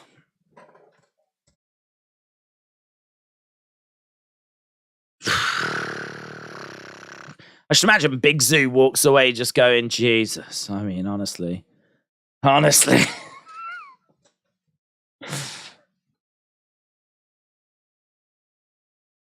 Paigey Cakey here. Let's see what she's got to say. Come on. Come on. What you got?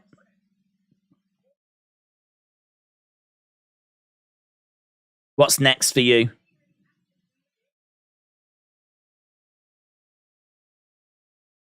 She says she wants to do acting. She wants to keep doing music. She wants to keep doing boxing.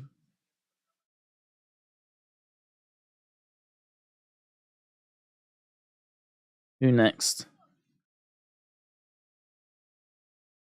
Anyone?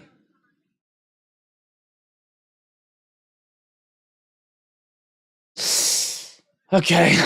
What are your predictions for KSI Fournier, KSI TKO? Do you think Deji should fight KSI? No. Who would you fight if you was offered a fight, said Wrestling J? I don't think I'd fight, to be honest. I don't think I'd fight. I don't think the money's good enough, to be honest.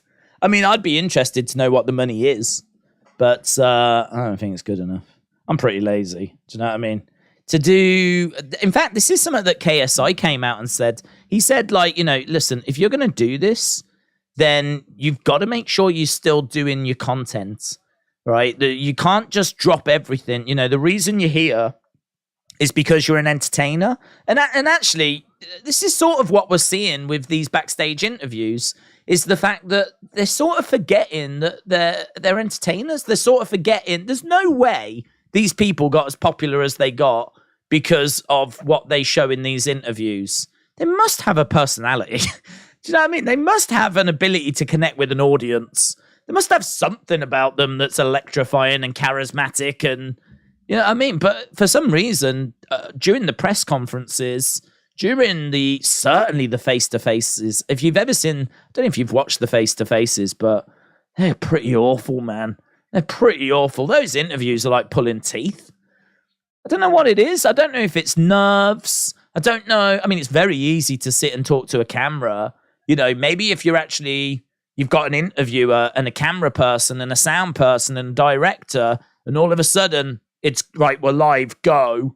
Maybe like that kind of a different environment is just like, oh my God, you know what I mean? I don't like it.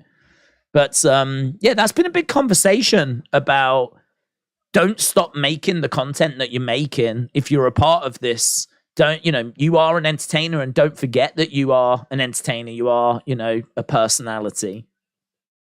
And I think a lot of them have been forgetting that.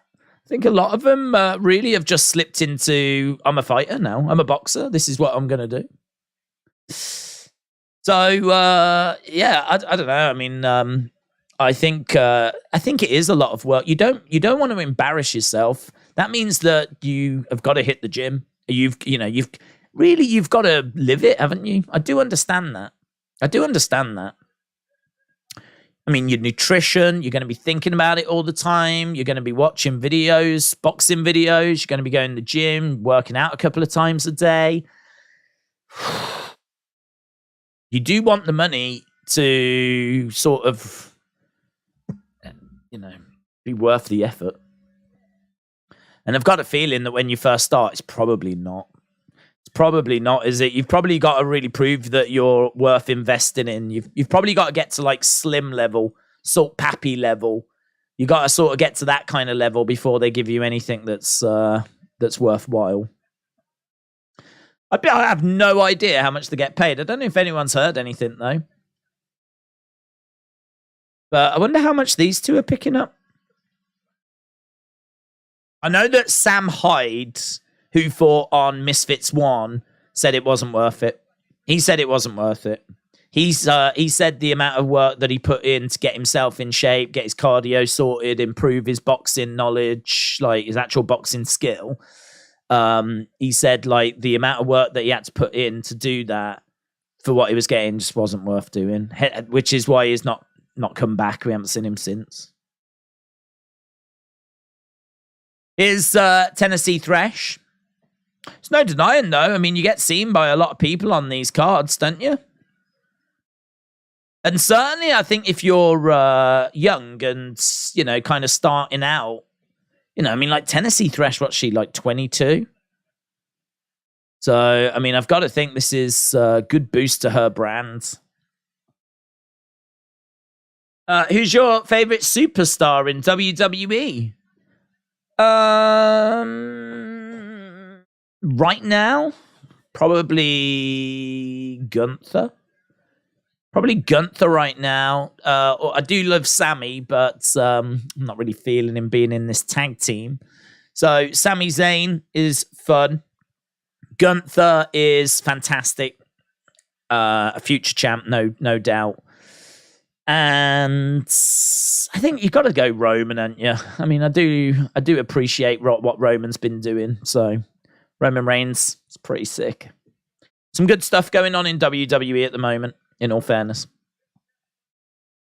Right, both women are inside the ring.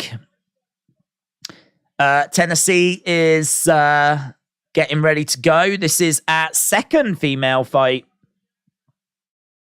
Tennessee Thresh and Paigey Cakey. Tennessee Thresh sounds like a guy with a bad rash. Daniel said, who do you think will win, Jake or Nate Diaz?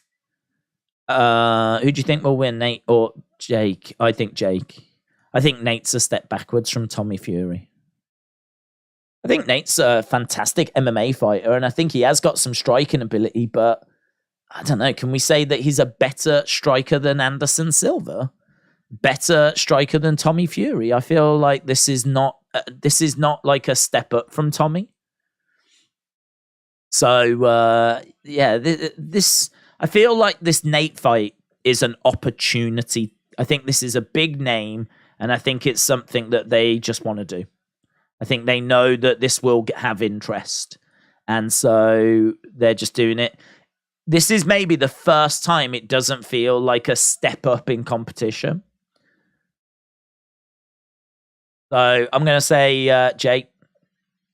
Okay, here we go then. So Paigey Cakey has been a little more aggressive. She's 30 years old. There's 8 years difference here. 30 is obviously absolutely fine. I mean, her reflexes aren't going to be slow or anything along those lines.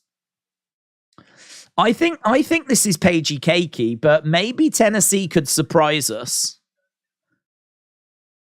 Tennessee's just been really quiet. She has not given much away at all. And, oh, look at this. Heavy shots coming in by Paigey Cakey.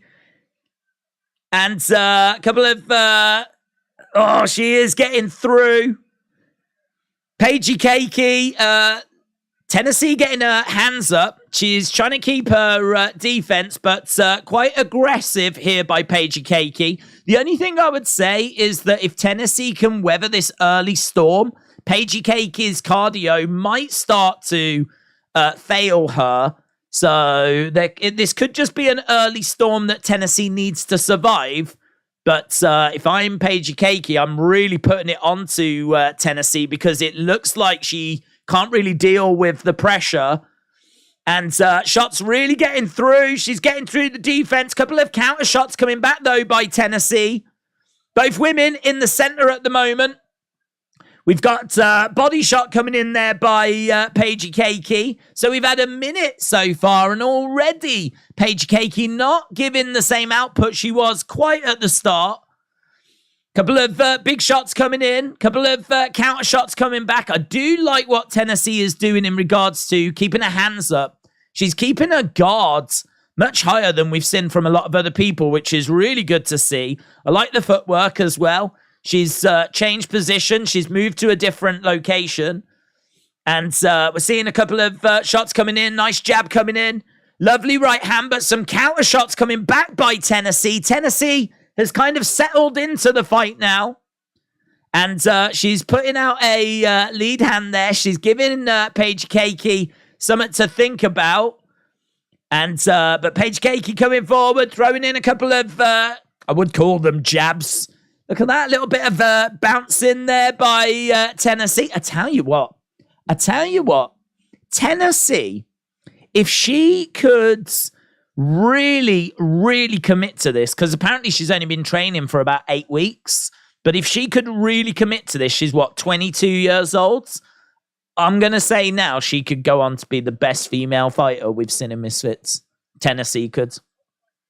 I'm not even saying that she won that round, but what she did do is she showed that she keeps a good high guard, right? She keeps her hands up. We saw some lovely bounce in the legs as well. So some lovely bounce, kept a high guard up. She also did something really clever, which was she was just like putting out that jab. And we've said this in so many fights. She's been putting that jab out there, which just gives the opponent something to have to worry about. All of a sudden, there's a fist that's coming towards you, and you've got to worry about that. So whilst you're thinking about that, you're not thinking about anything else. And it's just such a simple kind of trick, but it says that she's had some proper boxing training. So I do think that Tennessee has been getting some proper training. Apparently only had 8 weeks. But if they can develop that footwork and if they can develop that boxing kind of understanding, then she could potentially get somewhere. The problem she's got is that I think that the extent of her knowledge has probably already been shown. Everything we've seen is everything she knows. And at the moment, she's at that stage where just pure aggression can break through the defenses. Lovely couple of counter shots coming in, though, by Tennessee. She is getting smashed, but she's throwing some counters, so she is taking some shots. Driving forward here, and look at that high guard. Look at the hands. Look at the guard, man. Look at the guard. That's good by Tennessee.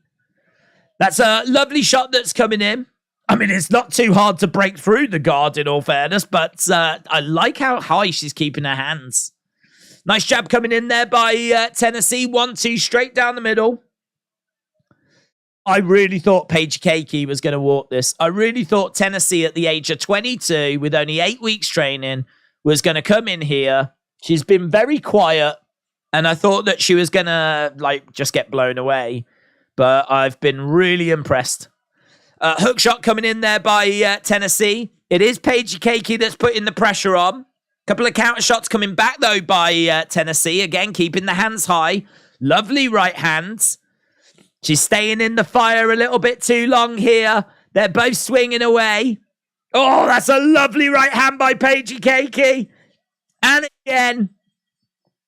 again, I go back to what I'm saying. You can see she has, for 8 weeks training, she has learned some stuff. She is putting what she's learned into action. The problem she's got is that I don't think 8 weeks is enough. And I think that she is struggling with the aggression of Paigey Cakey, who is... do you know what? It's turning into a firefight. That's what it's becoming. It's a real firefight between these two women. And I don't know. I feel like Paigey Cakey is probably just getting through with a bit more. But in regards to actual boxing form, I really like what I'm seeing from Tennessee Thresh. It's a good fight, to be honest, said Irish Rebel. Do you think Roman and Solo are? I do. I do think that Roman and Solo are. Yes. Right, here we go. We're about to get underway with round number 3. And we have got Tennessee coming out. That's a lovely shot by Tennessee. She's still got something in the tank here. She goes right into the center. Both women getting at it right now. Jab coming in there by Paigey Cakey. Couple of shots coming back by Tennessee. Straight down the middle. Yes! Yes! This is one of the best women's matches I've ever seen in Misfits. I'm not saying like we've not seen wild fights before, but look at the output by Tennessee. She's been so relaxed and calm and cool. And now she steps in there and we're just seeing like all that aggression. I mean, she's sort of played possum. I think she's sort of caught Paigey Cakey off guard because I wasn't expecting this performance. She's been so quiet and we've been quite critical of the fact she hasn't like really said more and took the spotlight. But turns out that she knew that she could actually box. And she actually could throw some hands. Body shot coming in there by Tennessee. Paigey Cakey coming forward. Paigey Cakey, you can tell, is definitely feeling the effects. Tennessee is throwing some counters. She's backed up against the ropes there. Both swinging away at the moment. We've got 30-odd seconds left to go. Couple of shots coming in here by Paigey Cakey. She's got Tennessee up against the ropes. Tennessee responding. And Paigey Cakey coming in. Couple of jabs coming in there by Tennessee. It's real scrappy stuff. I mean, trying to score it. Really hard to score because they're both just coming in and just in the pocket firing shots. And again, very similar to the last fight. Neither woman was really in any danger at any point. Both women, I think, are probably going to feel like they did enough. Certainly Paigey thinks she's done enough. She's in the corner with her hands up. Let me know in the chat who you think got it. That was a fun fight, man. That was a fun fight. Paigey Cakey. Tennessee dancing away. She's got a big smile on her face.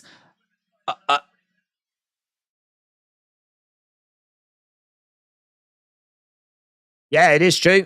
They did want to fight. They were engaging. And if that is genuinely Tennessee after 8 weeks of training, 2 months of training, then I think that that is very impressive. I don't know, Paigey Cakey, how much work she's been putting in. I don't know that she ever actually revealed how much training she's had. But, yeah, that was all right, you know. That was all right. Let me know in the chat who you think got it.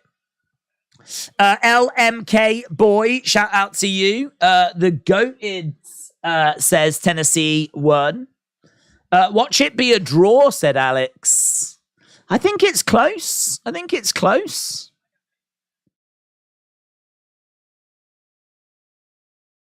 Yeah, the commentators are saying they don't think either fighter should feel like they just lost that. I listen, if that does turn out to be a draw, I really wouldn't be against that because I really think that both had their moments.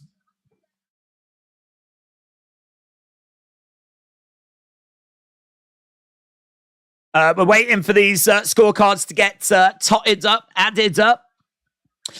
Kingpin semi-final matches predictions. I haven't been watching. I've never seen a single Kingpin in a show. I've watched the Misfits ones, But the Kingpin ones have been on at the same time as some like other big events that we've been watching. So I don't know, is the answer. 30-27?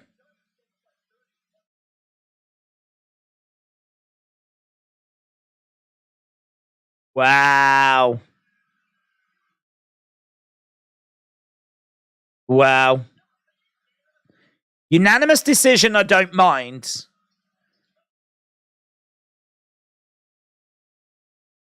Yeah, Tennessee is shocked. Tennessee is shocked. 30-27. 30-27. I didn't catch the first score, but unanimous decision win for Paigey Cakey. All right, Paigey Cakey wins. Don't mind that. Don't mind that. 30-27? I mean, that felt way closer. I mean, that was a really good fight.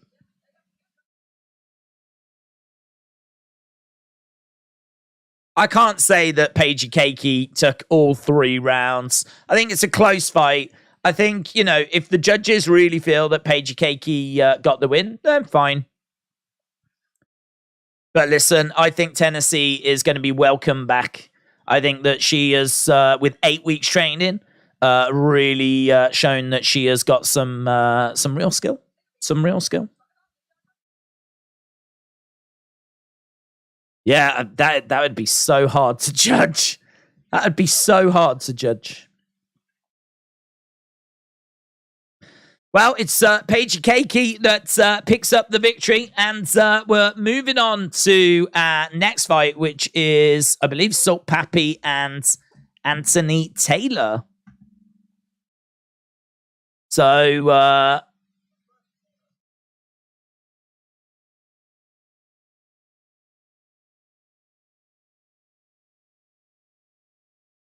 seven weeks training for Paigey Cakey.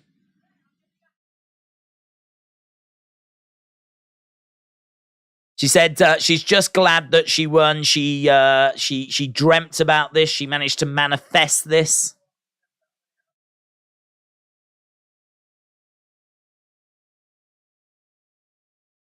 Yeah, it was good. It was a good, fun fight, that was. Right, next up, Salt Papi versus Anthony Taylor.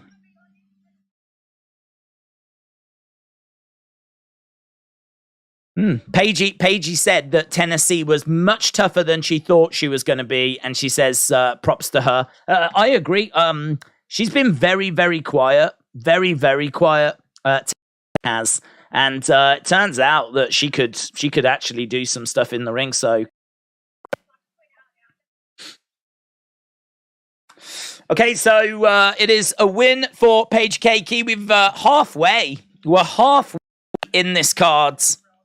We've had 3 fights so far. We got 3 more to go. But of course, coming up next, I believe it's Salt Papi, Anthony Taylor. They might just make us wait a little bit for this one.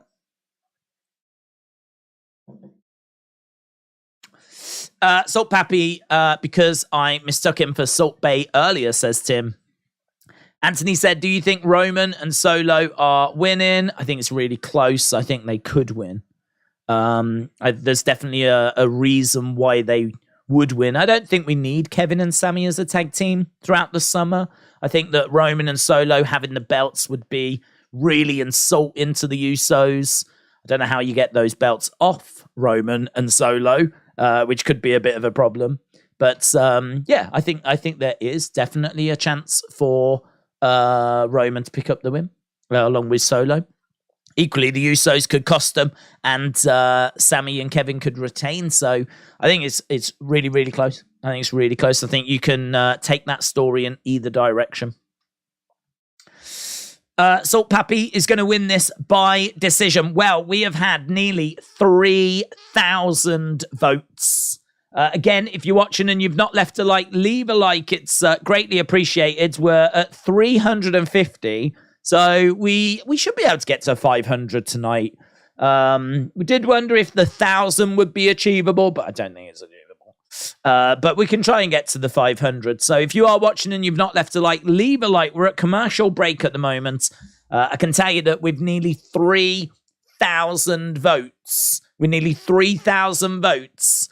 we've got Salt Papi 86%, Anthony Taylor 14%. So it seems like people are overwhelmingly in favor of Salt Papi picking up the victory tonight. 86% to 14%.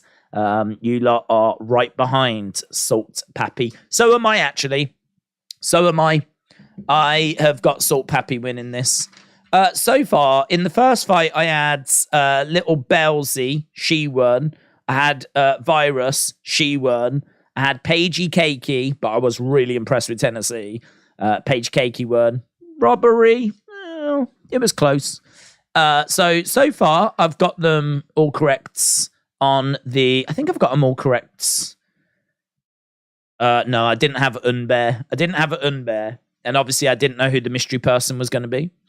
But with these ones, I've got Salt Papi, I've got Deji, I've got KSI. They're my next three. So I've got Salt Papi on this as well. Wrestling J said, let's go, Salt Papi, baby. Jack, shout out to you, my friends. Appreciate the kind words. Hope you are enjoying Misfits 007. We haven't seen much James Bond theme entrances, have we? I mean, it's right there. It's right there. Like, you could definitely come out in an Aston Martin. I mean, not the actual car, maybe like one of those little ones for kids. But, 007, I can't believe. I'm sure Anthony Taylor will do something for, maybe KSI will as well, actually. But yes, I hope people are enjoying the show. I think it's been fun. Did Salt Papi fight yet? No, it's next. Allberg should smash this guy for Shogun, said Tim. Who won and what happens? Did Salt Papi fight? No, it's next. Next.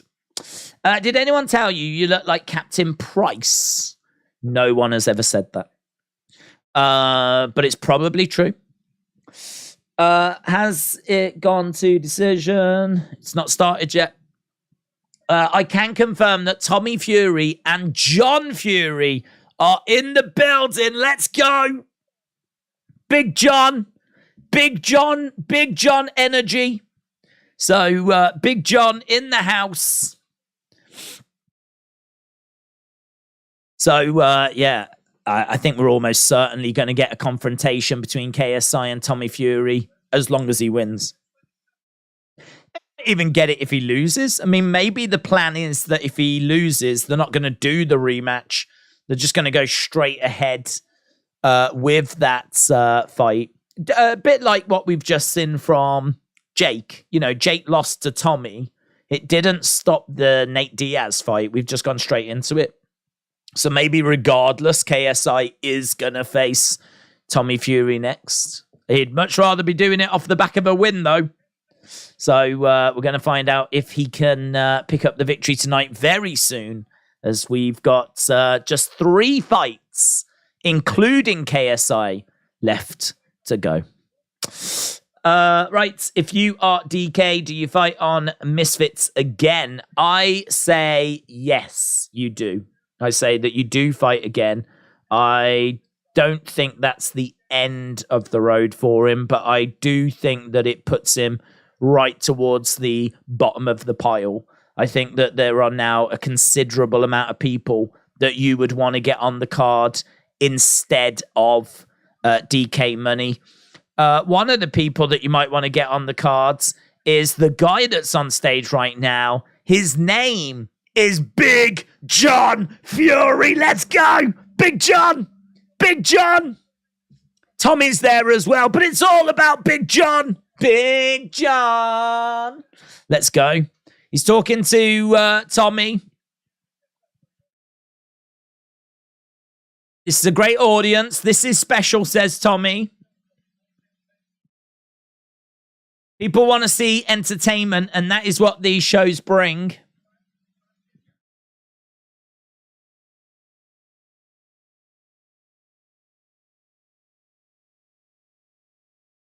We all know that Joe Fournier, on paper, should win. But I can see KSI just picking up the victory, says Tommy. KSI has called you out multiple times. Could we see it down the line? Could we see you two?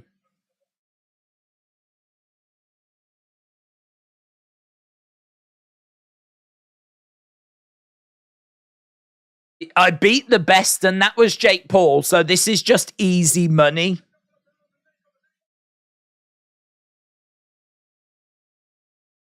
Tommy stepping up to Slim. Tommy said, Slim, think about your health. I want to see Slim versus Big John. Here's John. What do you make of this, John? Oh, he's going to talk about Saudi. Go on, John. Oh, I'll tell you what I make of this. It reminds me of my favourite place, and that's Saudi. Oh, I love Saudi. Have I told you that I love Saudi? Oh, I love Saudi. I love the Saudi people. He said, I think this is taking over. It's exciting. But it's not as exciting as Saudi. Have you ever been to Saudi? He loves Saudi. One thing I know about Big John, he flipping loves it. He loves Saudi Arabia. Mainly because they give him loads of flipping money.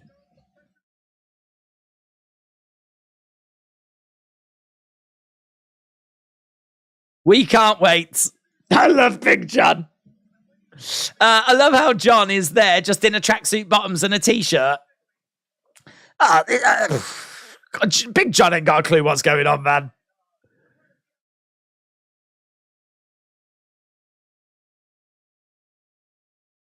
Oh, he said the Saudi. Slim just said the Saudi word.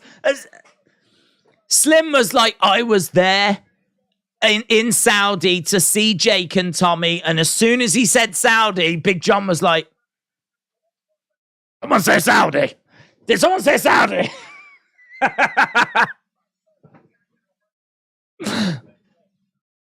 Right, we're backstage with Salt Papi.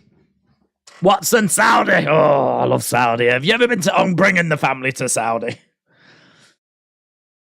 Honestly, if you saw the post-fight press conference for Tommy and Jake, I mean, it was just a full-on advert for Saudi Arabia.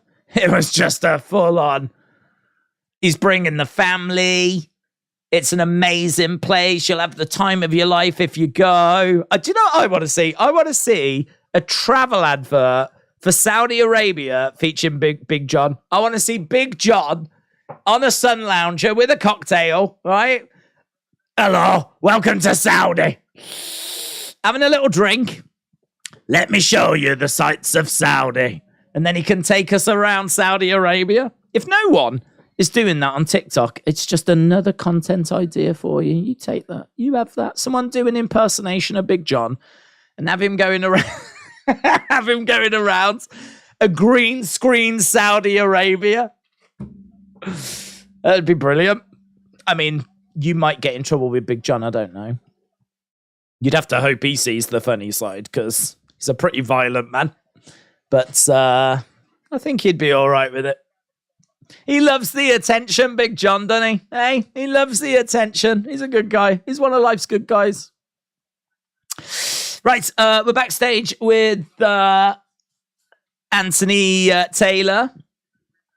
I would pay pay-per-view money for that, says Retribution. We all would. I'd do a watch-along. I'd do a watch-along for the debut of Big John's Saudi Arabia tourism commercial.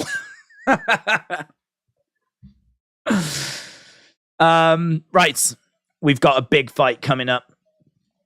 John Fury and Tommy Fury versus Jake Paul and Logan Paul in a tag team match. I get a feeling that Tommy Fury's going to have his work cut out in that one. I'm sure he could tag in Big John, but I don't know how well it would go. Paul brothers. Because Big John, if he gets in there, it's a wrecking ball.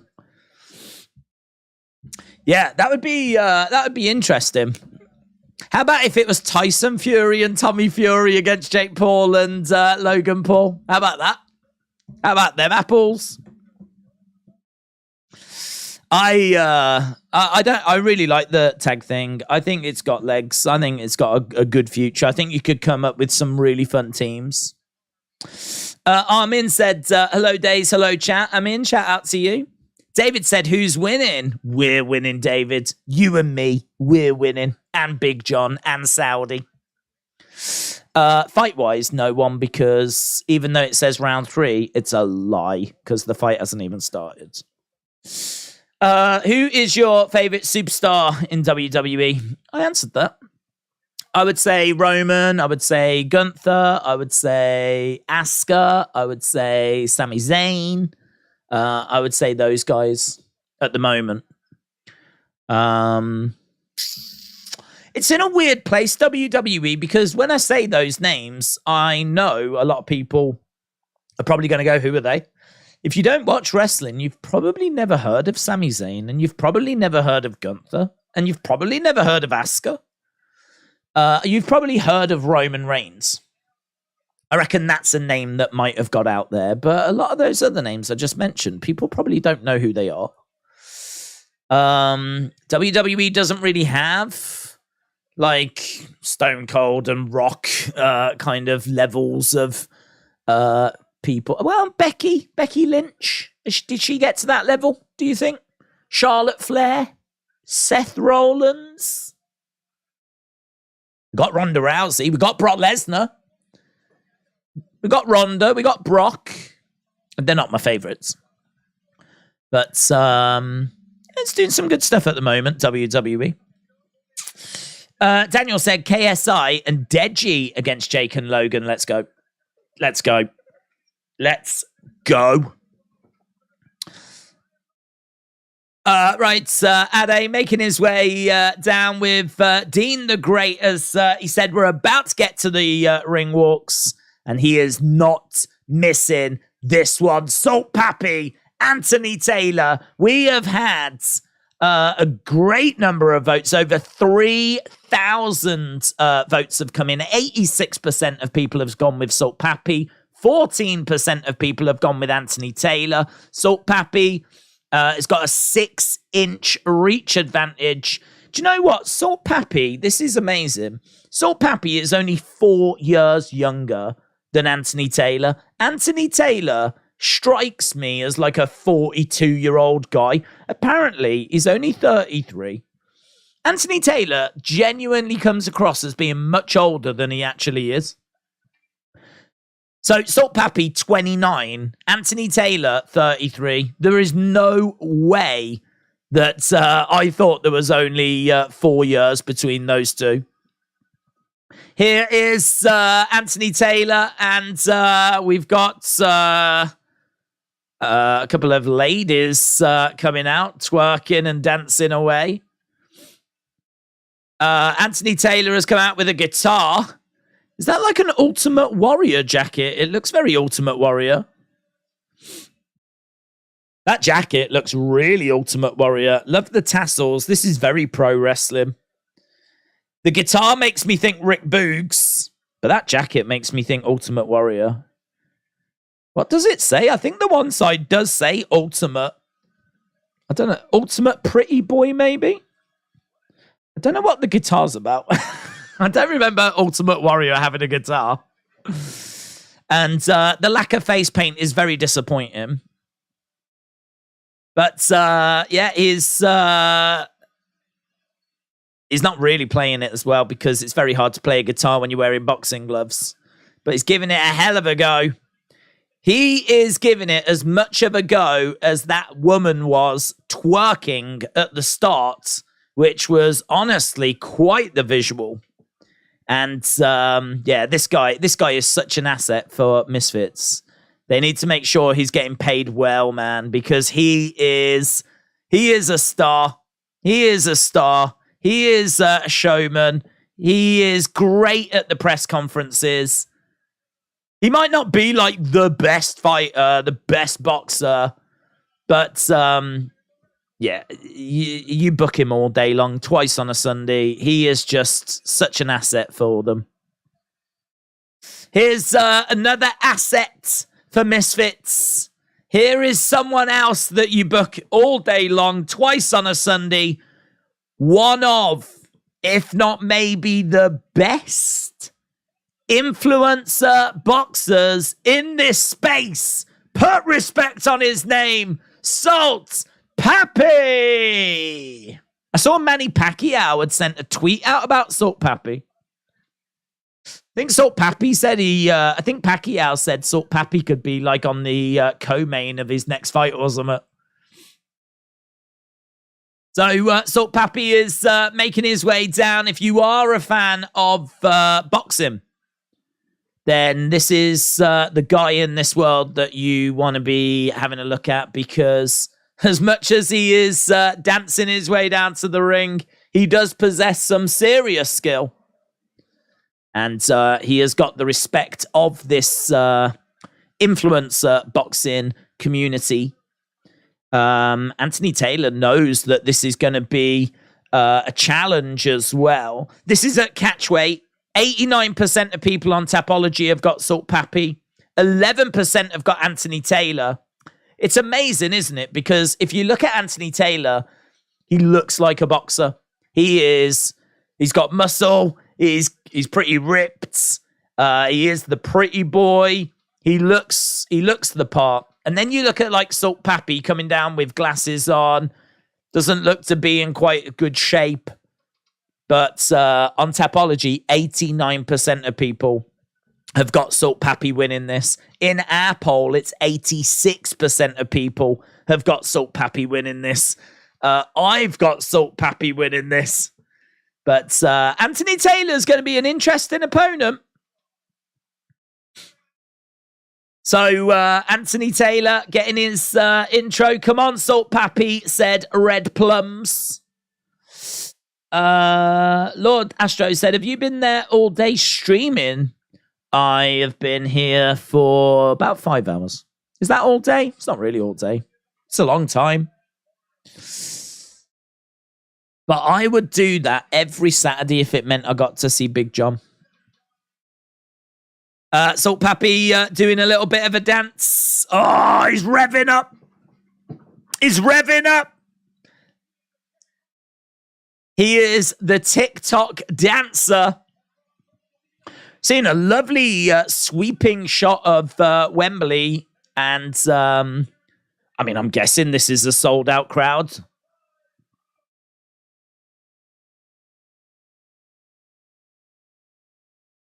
Tell you what, this is quite the intro. Mr. Superstar. Super Salt Papi. Jeez, he must have had a card just for Salt Papi's entrance. Let's go. Let's go. Anthony Taylor, the GOAT of YouTube boxing, said Mr. Jacob Goats. Dallypool said, do you ever take a bathroom break? I've never been in the bathroom in my life, no. I've just trained myself like a Jedi to not need such things. Let's go. Yeah, man, this is going to be good. This is one that has really got people's attention.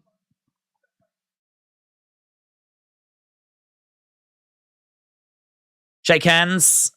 And they do touch gloves. There's actually a lot of respect between these two. It's been very respectful in the build. They've just had a lot of fun. I know that Salt Papi is... I can't see Anthony Taylor getting knocked out. I'd be very surprised if he did. He needs to be careful, though, because Salt Papi has got some pop. Couple of shots coming in there by Taylor. He comes in, gets a couple of shots off. He does this, though. He always starts quite quick. It's 3 rounds. Salt Papi has got to make sure that he doesn't give up any rounds, because if he loses this first round, then that means he's got to win the next 2. Nice body shot coming in there by Anthony Taylor. Salt Papi coming forward. Lovely head movement there by Anthony Taylor. They're clinched up. And Oh, 1-2. Lovely work there by Salt Papi. And again, we got Anthony Taylor just exploding forwards. Salt Papi again, this is what we're seeing with Salt Papi. He's putting that right hand out there. He's giving Taylor something to think about. He went quite low, but that's not a knockdown. That was Salt Papi just putting a bit of weight on Anthony Taylor. Anthony Taylor taking the knee. He wasn't knocked down. That's not a knockdown. It's not classed as a knockdown. And the commentator's saying that Anthony Taylor showing a bit of experience there because it just allowed him to momentarily get a bit of a breather. Right now, a little bit of distance. Good work there by Anthony Taylor. Went to the body and then went straight upstairs. Crowd are starting to chant. You can see that left hand is primed of Salt Papi, but it's Anthony Taylor that's exploding forward. Good head movement by Anthony Taylor. Very evasive. And he grabs a hold of Salt Papi. Salt Papi, again, what we're seeing here is we're seeing Anthony Taylor having to work so hard. He's really putting the work in. And he knows, he respects the power of Salt Papi. He's got to make sure he does not get caught. And at the moment, couple of shots getting through. Taylor working really, really hard. And referee coming in, separating the two apart. We're not seeing much output from Salt Papi. I mean, we never see a great deal of output from him. And Anthony Taylor definitely putting in more work at the moment. Don't know that it's really resulting in anything that's going to take the round for him, but straight down the middle, that's nice. He covers up, though, as Salt Papi is putting on a little bit of pressure into the clinch. Referee breaks them apart. Not seeing much clean here for Salt Papi, but he is getting a few moments of joy. He drives Anthony Taylor back into the corner. And again, swinging away. Anthony Taylor just holding on, though. Refs will still count those as shots. Salt Papi definitely looking the more dangerous fighter. You can tell that Anthony Taylor is scared for his life, man. Salt Papi went to throw. Anthony Taylor was like chucking himself up against the ropes, trying to desperately get out of there. So, yeah. Interesting. Close. Anthony Taylor worked harder. Salt Papi looks more dangerous. But who landed the more shots? Who do you think took that first round? Who do you think actually took that first round? I would be leaning Anthony Taylor just because if it comes down to shots landed, I feel like Taylor was going to the body, clinching up. I do think that Salt Papi was landing a few shots, and those shots certainly looked like they had some power behind them. But I think if we're looking at volume, I think the volume might have just been with Anthony Taylor, but it's close. It's another one of those that's really, really close. If people think Salt Papi takes that first round, I would have no complaints. We're about to get underway with round number 2. Certainly, Salt Papi looks the more dangerous.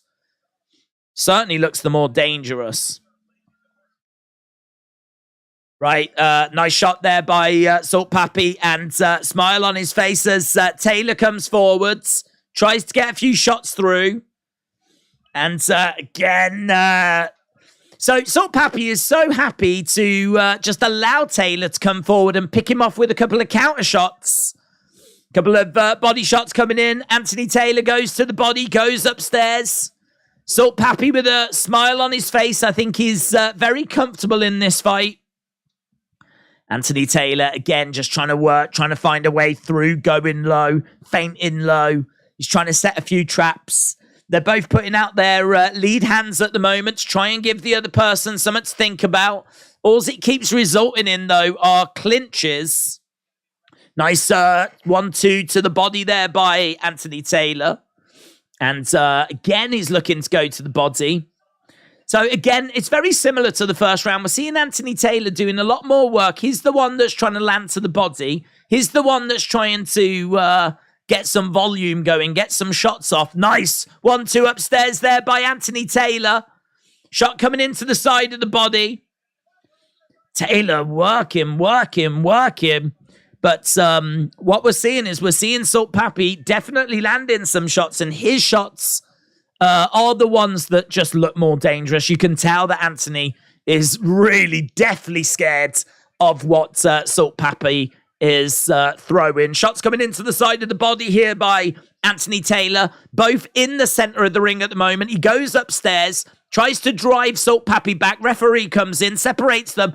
Big overhand right there by Anthony Taylor. And again, shot coming in by Taylor. Couple of shots coming into the side of the body.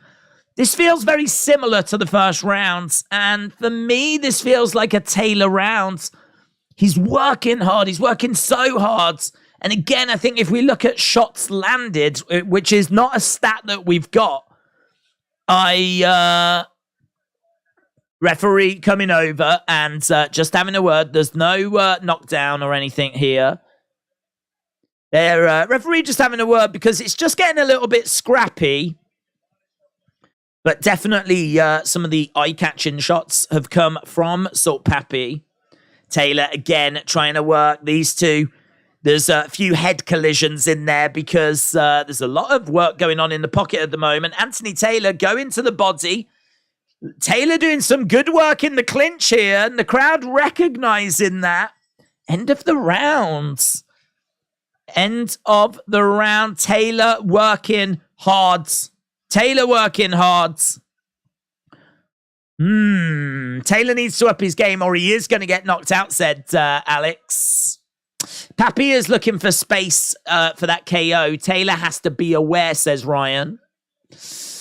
Yeah, I think this is really interesting. And honestly, I could not tell you how the judges are scoring it. I cannot honestly sit here and say to you that Salt Papi is winning this or Taylor is winning this. I think it comes down to how you read the fight. For me, what are you valuing? If you are valuing the power shots, then we've definitely seen Salt Papi landing power shots and causing some problems. But if you value volume and work rates, I think that's definitely with Anthony Taylor. Certainly the work rate. He is the one that's working a lot harder in there. He is the one that is taking the fight to Salt Papi. We're trying to go to the body here, and he's going upstairs. He comes in with a shot upstairs there, Anthony Taylor. Look at that. Goes upstairs. Couple of shots to the body.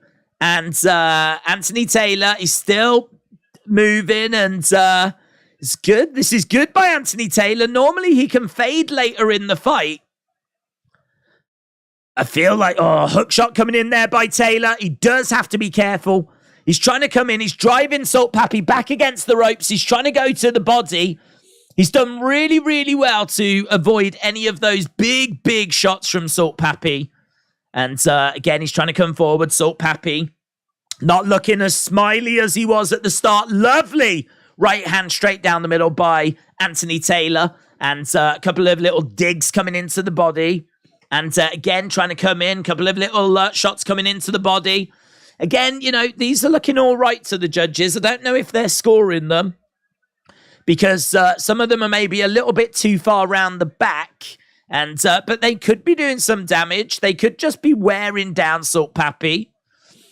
And again, jab coming in there by Anthony Taylor. Salt Papi having a little look. This one definitely feels like it needs to go longer than 3 rounds because I don't think we're really going to get much of an answer here. Because this really feels like if it was going to go longer, it does feel like Salt Papi could potentially catch Anthony Taylor. He hasn't. And with only 1 minute 20 to go, it looks like he might not. And so it looks like we're going to go to the judges in what's been quite a close little affair. But I really think Taylor should take this. I think Taylor has worked harder. I think he's put that work in. And there's been some lovely shots, certainly in this round. This feels a little more like a Taylor round, to be honest. But lovely head movement there by Anthony Taylor. I mean, honestly, we said that if Salt Papi won this, he would be right up there at the top table. And I think there's a chance he's losing. If I was a judge, I would have Taylor winning. So what does that mean for Taylor? Salt Papi coming forwards. Taylor needs to be very careful here. He's got 30-odd seconds to go. I feel like he's well up in this round. I think he's well up in this round. I can't really tell you of much that Salt Papi has done in this round. Referee coming in, separating them apart. He's got 20 seconds. Do not get knocked out. Do not get knocked out. Couple of shots coming in by Taylor. Referee again coming in and separating them. I just think as well, that looks... there it is. Taylor goes over to the corner. Taylor celebrates. Taylor celebrates. He thinks he's done enough. Do you think he's done enough? I think he's done enough. I think Anthony Taylor might have just shocked the influencer world with fighting a very, very good game plan. Keeping it high energy, keeping the volume high, going after Salt Papi, using good head movement, making sure he didn't get caught with anything too big that was going to put him away. And I think that Anthony Taylor is going to pick up the dub here. So it was a bad fight, said Toby. Salt Papi wanted 3 rounds. It was his choice. I think it's backfired. I think it's backfired. I think the 3 rounds has backfired on Salt Papi. I can't say that another round would have made a difference. I think 6 rounds could have been interesting. If this had been a main event and it had been 6 rounds, I understand Salt Papi wanting to get paid. Anthony Taylor is acting like he won this fight. Salt Papi is not acting like he won it. I'd be interested to know if he thinks he won it. If he thinks he did enough.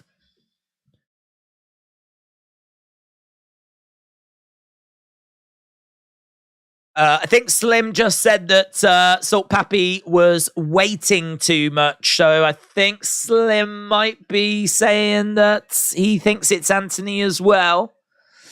Never know, though. Keep putting in your thoughts. Which way do you think it went? Should have had more rounds, said Shanna. RD said Salt Papi didn't expect Taylor to do so well and stay intact for the whole 3 rounds. I don't respect Taylor, said Anis. Oh, hello. We've got some action outside the ring here.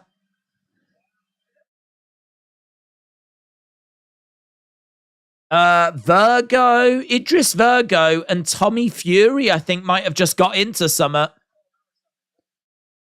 So it's nothing to do with Salt Papi or Taylor. They're both in the ring still, but there was a commotion outside the ring.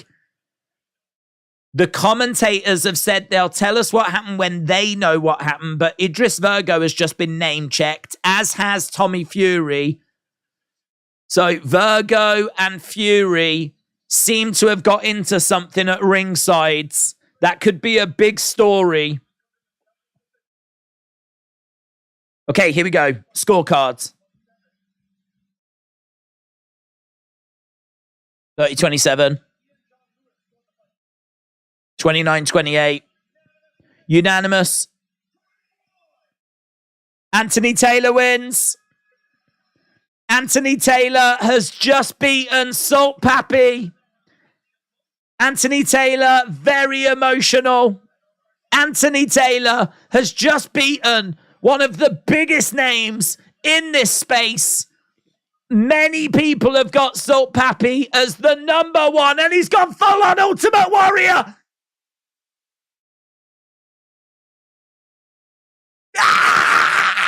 In the corner, shaking the ropes. The pretty boy. The pretty boy. He's screaming out at the camera. Love the energy. Love the reaction. Love the emotion. Love the tribute to the Ultimate Warrior. And that's exactly what he was. As he overcame Salt Papi in a very close but interesting fight. And listen, I mean, we saw a giant of influencer boxing just get brought down a peg here. It's not that he is not what everyone made him out to be. It's not that he's a false idol or anything like this. It's just that he was very hesitant and he just wasn't able to land his big shots. If he'd have landed something and really given Anthony Taylor something to think about, that could have changed this fight. But Anthony Taylor working so hard, really putting that work rate in, having to really take some risks, use and rely on that head movement. And both of these walk off together. There's a lot of respect between these two. Anthony Taylor is, they've got their arms around each other. It's a lovely show of respect. These two really do like each other. It's a lovely show of respect between these two. Yeah. Did you think you did enough to win this? So Papi said, I respect the judge's decision. He's a tough fighter. That's why a lot of people are scared of him. I could go more rounds, says Salt Papi. I can go more rounds. Yeah, man. I mean, is he in line for a big fight? He's got to be. This was a big fight. And he just won. Anthony Taylor has proven that he belongs.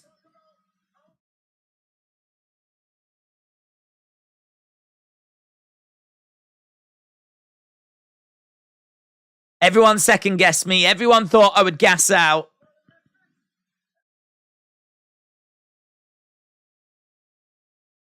Yeah, man. Anthony Taylor, I really like him. I really like him. I think that he is a showman. He does it the right way. He's actually entertaining. Oh.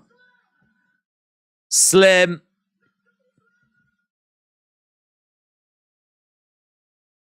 He's calling out Slim. He wants Slim. You said we could fight.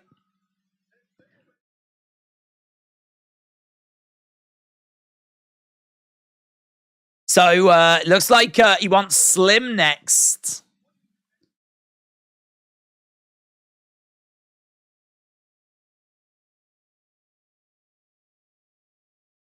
So, Salt Papi said, I'm just going to keep taking big opponents, big challenges.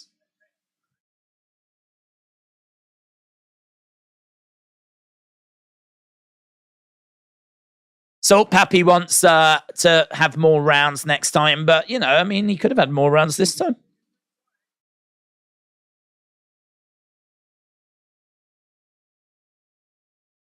We're ringside with Mams.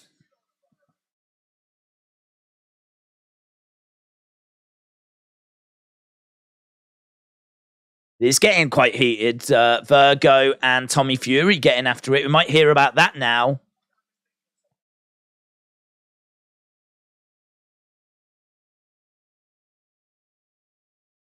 The longer the fight would have gone, the better it would have been for Salt Papi.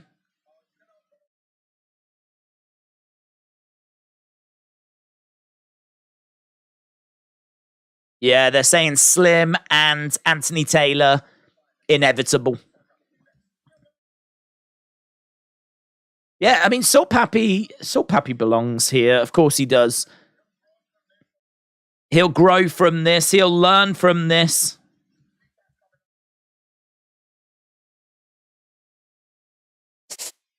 Do you know, actually, that is the perfect result for Misfits, because Salt Papi was so big that I think he could afford to take a loss like this, because he lost that fight, but it wasn't an embarrassment.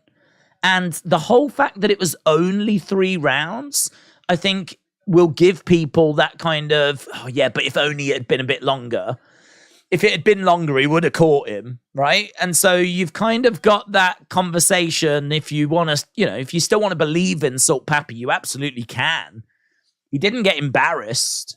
And had it have gone a bit longer, if he'd have caught Anthony Taylor, could he have got the win? So I think you've got that. So that's Salt Papi's fine. His stock takes a little knock maybe, but it's nothing that can't be recovered from. Put him in there with a good opponent. Hopefully he wins next time. We're right back on track. But just think about what this does for Anthony Taylor. I mean, Anthony Taylor loves to talk about how he's the best, loves to shout his mouth off. Now he's got something to really shout about. Now he's got something that he can really get behind. And he can be a big, big player in this space. He already is, but, now you've just, well, not given him, but now he's got something that he can really use, really brag about. And honestly, I really would not be against him. And I don't know that you could do him and KSI. I mean, I can't see why not. Taylor weighed in at 182. KSI weighed in at 177, 178. So it's not much between them at all. You could absolutely do a fight between those two. It's not in KSI's immediate future because I think Tommy and Jake... Honestly, Tommy and Jake seem like the next fights for KSI, but I really think KSI should have some fights with the talent that has earned that in Misfits. Yeah, he has faced Temperrr, but that only came about because Dylan Dennis stepped away. That fight was never meant to happen. He went out and got Pineda, a proper fighter, and then he got Swarmz, who's his mate, right? And this was all for the very first show. Well, what about the talent that has proven itself, like Salt Papi, like Anthony Taylor? What about that talent that has really shown that it belongs here? Don't they deserve a shot at KSI? Because that's the biggest fight in Misfits. That's the biggest fight. I don't care about the belts. Yeah, they're nice, but the biggest fight in Misfits is KSI. And I sort of feel like he should give at least one of them, whoever has deserved or shown themselves to be the best other than him. I feel like he should give them a shot. I mean, tonight we're seeing him against Joe Fournier. That's someone that's never fought in Misfits before. Next up, apparently, it's Tommy Fury. That's someone that's never fought in Misfits before. After that, it's Jake Paul. That's someone that's never fought in Misfits before. So when would he fight an Anthony Taylor? When would he fight a Salt Papi? When would he fight a Slim? When would that fight happen? Because he said as soon as he's got the Jake Paul fight done, he's going to walk away.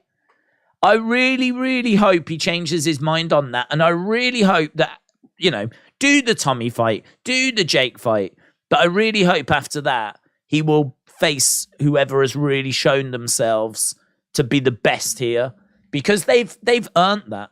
They've earned that main event, that big main event. It's one thing to be the main event of a Misfit show. It's another thing to be in the main event and be facing KSI. So I hope he sticks around. And I hope he does at least a couple of fights with the people that have earned it. And right now, Anthony Taylor is in that conversation. He just beat Salt Papi. If we see him next time and he beats Slim, I would then say he is the person in that in the conversation. And I would want to see that fight. I think do Taylor Slim next. I'm going to keep, and I honestly, the winner of that, the winner of Taylor and Slim, I think they should get KSI. I think, because what else is there? I mean, we are talking about the pinnacle here. I think Slim, Salt Papi, Anthony Taylor, those are the names that you think of when you think of the very best in Misfits, along with KSI. And so, as I said, I hope that we can find a way of, making that work. I don't know that we will. We'll have to wait and see if it does play out that way. But, yeah, Deji next. KSI Canelo said, "Smoke quit with me 999." I think that last fight for me was the people's main event. I think people really like Deji. I think people have been really impressed with Swarmz and how he has managed to lose the amount of weight that he's lost. So I do think this has got people's attention. But I don't know that it's quite the same as Salt Papi, because I just think he is so legit. And I don't know that this one is going to grab people as much as the last one did. Obviously, the main event is what people are most interested in. It's Deji, though, innit? Everyone loves Deji. Everyone loves Deji. But before, it was like, could he get a win? Was he going to get a victory? Was he gonna pick up a win? And then he did, didn't he? Against was it Fuzi? He finally managed to pick up a victory. So I sort of feel like that's gone away now. All of a sudden, it's not. Is he actually going to pick up a victory? He's done that. He's faced Floyd. Now this, I don't know what he gets from this. I don't know what Deji gets from this fight. Beating Swarmz is what he should do. It's not really an upside here for Deji. This is a horrible position for him. If he beats Swarmz, he's meant to. But if he loses to Swarmz, where does he go from there? This is sort of no win for Deji. He's just got to get the win, move forwards.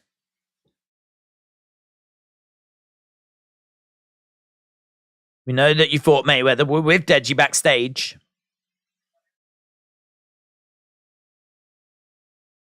Deji wants to face Manny Pacquiao.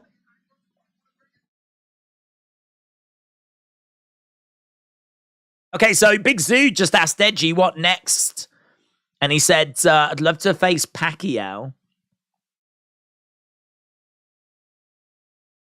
Here's Swarmz, and he does look amazing. He is in fantastic shape.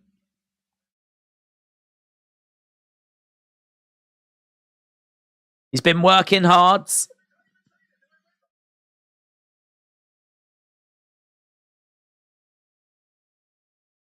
He said he's been doing his thing. He's been putting in the work in boxing.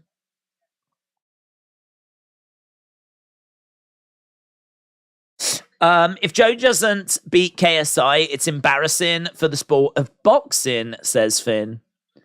I don't think that's true, to be honest, because Joe is someone that hasn't really done a great deal of boxing. I mean, he actually admitted the other day that some of the people he's beaten were just not very good. Like, they were like journeymen. They were low level. I haven't got his records, so I can't tell you the records of the people that he beats. But I would imagine that a good chunk of them was not very good. I'd imagine a good chunk of them were journeymen. He did manage to pick up a WBA international championship, but I mean, he's also someone that's 40. You know, look, he's 40. He's had 9 professional fights in his life. So he's not, he's not an active boxer. He's not someone that's had 30, 40 fights. He's someone that's had 9 professional fights. And some of them were against people that, by his own admission, were not very good. And he has not had a fight for 2 years, nearly 2 years. So I really don't see Joe Fournier as being... I know that it's being advertised that way, but I really don't see Joe Fournier as being a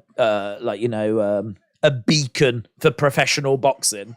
The most famous thing that he did was have an exhibition fight with David Haye, who's his mate, and that was an exhibition fight. So I can't say that if Joe Fournier loses, professional boxing has been embarrassed. I think that Joe Fournier is a very cleverly picked opponent because I think he does have some skills. I think that he has achieved some things. And I think that he's definitely going to be of a higher level than Faze Temperrr, who we saw KSI go up against last time. So yeah, this is a big step up compared to what KSI has faced so far.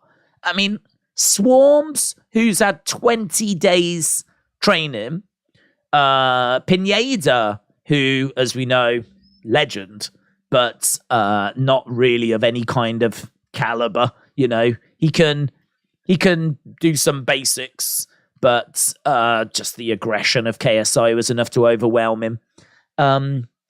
Then we had Faze Temperrr, who had some size. I mean, he had some size, but I mean, the boxing ability was quite limited. This is definitely KSI's toughest challenge since Logan, and that was a little while ago now. So, yeah, this is definitely a test, but it's a test that I think has been very cleverly chosen. I think it's a test that KSI should pass. I think it's a warm-up fight for the Tommy fight, which is going to be that next step. And I don't know. I'm expecting KSI to get the win. I'm expecting KSI to win. I don't think if he loses, it's embarrassing. Because I do think this is a tricky little fight. I do think it's a tricky little fight. I do think that Joe Fournier has got skills. But I do think that KSI, with the team that he's got and the work that he's putting in, should have enough here. This is an inactive Joe Fournier. You know, this is someone that hasn't really competed in 2 years. So I expect KSI to get it done. 90% of people on Tapology thinks that he'll get it done as well. But that's our main event, and we're not going to the main event just yet. Coming up next, Deji takes on Swarmz. That's going to be our next one. Deji against Swarmz. Right, here we go. Co-main event time. Co-main event time. Anthony Smith wins on UFC. Tim, shout out to you. What happens if KSI Joe Fournier is a draw, says Callum? That's a good question. I mean, we've spoke about the fact that there is a rematch clause, which I think if Fournier wins, KSI can trigger a rematch. I don't know that he would trigger the rematch or whether he would just go straight to the Tommy Fury fight. I don't know if Tommy Fury would be interested in that fight, but listen, Tommy Fury is interested in easy money. And in Tommy's mind, this is easy money. He sees Jake Paul as being better than KSI. And so I think that in Tommy's mind, you know, he's got an opportunity to main event a show like this, which is a big show. You know, I mean, they would be able to do Wembley Arena again. I don't think they'd be able to do Wembley Stadium, but they could do Wembley Arena again. That's going to be 20-odd thousand. That's a big show. And so they could do the O2, which is basically the UK's Madison Square Garden. So, yeah, you know, they could definitely get a good attendance.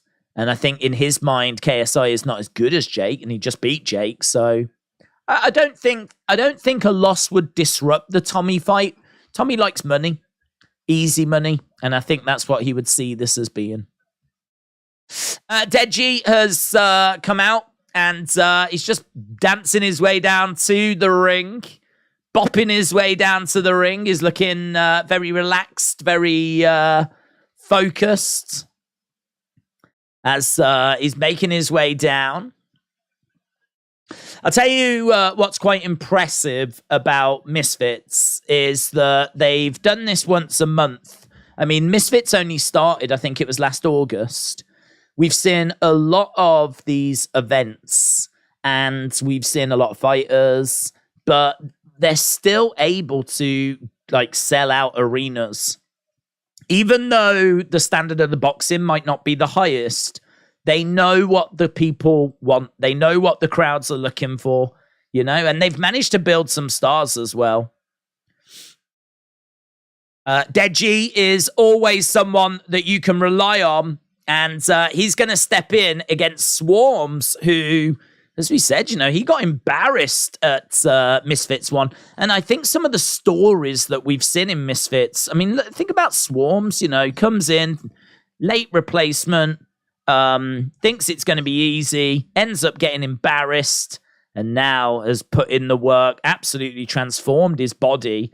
He's looking pretty shredded. He's looking in great shape compared to how he was looking. He looks like a different person. And, you know, now he is looking for that redemption. And, you know, you've got all of that kind of story in-house. It's good. I think they've got some real interesting.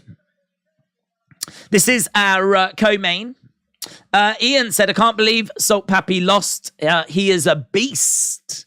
Imagine Deji against Taylor, said Nathan. Arif said, Deji redemption. Well, I mean, definitely there's been some bad bloods. Swarmz has been very vocal in the build towards this fight. Swarmz has released a diss track, and he's actually been one of the more vocal people in the head-to-head in the builds. Deji has been very, very quiet, very reserved. Right, they're just doing the announcing. Both fighters are inside the ring. The co-main event is about to begin. KSI, Joe Fournier, is on after this. KSI, Joe Fournier, coming up after this. If you are watching and you've not left a like, leave a like. It's greatly, greatly appreciated. We're on 450. We should be able to smash through 500. So leave a like if you haven't already. We'll see if we can get through that 500 mark as we continue to head towards KSI Joe Fournier, which is coming up after this. We've had nearly 300 votes. 86% of people think that Deji is going to be victorious here. 14% are back in Swarmz. And right now, these two are face-to-face, fired up. Deji has been getting some great training, high-level training. I do think he's got some good skill. He has got some good movement. He's certainly going to have learnt some stuff from that fight with Floyd Mayweather. Some skills that he can bring into this one. We are seeing shots of the crowds. We got Swarmz, Deji, face-to-face. They do touch gloves. Quite intense. I feel like these two are just going to be best of friends as soon as this is over. I feel like Swarmz has just been putting in a little bit of work to try and get people interested in this one. Deji just not interested. He's just here for a good time. Okay, here we go then. About to get underway. Round number 1, and we are up and running. So this can go 4 rounds. Deji and Swarmz. Deji in purple, Swarmz in blue. Swarmz swing and a miss as Deji edges forwards. Swarmz backing up a little bit as Deji continues to put the pressure on. He's got Swarmz backed into the corner. Referee coming over and looking to separate both fighters. And the ref cam's quite interesting. The ref's got some glasses on that's got a camera on it. And it just means that you can kind of see the action from his eyes sometimes. Lovely shot there by Deji. Very reserved in the first 40-odd seconds. Deji edging forwards. And we've got Swarmz bouncing around. There's not lots of action here. Swarmz, I think, is being very respectful of Deji.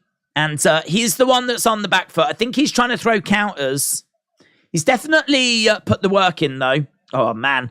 Lovely work by Swarmz there. He threw a lovely 1-2 combination, but Deji was able to duck underneath it. He grabs a hold of Swarmz and drives him back against the ropes. Referee comes in, separates them apart. Both fighters in the center right now. Jab coming in there by Swarmz. Deji, nice head movement, trying to find a way forwards. Jab coming in by Swarmz. He throws a jab, bounces out of there, kind of collides in against the ropes. And we're seeing Deji come in, couple of shots. As Swarmz throws a shot back. Jab coming in there by Swarmz. We're right in the center. Kind of seems like both guys are really respecting the other. I'd like to see Swarmz put the pressure on a bit more, to be honest, because at the moment he is trying to find a way forward, but he's not really applying the kind of pressure you'd want to see. I just sort of, I said earlier, I think Deji is someone that has to get into the fight. He's someone that doesn't really explode out and work, you know? He's someone that can be quite calculated. And I think that you can throw him off his rhythm. I think you can throw him off his game plan if you, like, get in his face. And so I really would want to be getting in there, getting after him. I understand you're going to open yourself up to potential counter shots, but I want to see a bit of confidence from Swarmz. He's put the work in. So, you know, show some confidence. Right now, he's backed up in the corner. Deji is the one that's putting the pressure on him. Referee coming in, separating the two apart. We haven't got long left in this round. And there we go. End of the round. Not much in that. Really not much in that. That one is a tricky one to score. Let me know in the chat which way you think that round went. We're going to end this poll. We've had over 400 votes. We're 20 likes away from 500. Let's ask the question that people have been waiting for. Who wins? KSI or Joe Fournier? Who wins? Who is the person picking up the victory in our main event? I don't know, said Anis. Edward thinks it's 1-0 Deji. Crunchill Edit said, let's go Deji. Chris has got Deji. EU Dave has got Deji. Agent Dunk's got Deji. Looks like all the chat have got Deji. Well, that's first round. Here we go then. Round number 2. Round number 2. Okay, nice shot there by Swarmz. Deji has got Swarmz back in the corner. That's a nice body shot by Deji. Swarmz fires a shot back. Deji putting the pressure on. This can go 4 rounds. Swarmz in the center. Nice head movement there by Deji. Deji with a nice hook shot. And he's driving Swarmz back a little bit. Swarmz giving a much better account of himself, though, than when he faced KSI. He's put that work in. And as I said, I'd love to see a bit more confidence from Swarmz. Right now, Deji has got Swarmz in the corner. He's just a punching bag. Swarmz grabs a hold of Deji. That was a good sequence for Deji. And this. Oh, some lovely counter shots coming back by Swarmz, though. So, yeah, Deji was unloading on the body. Swarmz just unleashed a big counter shot. Oh, some more shots coming back by Swarmz.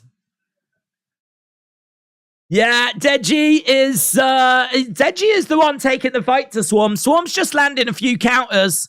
Again, Swarmz back in the corner. Deji unloading. Great work by Deji. Ducks underneath that counter hook. Uppercut coming in. So, basically, Swarmz using those counter hooks to try and cause some problems. It did connect the first time, but it missed the second time as Deji continues to put that pressure on. Jab coming into the body there by Deji. Swarmz getting backed into the corner. And this time he escapes. He finds an exit. And again, backing up. We're seeing a lot of lineal movement. Not seeing much in the way of lateral movement from Swarmz. He keeps getting backed up in the corners because he's walking in straight lines. Now he's gone over to the other corner. And Deji again unloading. We're just seeing Swarmz covering up. But another counter shot comes back there by Swarmz. Deji with a big body shot. Now he's going upstairs. And Swarmz swinging away as Deji continues to put the pressure on. And we're seeing Swarmz back in the corner. Shot coming in there by Deji. Deji has got Swarmz up, backed in the corner. And that's been the story of this second round. Swarmz just getting backed into corners, being unloaded on. Definitely feels like a Deji round, this one. Although Swarmz has landed some counters. But definitely feels like a Deji round. So, second round, a Deji round for me. The chat had Deji winning that first round as well. I don't know if Swarmz is starting to gas out. I don't know if he's starting to tire. But, yeah, we're just seeing him, like, covering up in the corner at the moment. Don't hold back your shots. That's what they're saying to him. So what we said in the first round, I want to see more confidence from Swarmz. I want to see Swarmz unload him more. You know, this guy has put the work in. He's transformed his body. He's gone to the gym. He's dropped a load of weight. He's clearly put the work in with training in boxing. So why are you just going into the corner and covering up? Like, it's good that he's got that counter shot. I mean, the counter shot has caused some problems, but not enough to give him the round. Not enough to give him the round. Got to do more. They're just saying to him, don't hold back, Swarmz. Because again, all he's doing is keeping his hands up. He's getting backed up into the corners. They're saying, is this Swarmz' version of rope-a-dope? Shot coming in there by Swarmz. Deji just catching Swarmz. So we go into the third round. Body shot coming in there from Deji. Referee just having a word because that shot did look a little bit low. We are building our way towards KSI Joe Fournier. Swarmz is going to get dropped in the third round if he keeps his hands up, said Raider. Right, we've got Deji again putting the pressure on. Swarmz getting backed up in the corner. Deji unloading. He's just got to be careful of that counter hook. Big shot by Deji. That looked good. That looked good. Swarmz gets out of there. And unfortunately, it felt like Swarmz was in trouble, but he just got himself off the hook. Swarmz goes back into the corner. There's a little shot to the side of the body there by Deji. Referee coming in, separating both fighters. And Deji having a little look at Swarmz again, putting that pressure on. He's got him backed up against the ropes. Deji unloading here. Body shots coming in by Deji. At the moment, Deji just doesn't seem to be carrying the power to actually put Swarmz away. But he is the one. Look at this. Deji is showboating, man. He is showboating. He puts his hands behind his back, sticks his chin out, and he's basically saying to Swarmz, come on then. I'm right here if you want to land a shot. Imagine if that had backfired like it did for Anderson Silva. Right. We've got about 40-odd seconds left to go. Deji is all over Swarmz. Swarmz is back in the corner at the moment. Uppercut coming in there by Deji. And he's got Swarmz up against the ropes. So, yeah, I mean, look, it's one-way traffic. It's all Deji. He's all over Swarmz. Swarmz isn't offering a great deal in response. There was a couple of shots coming in. I mean, he's put the work in. He's still in there. He's still throwing a few shots. Got about 10 seconds left to go in this round. Round number 3 is backed up in the corner again as Deji unloads in the corner. Swarmz grabs a hold of him. That's the end of the round. And let's go. Boy Scooby said, let's go, Deji. He's doing well. He's doing well. Lord Astro says Deji. Legend Killer said, come on, Deji. In my opinion, Deji is a better boxer than KSI, says Edwards. J14 said 3-0 Deji. JP's got it 3-0 Deji. Agent Dunk's got it 3-0 Deji. Ryan said, when does it start? Main event is after this one. So KSI after this one. A Mr. Super Chat. That's not like me, is it, James? A Mr. Super Chat. I don't have it. It doesn't show. I don't even think I've got, have I even got information on super chats? No, is the answer. Who was the super chat from? It's rubbish, man. I've got no access to that information once it's gone. Shot coming in there by Swarmz. 1-2 straight down the middle by Swarmz.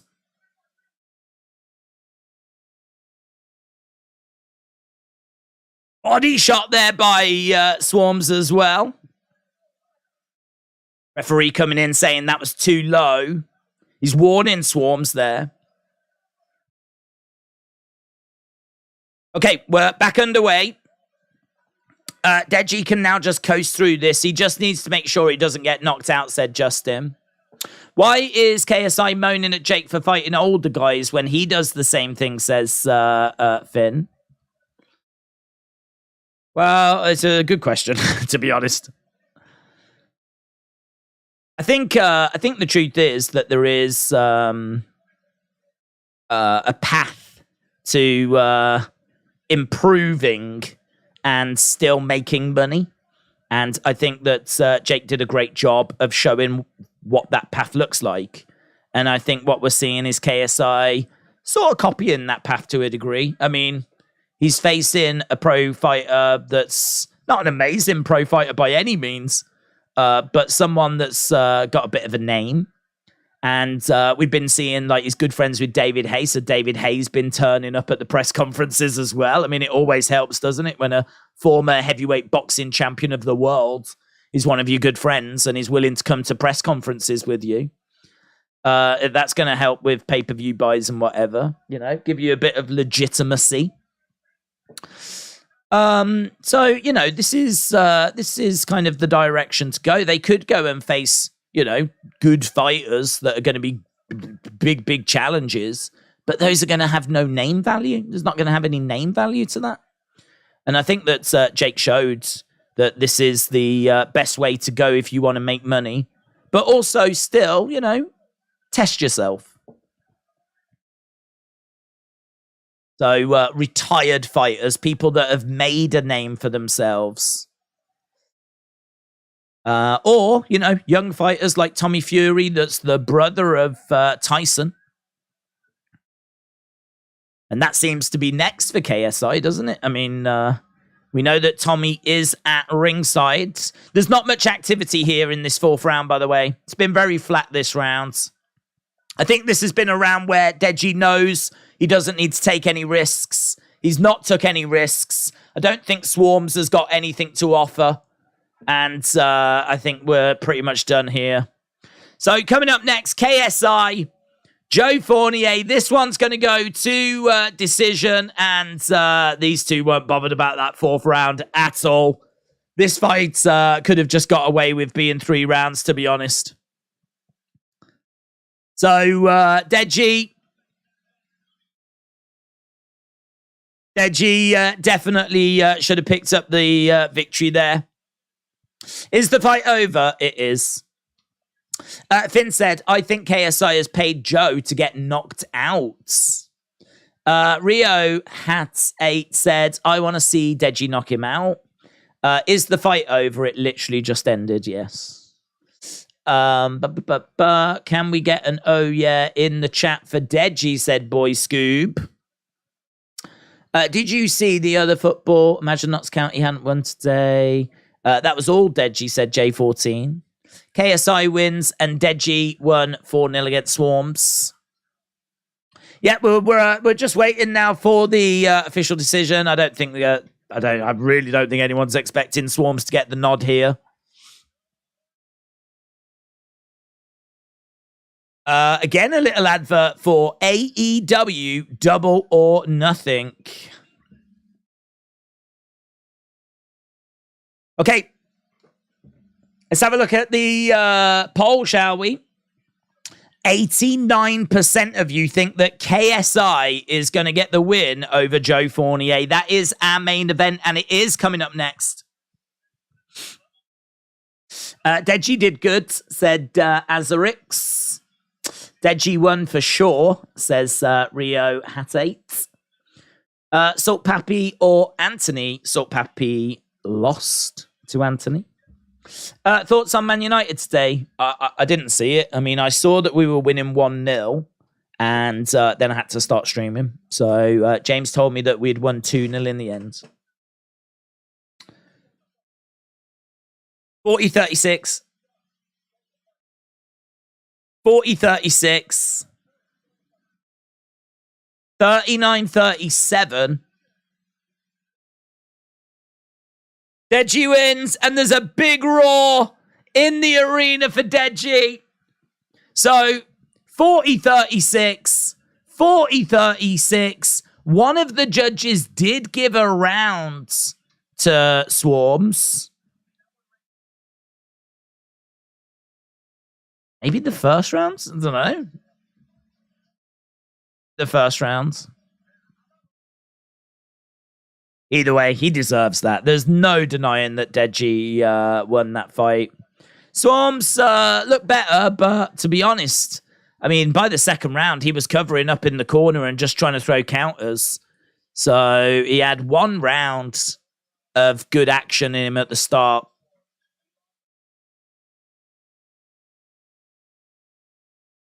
Yeah, he's on the road. He's on the road. He's going to get somewhere. Swarmz, I definitely think Misfits should stick with him.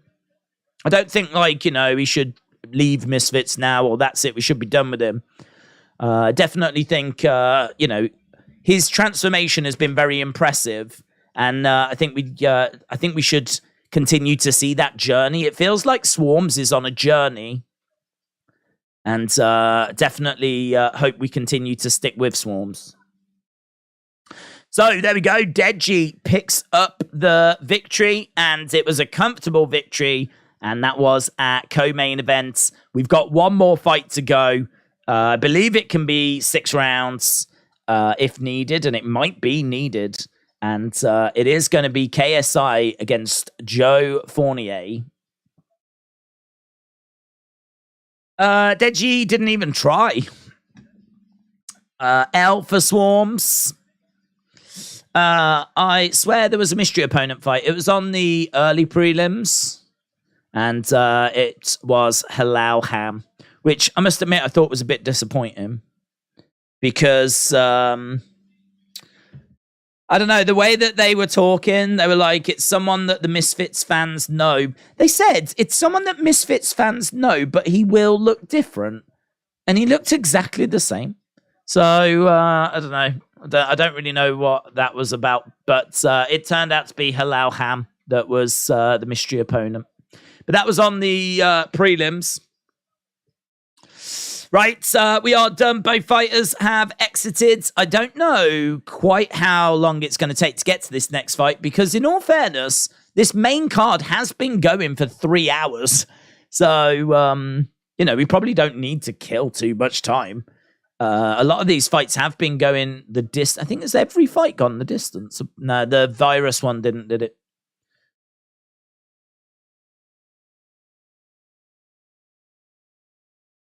They're asking Deji, was it the Floyd Mayweather performance that unlocked something in you?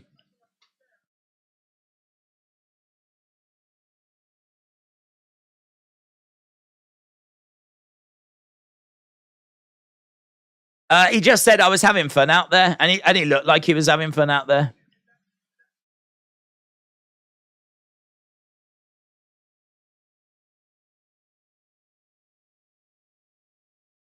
Liam Payne. Deji said, wherever the journey brings me, but he said, I heard Liam Payne is here somewhere. I wouldn't mind fighting someone from... That's how mental this is. I mean, all of a sudden, like, I'm thinking, is he going to call out Salt Papi, or what's he going to do? I was not expecting someone from One Direction to get mentioned.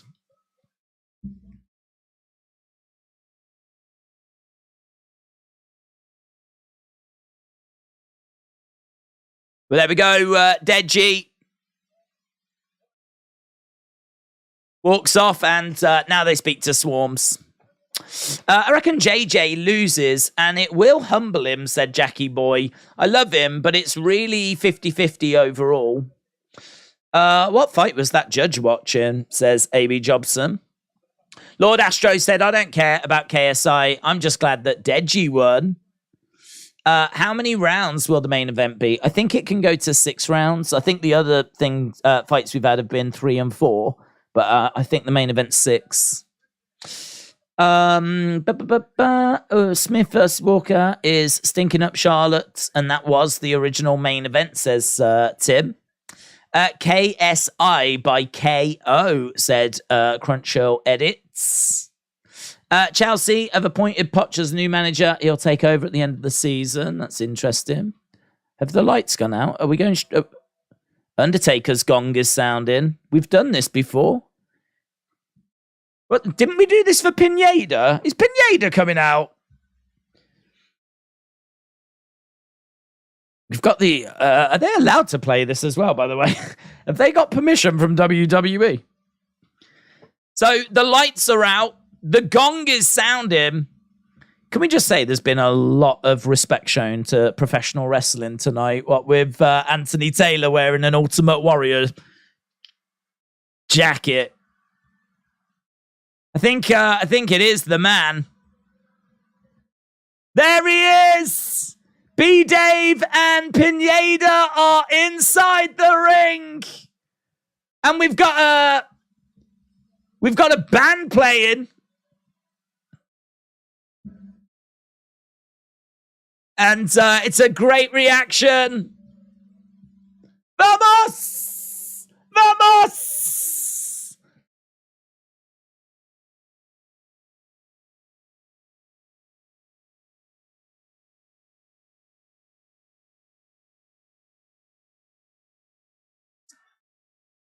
What did he say? Swarmz, you called my name. I am ready.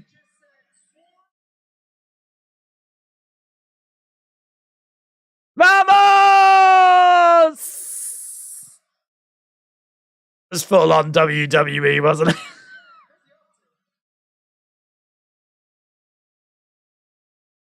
I love how they've left the ring. They're walking up the ramp. That poor band is just standing there like, what do we do, boys? Pineda gets out the ring. He walks up the ramp. I don't know where's he going. Even B. Dave's like, where's he going?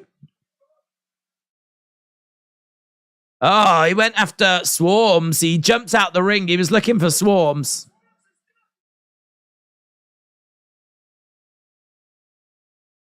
Pineda is in the house.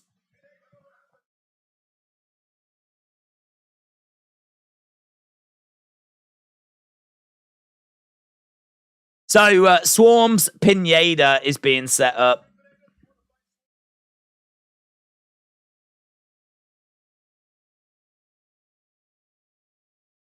That would be all right, actually. I mean, that was the 2 fighters that faced KSI at Misfits 1. So them going up against each other.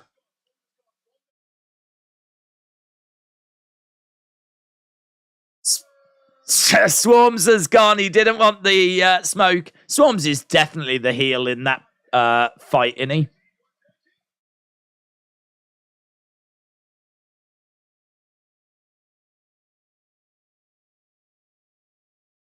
Right, is Pineda fighting? No, he's not fighting. He is there, though.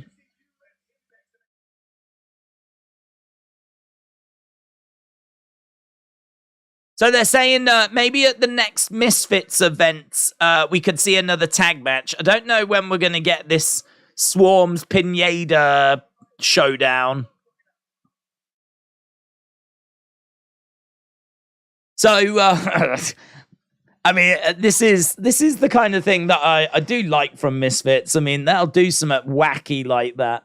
Clearly all set up, of course, where the lights just go out and we get the Undertaker's music. Then we burst into Pineda being in the ring. We've got, I think, was it a mariachi band that were playing his music and everything. The place went crazy, as it should. And but then he just randomly calls out like Swarmz, leaves the ring, goes up to the... Do you know what I mean? Like, I feel like they set it up And they put something, they go, right, we've got an idea. How about we do this? And you go, okay, yeah, that sounds pretty fun. So they set something up like that. And then, I don't know, it just always seems to just go slightly off rails. It always seems to just slightly go wrong. Like, all that needed to be was what it was, but just stay in the ring. Just call out Swarmz. Just call him out. Didn't need to get out the ring. Didn't need to walk up the entrance ramp. Didn't need to go looking after Swarmz and see where he was. Just needed to stay in the ring. Keep it simple. Keep it simple, Misfit. All right. Pineda against Swarmz. I don't know if it's going to get too many people's pulses racing, but Pineda is pretty over. People do like to vamos, don't they? Vamos! He can thank KSI for that. It was KSI that screamed it in his face during the press conference. That's where that came. That's where that was born from. That wasn't a Pineda catchphrase. That came from KSI. That was a gift from KSI. We've got a little advert for Transformers at the moment, so we are just waiting. We're still working our way towards the main event. Dortnight said, I forgot Anthony Smith was fighting and I like watching him. Walker wins by unanimous decision and Smith lays an egg once again, says Tim. Is this wrestling, said A.B. Jobson. Can feel that way sometimes. With Salt Papi losing now, could we see him fight Gibb or Whindersson Nunes?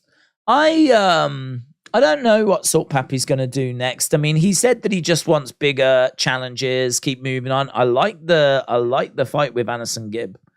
I like that fight. Do you know who else might be quite interesting? And I don't know if this would happen or not. Weller. Weller could be interesting. Because wasn't it Joe Weller KSI that was like the very first influencer fight? You know, when we look back at the, I don't know if there was one that like preceded that, but like Joe Weller KSI, I think that was like one of the very first, if not the first. Weller was around as like a little backstage interviewer for Misfits 1. I can't keep up to date with if people like each other or don't like each other. I don't know what the current situation is. In all fairness, it doesn't matter because it will change in a week's time. So if they don't like each other now, we can check back in a week and I'm sure it'll be different. But yeah, that could be a really, really... He should definitely come in and get an opportunity. I don't know if he wants to. I know he did. He was backstage for the very first Misfits. Whether, as we said, you know, something's happened, I don't know. But I think that could be interesting. But I like the Anderson Gibb shout as well. I think that's pretty good. The very first influencer fight was Weller and Theo Baker. And Weller won, said Kim. I never knew that. That's good knowledge. Well, they should both come in then. You know, if that's the very first influencer fight, then they should both come in and there should be a nice moment where they're applauded, to be honest. That would be really classy. Maybe that's what you do just before KSI Jake Paul. So just before KSI against Jake Paul in the main event, maybe what you do is you bring both of those guys out just a little bit, you know, in between the co-main and the main, just like what we've just done with Pineda. Maybe you bring out Weller and Baker and just introduce them as the two that were involved in the very first influencer fight. Just give them their moment, give them their shine, because look at what that's led to. Look at what that has unlocked. And that could be a real cool moment.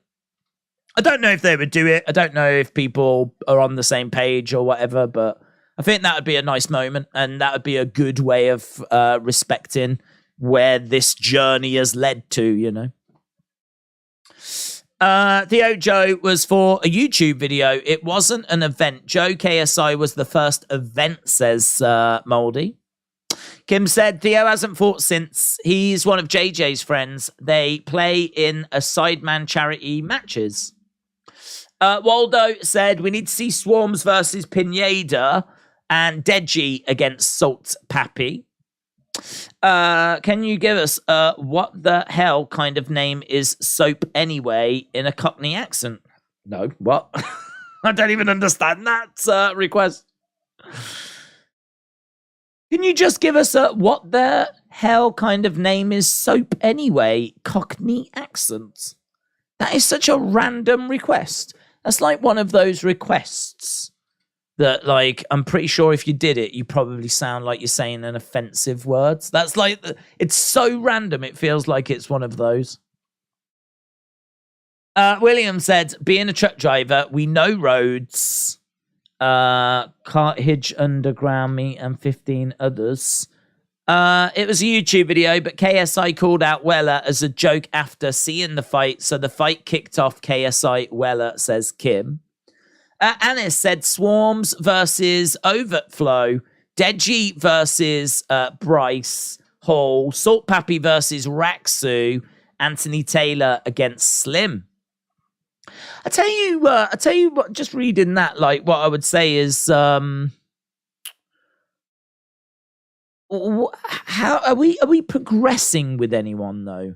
It just feels like we're just circling people around. You know what I mean? Let's do Slim Deji. Let's do Anthony Taylor versus Raksu. Let's do, you know what I mean? Like, we're just matching people up, but are we actually getting anywhere? Are we moving forwards? I think that could be part of the issue. Are there I don't even know if there's like official rankings. There needs to be rankings. You need, like, you know, these wins need to matter. People need to climb up. Like, we need to know who the next challengers are for the champions. If there's not divisions, if there's not rankings, then we need to introduce it.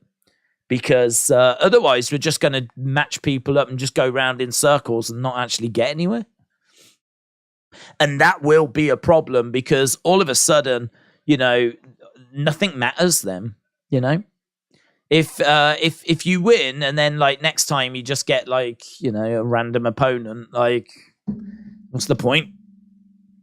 So definitely think we need to just bring maybe a little more structure in as, you know, we continue to grow. It's not a criticism. I'm just saying as Misfits has, you know, continued to establish itself. We're starting to see some stars really kind of stepping out now. And I think, you know, some rankings would be quite useful. I've seen, I think KSI do like a bit of a ranking thing on his channel, but I don't believe there to be anything official. Right, we have got Slim and Dean and Ade just chatting on the entrance stage. Again, we're just building up the excitement for this main event. We are backstage with KSI, Big Zoo with KSI. KSI in a suit with a black top. I think Misfits should have divisions that separate the fighters, like Swarmz, Deji, and pro fighters like Virgo. Yeah. Yep. I think it's difficult because there's a lot of people that come in for like one-off fight and then they go. So to have a division, I think would be tricky. I mean, I kind of think though that if you come in and you win, chances are you are coming back. I mean, I think that Paigey, Cakey is someone we're going to see again. I think Tennessee Thresh is someone we'll see again. Viruzz that got the win today, I think someone we'll see again. So I think if you're winning, or if you're someone that's been around for a while, like Swarmz, you know, I think you know, these are people that we can afford to put into divisions and rankings, and these are people that are not just coming in for one-off fights and going away again, like Sam Hyde, you know, who I really liked. Yeah, I would like to see that as well. Tommy, so KSI says Tommy is someone that he wants. He knows that he's in the building.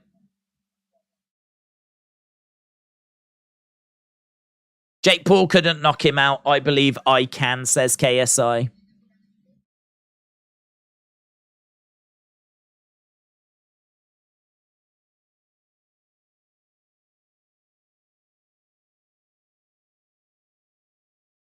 Okay, so Big Zoo is just having a little bit of fun, but he says basically that he's interested in facing Tommy. Jake couldn't knock out Tommy. He thinks he can.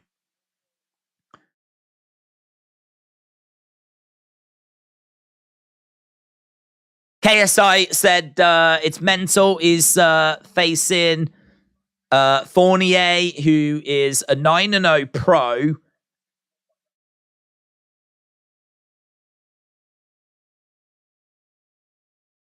And he said sometimes he asks himself, how am I doing this? We're also backstage with Joe Fournier. Fournier is looking very chilled, very relaxed.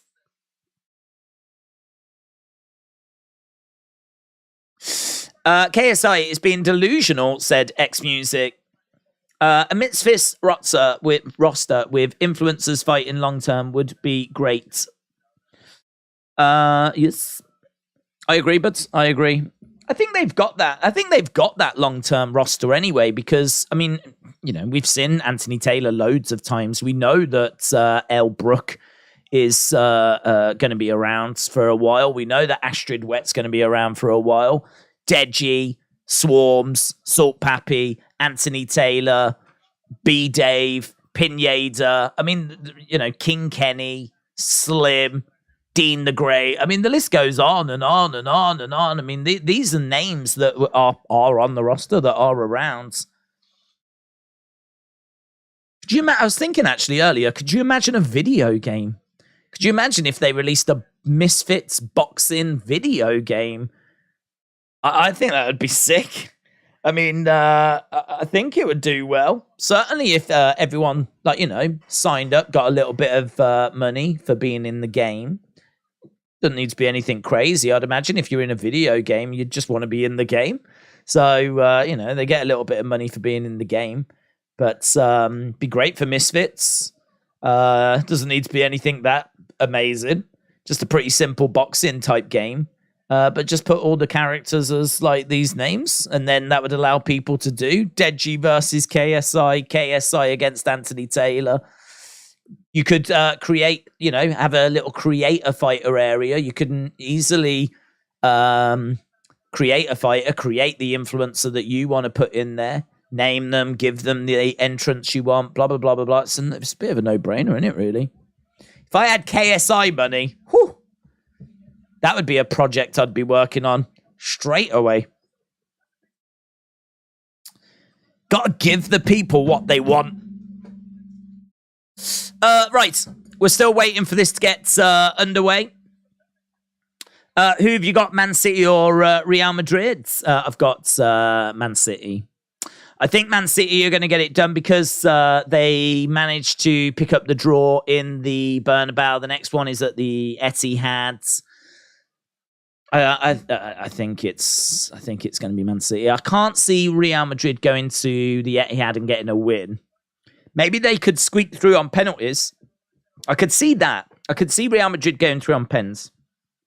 But there is no away goals rule anymore, is there? So they can't even get like a 2-2 draw and go through that way. Okay. Todd Grisham is doing some announcing. We have got the tail of the tape. Let's go.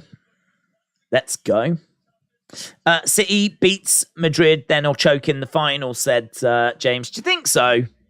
I've just got a horrible feeling they're winning the Champions League. I can't see Inter or AC beating City in the final. I think it's happening. I think it's happening. I think Haaland was the missing piece of the puzzle for him. I've made peace with it. Jordan said Poch is our new manager. Yeah, it's good. That'll be good. He's going to get a lot of money. I think there's a lot of players that are going to need to get bedded in. And I think that... to be honest, I think you've got the raw ingredients for something very good, very special. It's just too much too soon and no direction. But, you know, these players will be bedded in. You'll have a good manager next year. You're going to have to sell to buy, but you've got a lot of players you can sell. So, yeah, you know, I can't see you having a season like this next year. The only way is up. Right, here we go. We've got women coming out. We've got 1, 2, 3, 4, 6 women. They've got little golden guns. And I'm guessing they're going to shoot out some money as soon as Joe Fournier comes out. They've all got golden guns. That's what they've got. Nice. Just clicked. They've got golden guns. 007. Here is Joe Fournier, who's made his way out. He is living that high life as he steps out. Joe Fournier then. Big smile on his face. I thought he was going to come out with David Hay. Instead, he's come out with Monet and lovely ladies.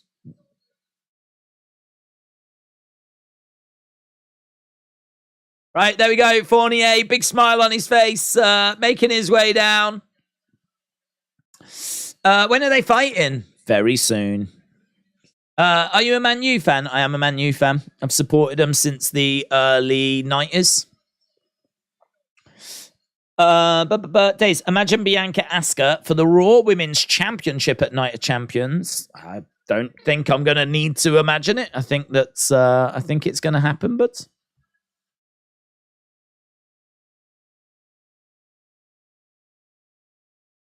Okay, we've got a lot of jiggling and gyrating. Joe Fournier is enjoying the sights. I hope that he is mentally prepared for this boxing fight that is about to happen.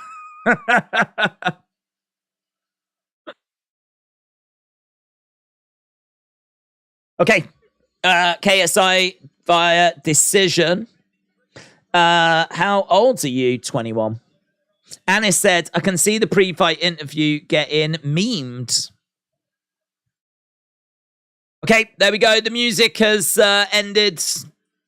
The ladies are... There's David Hay. I did wonder where he was. He's in the crowds, watching on. Here's KSI then. KSI making his way down to the ring. It's coming out to Nobody Does It Better. Nice. Again, another little nod to the 007.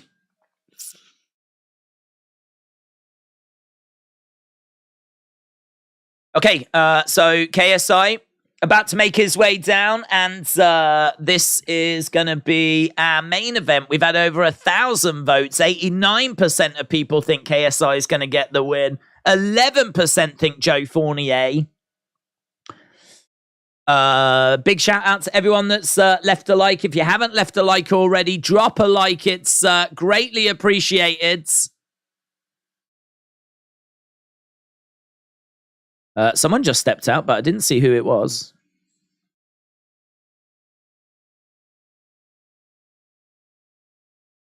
Oh, here's KSI. KSI comes walking out.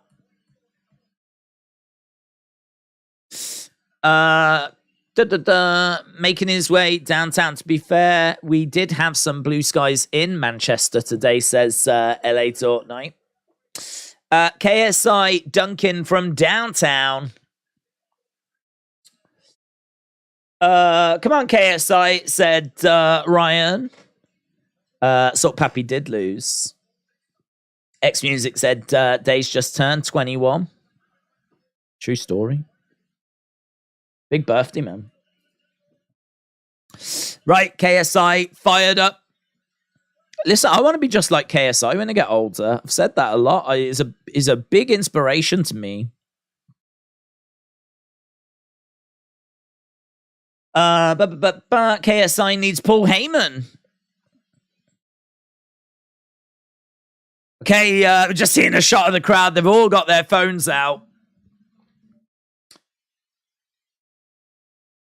Hey, KSI in the ring, getting his gloves checked over. Joe Fournier in his corner, just getting a few final words. We're about to get underway with this one.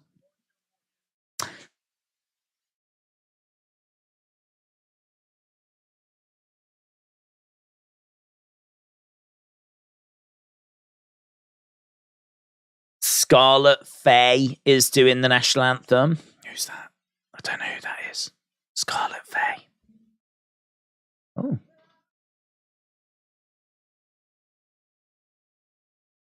She looks cool. She's got big hair. KSI will knock out Fournier in round 1, said Finderbin. Put in your thoughts.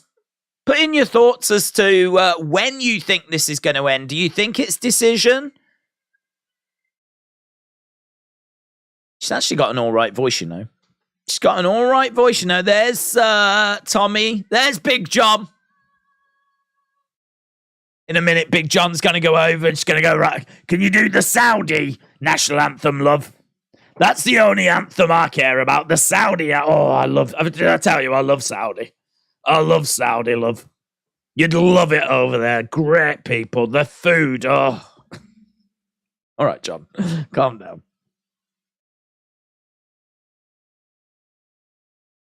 Well, it was a nice rendition. And it is still weird hearing God Save the King. I might never get used to it. Right, KSI round 3 said B10X. KSI early knockout said a man. Round 1 said Nathan. 5th round TKO KSI said Jamo. Right, we're just going through the people that are at ringside. Just talking about the judges. It's just going to take a moment. We haven't done the intros, the fighters yet. It's just going to take a hot minute. Sit back, relax. Just going through the ref. His name's Gareth. He looks a good guy. He looks like he collects trains. You know, little model ones. Days, didn't we have Bianca Asuka at Mania? We did. We did. And we get it again because we're lucky people. KSI wins by knockout round 4. Fournier has looked at this as an easy fight. KSI by schoolboy roll-up. Could we see Logan in a prime bottle? Frog Splash Joe. I mean, in all fairness, he does owe KSI. KSI was there for Logan. Logan should be there for KSI. I don't actually know if he's there talking about it. KSI getting his introduction right now. Fournier has got gold shorts, black gloves. Fights and trains out of Miami.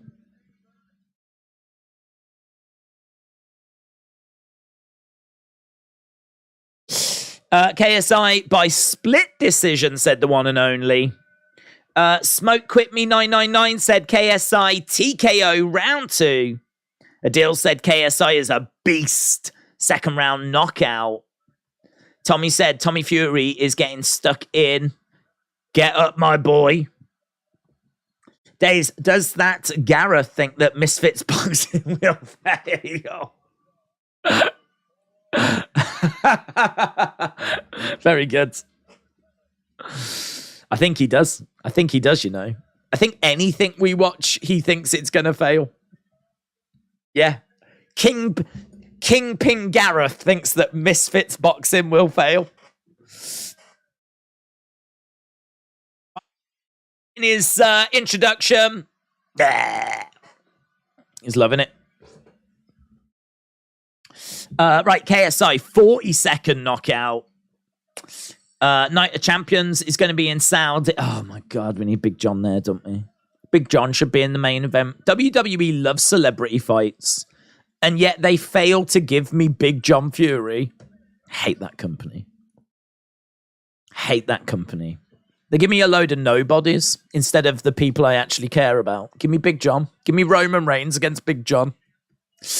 Right. That's for the future, though. And we're going to focus on the now. 6 rounds. KSI. Joe Fournier. And we are underway. Fournier comes out into the center. He is coming out with his hands down. KSI is coming out with his hands down as well. KSI really quick. You got to say, he is fast. Bouncing around. Fournier's movement just looks so awkward. He's circling around on the outsides. KSI is bouncing around. He literally just bounced in with his hands down. Nah, it's a throw. Fournier went down.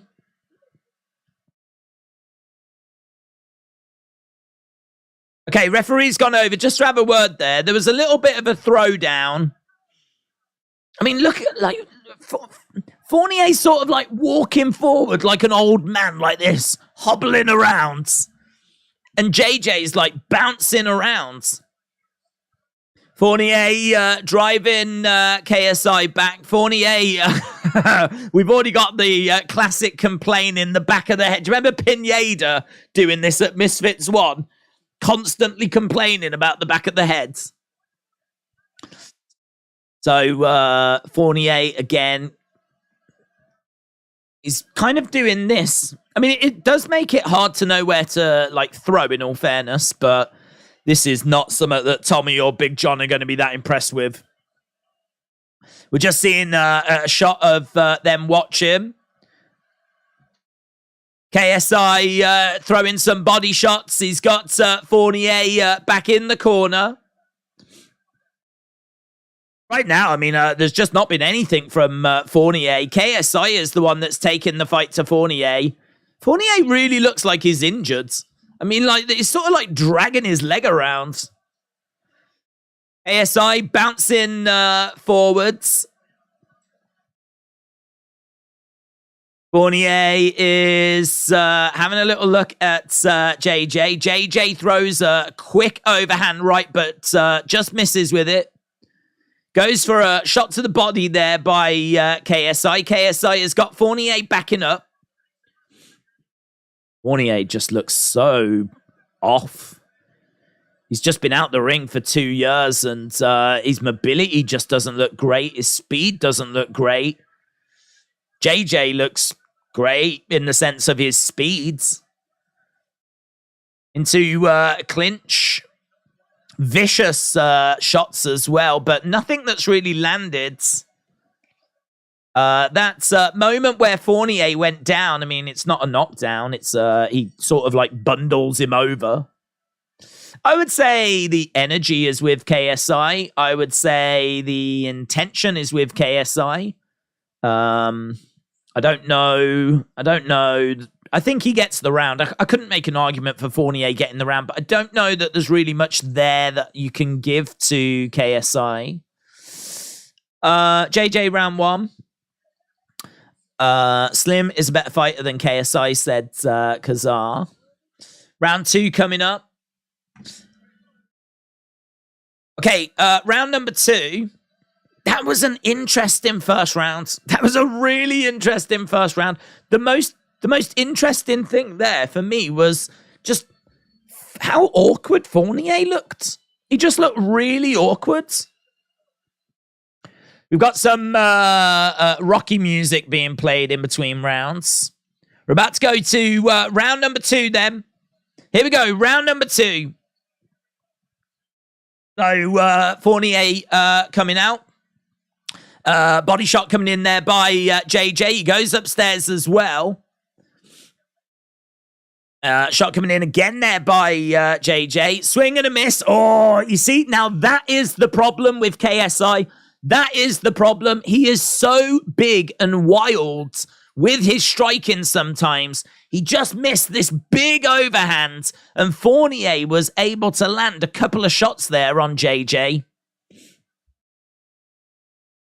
Fournier is circling round on the outsides.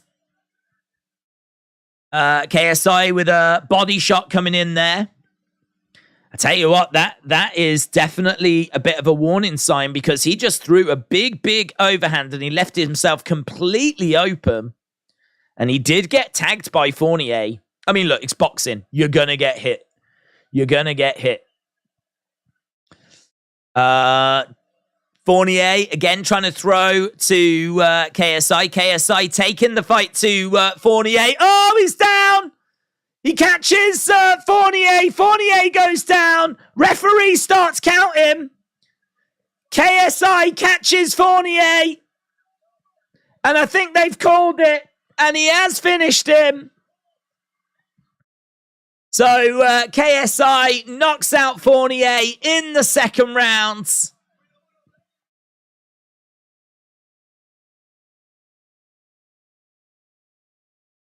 So there we go. KSI wins. Joe Fournier gets knocked down.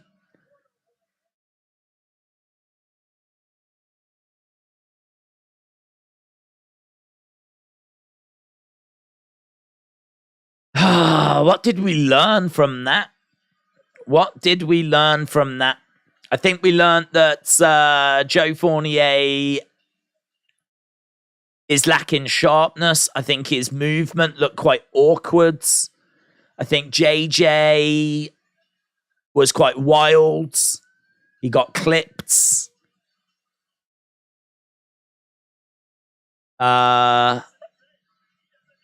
But we also learned that KSI possesses really good speeds, power, good reflexes. Have a little look here. What is this? So it's a overhand right that connects.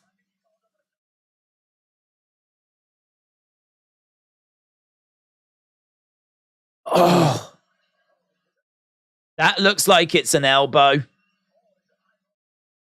That's an elbow that's knocked him down.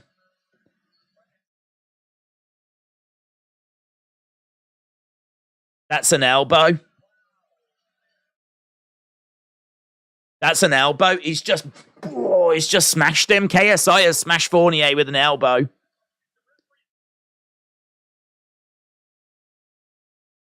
It would be a DQ. That would be a DQ.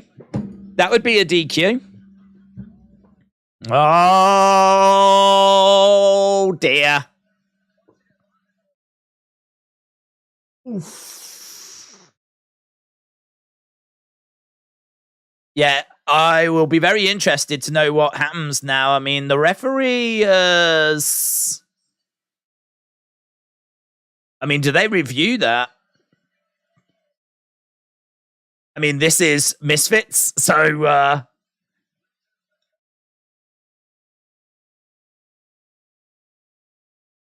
there's not going to be any review of it.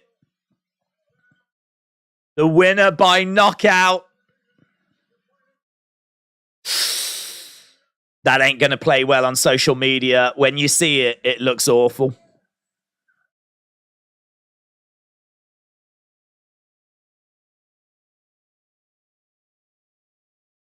I don't think he knows, to be honest. I don't think he's aware right now. I mean, he is shouting down the camera.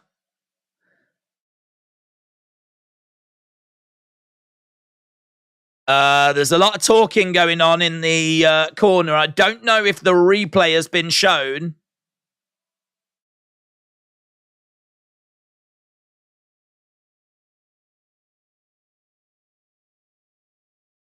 Todd's in the ring.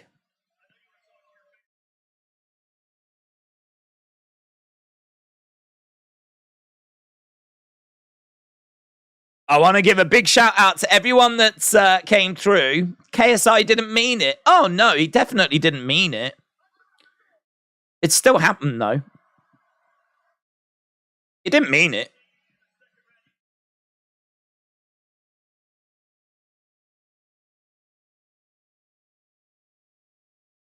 I think Misfits are doing KSI dirty here because they could easily say to him that it looks like you caught him and knocked him out with an elbow, but they're not telling him. No one's telling him.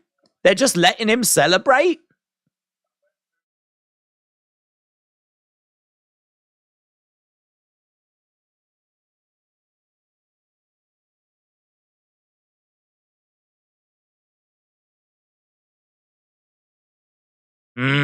He said he knocked him out with an overhand.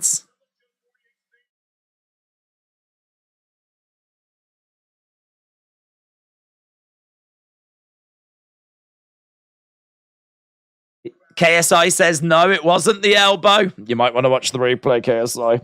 You might want to watch the replay, mate. Your soul is mine. It's D-Day. Stop talking. Watch the replay first. They're doing him dirty, man. Misfits are doing him dirty. It's not a good look. They don't care. Look, it's entertainment. Tommy Fury has stepped into the ring.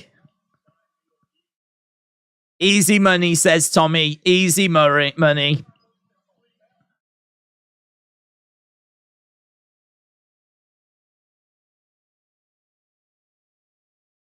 No defense, no head movement. You're gung-ho.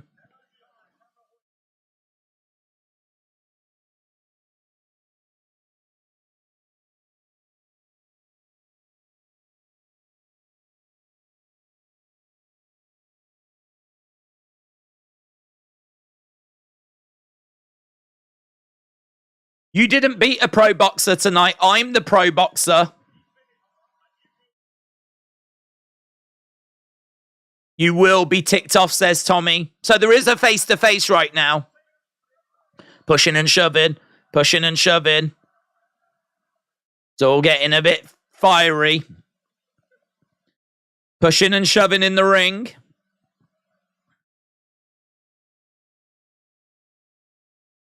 KSI is a bit cringe in his older age, says Schmack. KSI needs to see that replay. He really does. I think Misfits have really done him dirty.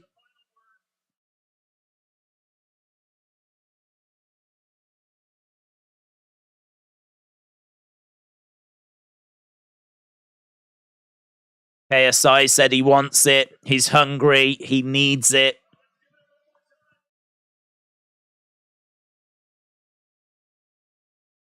Big John's in there. Big John's in. Come on, Big John. Sort this out, Big John. Tommy is still shouting at KSI. KSI is having to be held back. Tommy's being held back. Don't know where Fournier is. Tommy just launched at KSI. J14 said this is going to be messy, and I expect a lot of controversy on Twitter. Yes. KSI just clowned himself. They won't let KSI win. Who cares? The MFR KSI thinks he's still in WWE. Red Plum said, who won? Well, KSI won, but the replay seems to show that it was an elbow that caught and knocked out Fournier, which is not allowed in boxing. And that would have resulted in a disqualification. But this is, I don't know, I really don't know how that works in the sense of, in a normal boxing match, would we review that before giving the scores, before giving the announcements? I don't actually know the review process of that. In Misfits, we just went straight to the announcement, winner by knockout. And it's very clear that they were going to have Tommy come into the ring and do that face-off, right? I mean, he was there. We knew he was there. We knew he weren't just turning up to have a nice night out, right? So he was clearly going to be confronting KSI.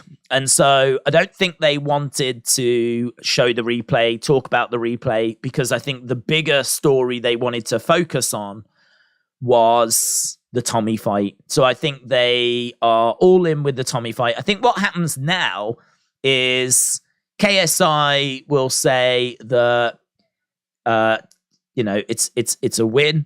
He understands the controversy. He understands, having watched the replay, why people would be upset. He's focusing on Tommy. Tommy is the next challenge. He, you know, understands why Fournier might feel cheated, but that's the fight game, you know? In the heart of battle, anything goes. I could see him coming out with something like that. Just sort of like dismissing it. It was what it was. I've moved on. Blah, blah, blah. I'm focused on Tommy. Blah, blah, blah. I do. And in all fairness, I mean, it's maybe not the worst for Joe Fournier, because Joe Fournier is lost. But he has got such a big kind of, I got hit with an elbow in a boxing match. Like, of all the things that I prepared for, I wasn't prepared for, like, an MMA fight. So, yeah, I mean, he caught me with an elbow. I got knocked out. I should have won that by DQ.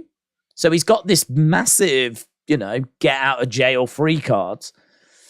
That will be shown a lot on social media, and it is, you know, Joe getting knocked out, but when you actually see what he gets knocked out with, as we said, you know, it's maybe not the worst result for Joe, because honestly, he looked so awkward in his movement. He didn't look great, Joe Fournier. He didn't look great. He looked really, really awkward, and I think that I think had the fight continued, I think KSI would have won anyway. I think KSI would have won it. But let's have a look. Let's see what's being said. We're going back. We just went to commercial break.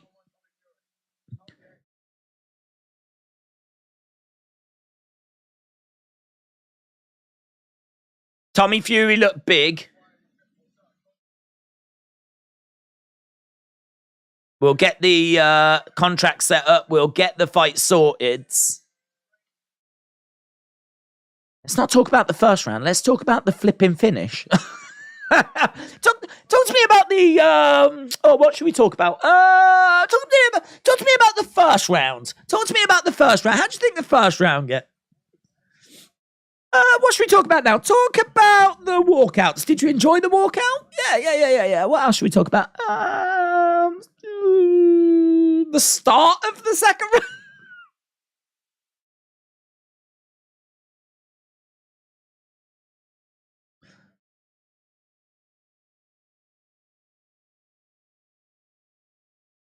At first, I was trying to get the range, says KSI.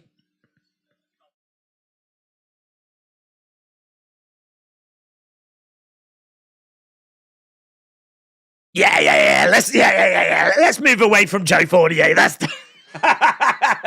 Ade's like, Mams, come in. Let's move away from Joe Fournier. That's done. No one's talking about Joe Fournier anymore. We'll move away from that. That's done. Let's talk about Tommy Fury, shall we? Yeah, before you go, KSI, what was the little jumping press up thing that you do? Quick word about the crowd. Can we have a quick word about the crowds? Thank you, everyone, for coming.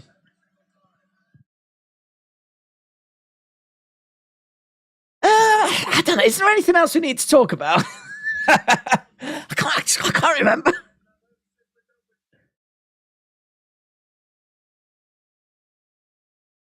If Jake stops running, maybe we can revisit that.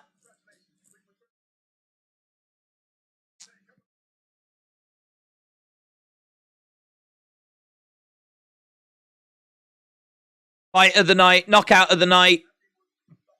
Let's give knockout of the night to KSI. Yeah, well, I hope he gives knockout to KSI.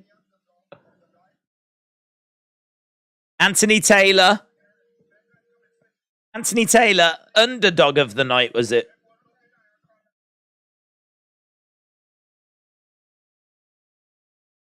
Anthony, I think, is going to get fighter of the night here from Mams. Go on, give KSI knockout of the night.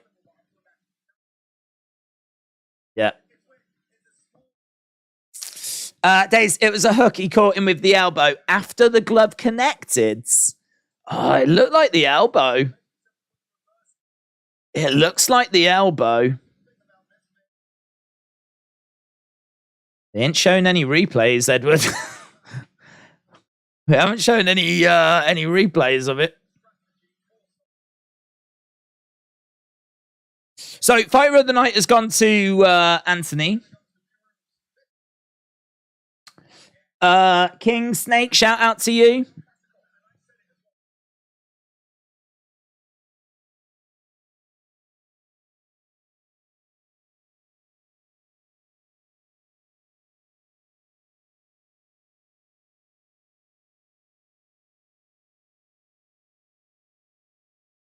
Viruzz and Anthony Taylor. I didn't see what got knockout of the night.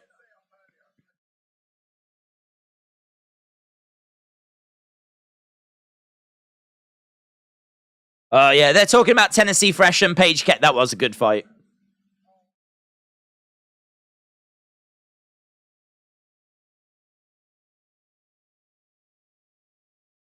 Yeah, that is true. Those two were very, very good. Days, who won? Well, KSI gets the dub, but it's a controversial victory.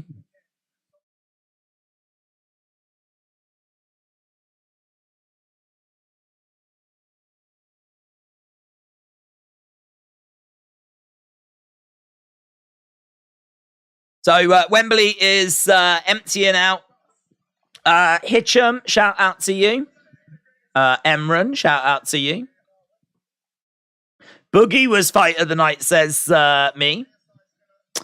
I tweeted you something to look at after the stream. It's about the new World Heavyweight Championship, said James. Thank you. Saw a clip on Twitter. Definitely misses the punch and catches an elbow. If it was an elbow, why has he not been DQ'd? Because he owns the company.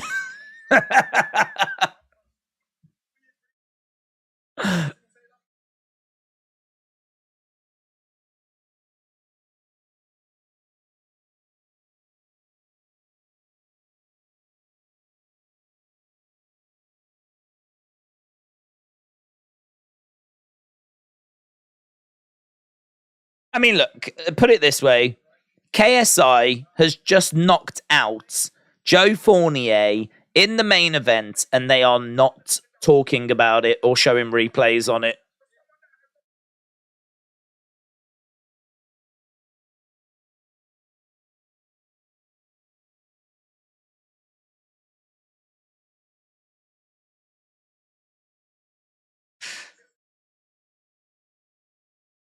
I want to see what then they talk about the knockout. Justin said it doesn't matter. KSI won.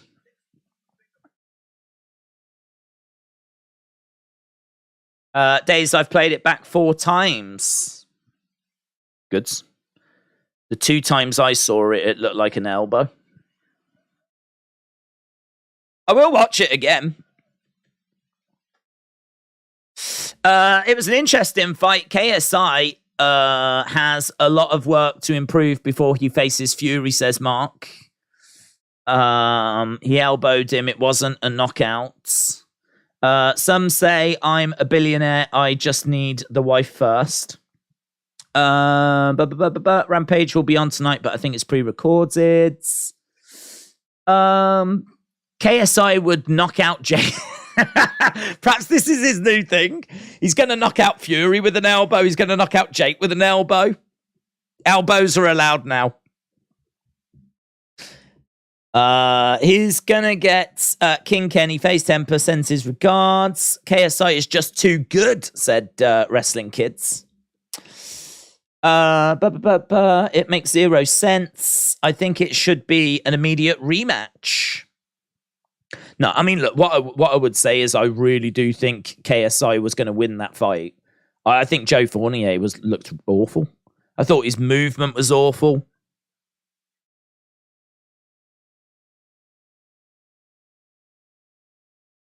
They're just asking, they said, what's the one takeaway from this event?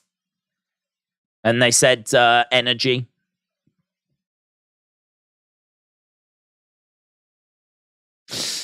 The glove does connect, but it only just then the elbow catches him clean. Galvic Tank said, bro thinks he is carrying with the elbows to the heads. Ref could have given a warning, but he didn't. Karam said, I watched it in slow-mo. It wasn't an elbow. 7-hour boxing stream, says Tim. Did they allow it? They did allow it. Are they fighting? The fight has ended. KSI has won.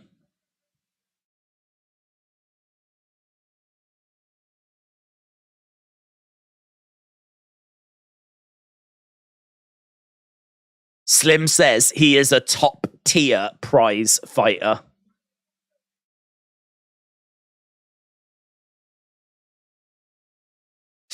How many views did this stream get? I think it's going to be around about 40,000, something like that. This has felt very, I don't know, subdued compared to the last KSI fight. But even in the build to it, I wasn't getting people asking, like, are we doing KSI Joe Fournier? It just, I don't know, this one just didn't seem to, and we said it like kind of throughout the stream, didn't quite grab people the same way some of the previous KSI fights have. I definitely think KSI Tommy Fury is going to do some big numbers, though. I mean, that one is very interesting because, I mean, that's a massive fight. I mean, I do agree with Ade in the sense of, look, Fournier's done, right? I mean, we know, I think KSI would have won that fight anyway. Whether it is an elbow or not, I think it is, right? I think that whether he does just clip him with the fist first or whatever, for me, is irrelevant because I think the reason that he gets knocked out is clearly the meaty forearm and meaty elbow that crashes into his head after, right? Whether he clips him with a slight knock or something, I don't think that would have been enough to have sent him down. It's the trauma of the forearm and the elbow from what I saw on the replay that's the reason why Fournier gets knocked out.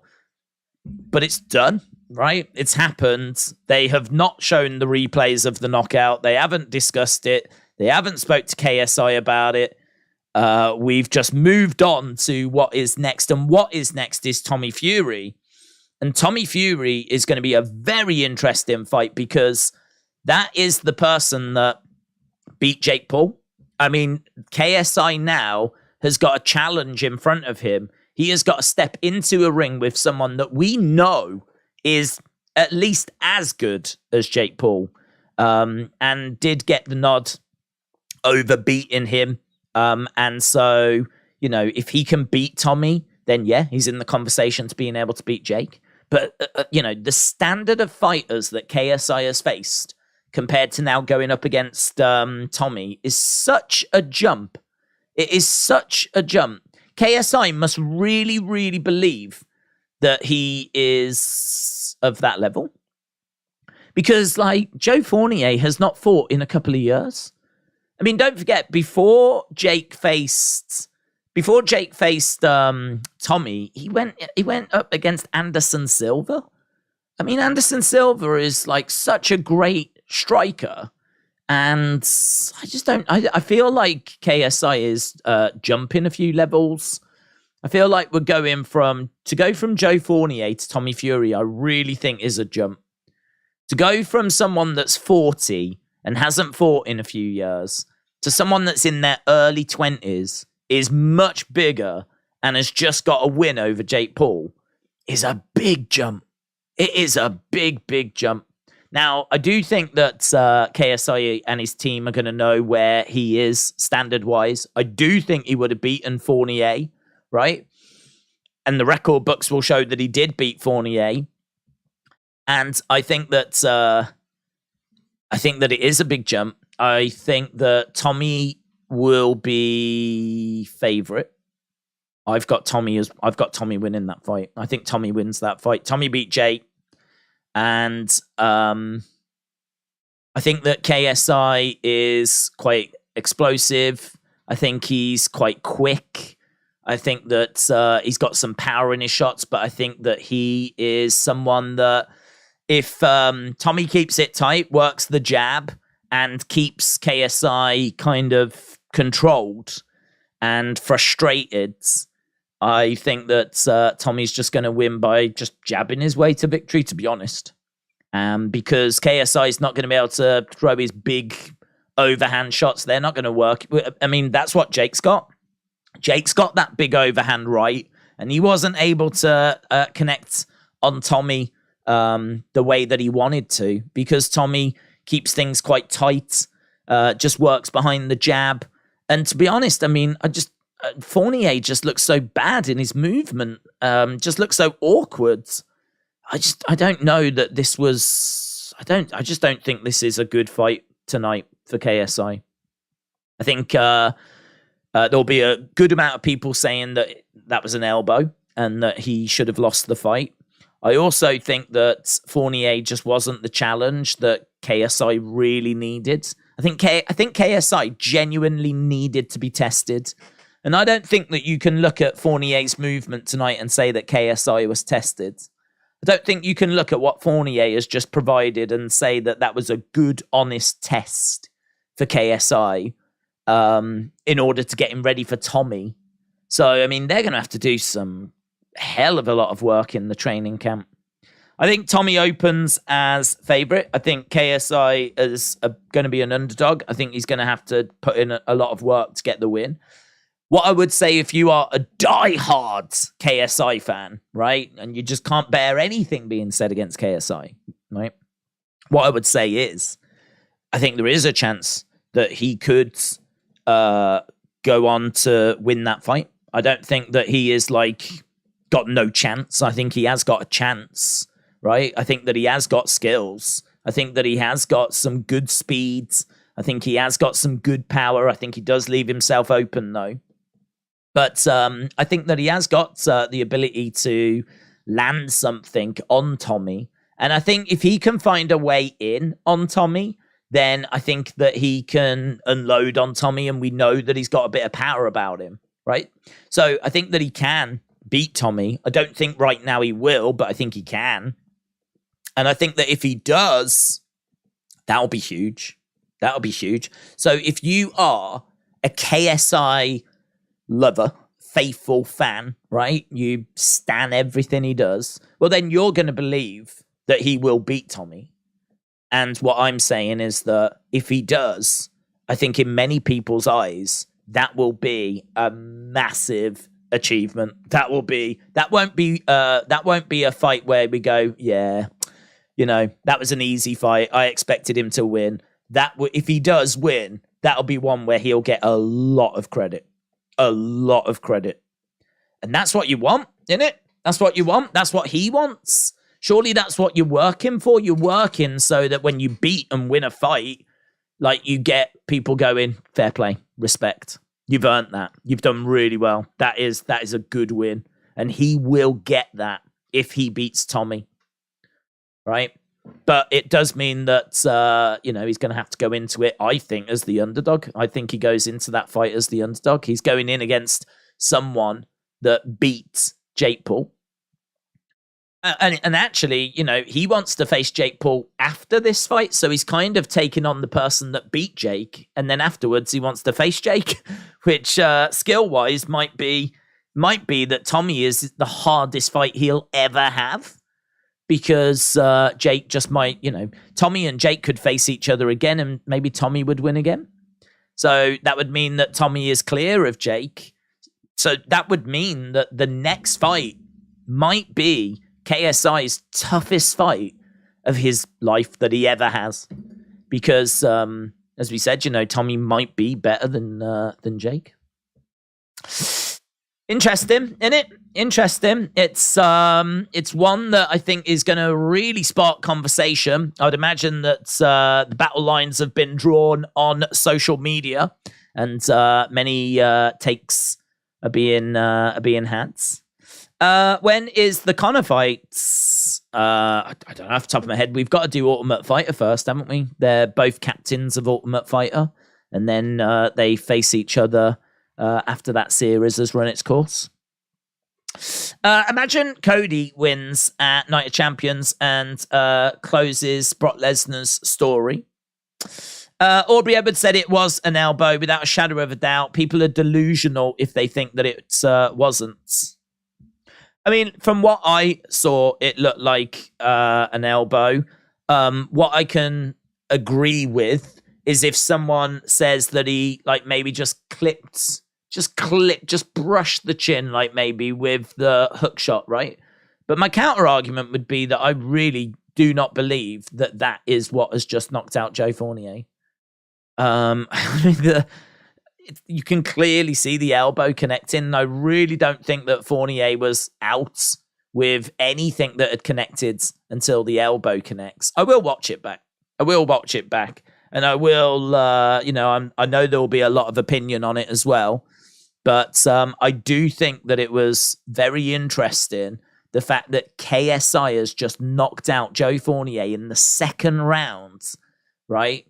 The main man himself, the main guy, has just knocked out Joe Fournier, and there was no replays of it shown, right? Other than the two that they showed. They showed two replays immediately after where they said there is a belief out there that it was actually an elbow that connected. They showed the replays. It looked like it was the elbow.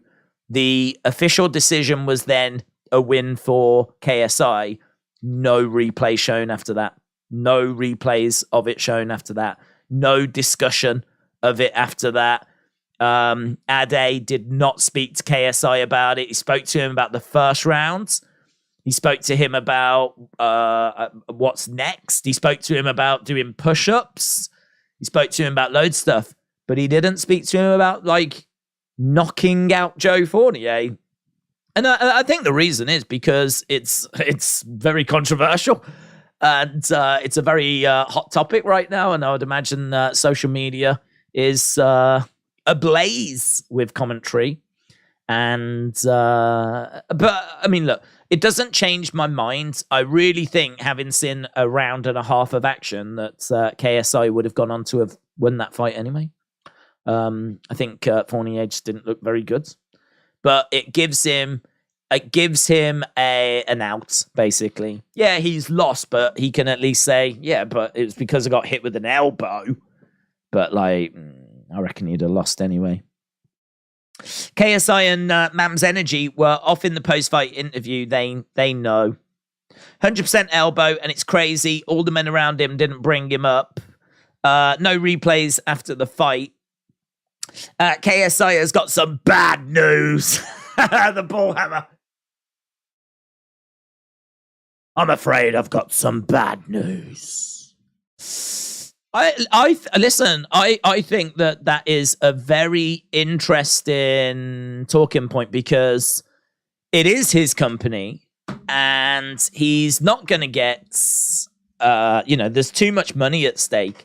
So, they've announced that he's won without doing any sort of like official review.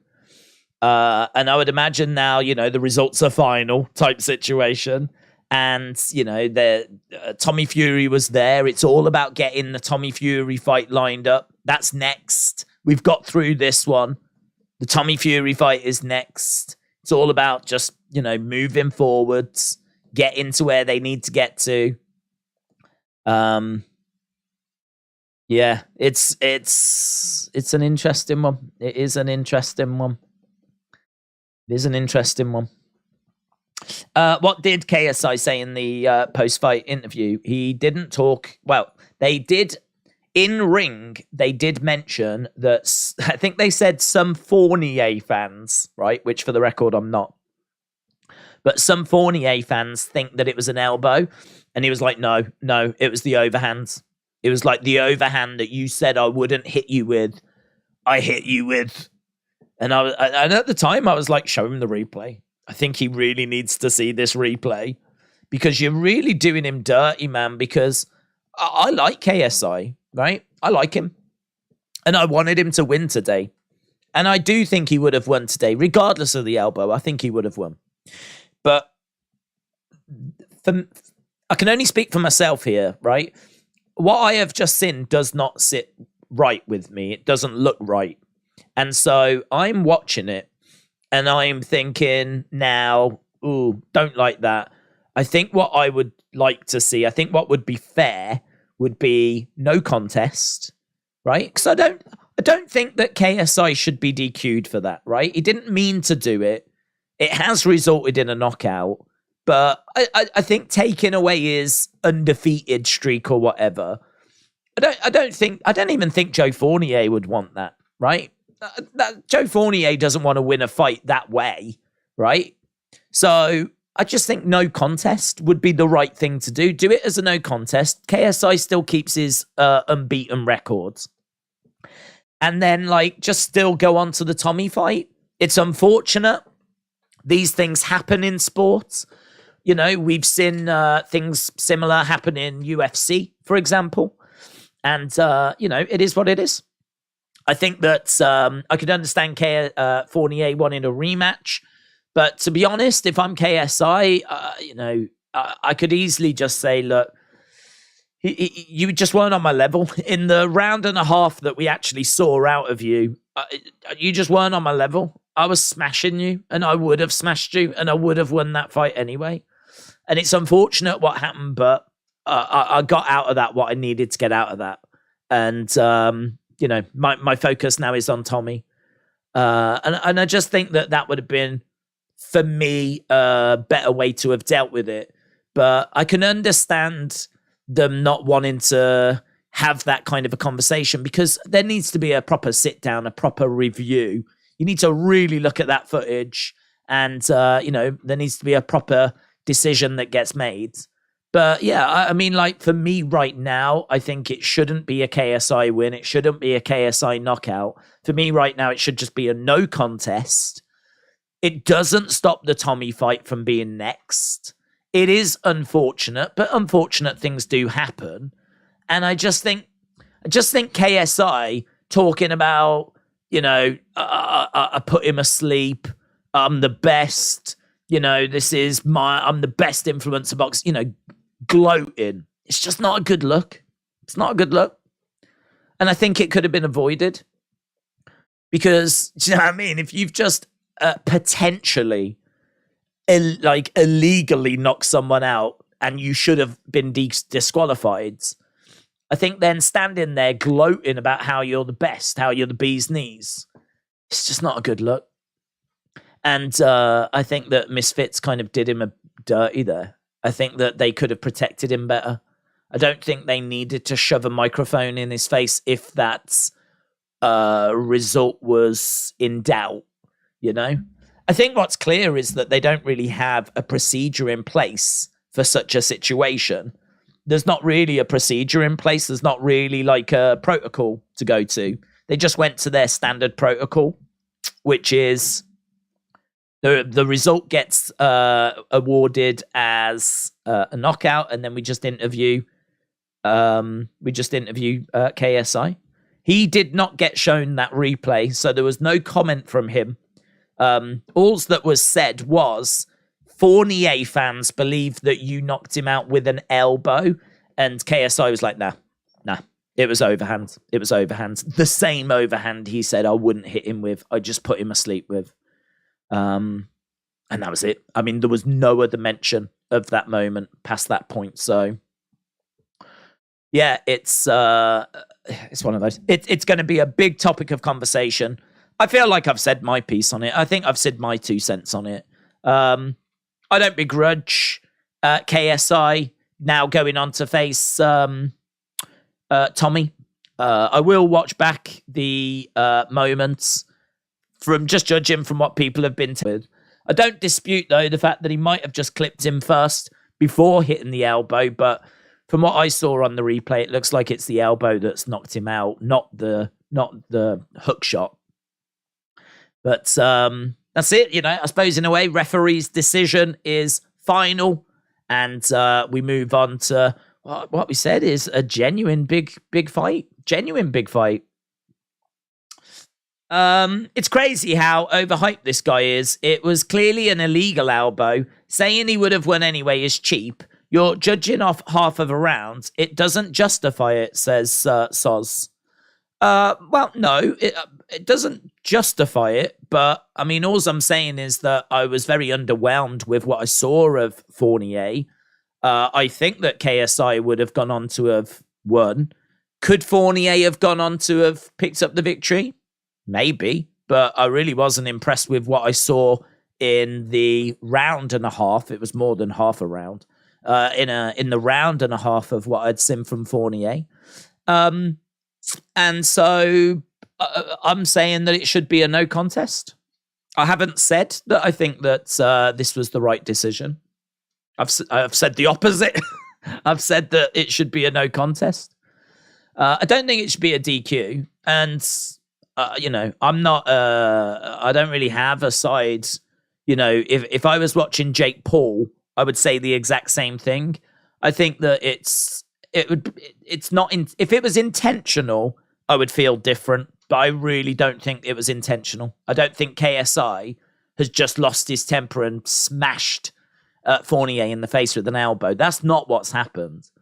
It's just an unfortunate situation where he has caught him. It's a little bit like, when they clash heads. It's just, it happens. Sometimes they clash heads and someone gets busted open. It's unfortunate. Well, this is unfortunate, but it has also resulted in the end of the fight. The fight has ended because of this unfortunate situation. So for me, I feel like the fairest thing to have done would have been a no contest. I don't think it's fair to disqualify KSI because I don't think it's intentional. And I don't think that taking away his unbeaten record for such a moment is the right thing to do. So for me, I would have done a no contest. So there's no argument from me. I don't think that KSI should have won this. I will watch the moment again, but I've seen it twice, and from what I saw of the 2 times I've seen it, and from what you lot have said, it seems like fairly unanimous consensus. I tweeted you a clip of the end of the fight. Okay, I will check it out. Days, if KSI beats Tommy, do you think he'd beat Jake? I don't think it quite works that way. It doesn't work that way in MMA. In fact, it doesn't work that way in boxing. Even though Jake beat Tommy, it was very close. Also, Jake is continuing to improve. The work that he's putting in for this Nate Diaz fight, for example, the lessons he will have learned from the Tommy fight means that I think Jake right now is probably the best he's ever been right now. I don't think Jake will have been ever will have been better. So if KSI beats Tommy, there's absolutely no guarantee he steps in there and he beats Jake. Right now, out of the 3, I would say Tommy is the best of the 3, then Jake, then KSI. So for KSI to be going after Tommy is, it's big. I mean, if he can get the win, as I said, if you're a die-hard KSI fan, then you should know that this is a real test. This is a massive fight. This is like the biggest fight that KSI has arguably ever had. Because Tommy is a proper boxer who showed against Jake that he deserves, I think, more respect than he had in the build-up to that fight with Jake. I mean, Tommy went in as the underdog. It was close. It was close. And, there's some people out there that think that Jake did just edge it. But I do think they were a minority. I don't think there was, big robbery shouts. I think it was the right decision, but it was close. And who knows, on a different day, Jake absolutely could have beaten Tommy. So, no, if KSI beats Tommy, I don't think there's any guarantee he goes on to beat Jake. But what it does do is it shows that KSI can operate at that level. And right now, we haven't seen any indication that he is of that level because he beat Pineda, right? Who I think we can all agree is a meme and a lot of fun, right? Love the guy. But I don't know that he's any kind of barometer for are you ready for Tommy and Jake? He beat Swarmz when Swarmz was out of shape, right? Look at the shape he's in now. And even the shape he's in now, he's still lost to Deji, right? So Swarmz is clearly no barometer. He beat Faze Temperrr, and he wasn't even meant to be facing Faze Temperrr. He's meant to be facing Dylan Dennis. And that was on relative short notice. Faze has got a bit of size to him, but he's not a boxer. Yeah, he's not even someone that I think is regarded as one of the best in this space. So that's, again, very hard to get a read as to kind of where KSI is. And now here he is stepping in against Joe Fournier, and obviously we've just had this controversial finish. I think that I think it's hard to know where KSI is. KSI, I think, could be at that level. He could be. I do worry a lot. About how much he leaves himself open. I pointed it out in the video I did about his fight with Faze, and there's one moment in particular tonight where I believe he throws, I think it's an overhand. KSI throws this big overhand. He completely misses it, and that is fine, right? You're going to miss shots. You're not going to land everything you throw, right? In fact, most boxers, if they can land about 30%, are like doing a very, very good job, right? You do throw a lot, and you only land a small percentage. And so he throws this big overhand. He misses, but the problem is he's kind of not protecting himself in any way, and he's quite close, and it just allows Fournier to hit KSI with a couple of hook shots, quick shots, bang, bang, right? If there was any kind of power in those shots, if there was any kind of pop in those shots, if the precision and the speed and, power was there, he would have been in trouble. He would have been in big, big trouble because there was nothing protecting him. That was just all... It was just all there. I mean, what you could say is that it's maybe a bit of a chin check. Maybe that does kind of tick the box that KSI has got an all right chin on him, and so he can take a few shots. Because I believe those shots did land by Fournier. Because KSI misses, Fournier bang, bang. But as I said, against someone that's going to have a bit more power, a bit more pop, a little bit more about them, that could cost KSI. He is very wild. He loves those big overhand shots. And if they miss, he gets himself into really bad situations, bad positions.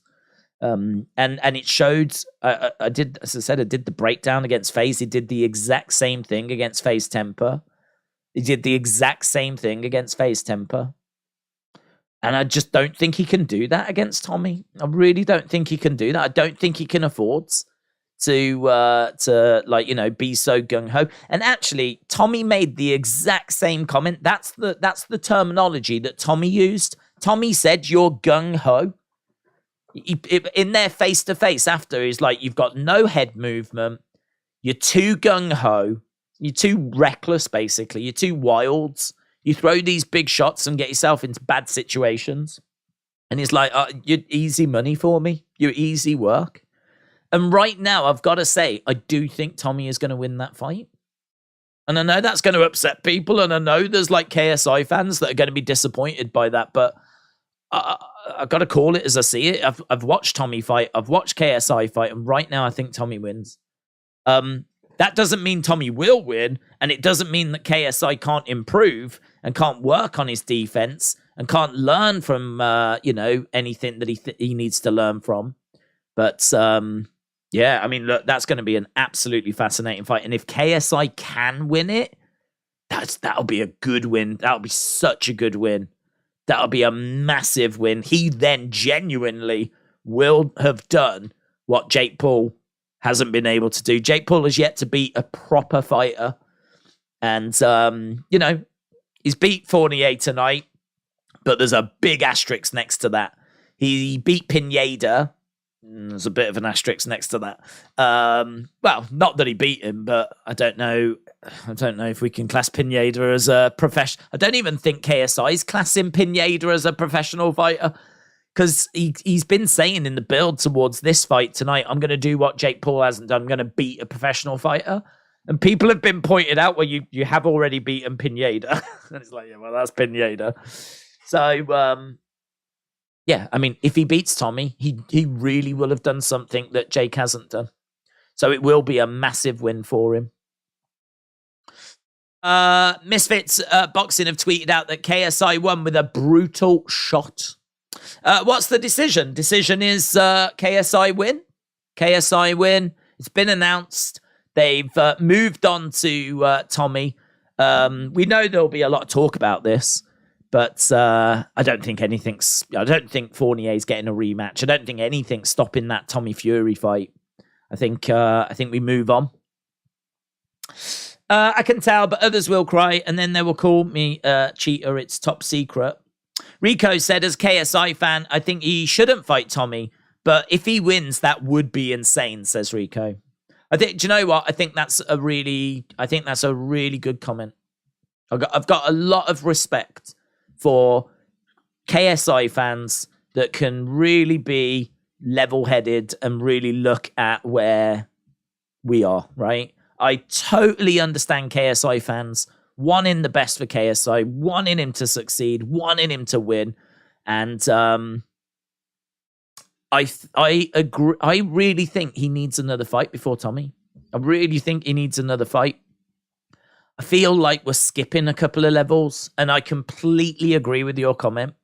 I think that I personally don't think he should fight Tommy next, because I just don't think the fights he's had have been enough to get him to the Tommy level, right? So I also don't want that. But equally, I agree. If he wins, that is insane. That is a great, great win. I cannot wait to watch that fight. I cannot wait to watch that fight. Because they must know what level is that, right? His trainers.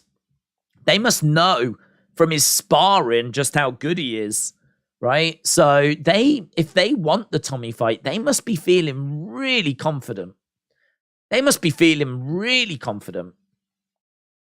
he's got a good team. They know what they're doing. So, part of me does look at that and go, well, I can only judge from the fights that I get to see and the opponents that he's going up against.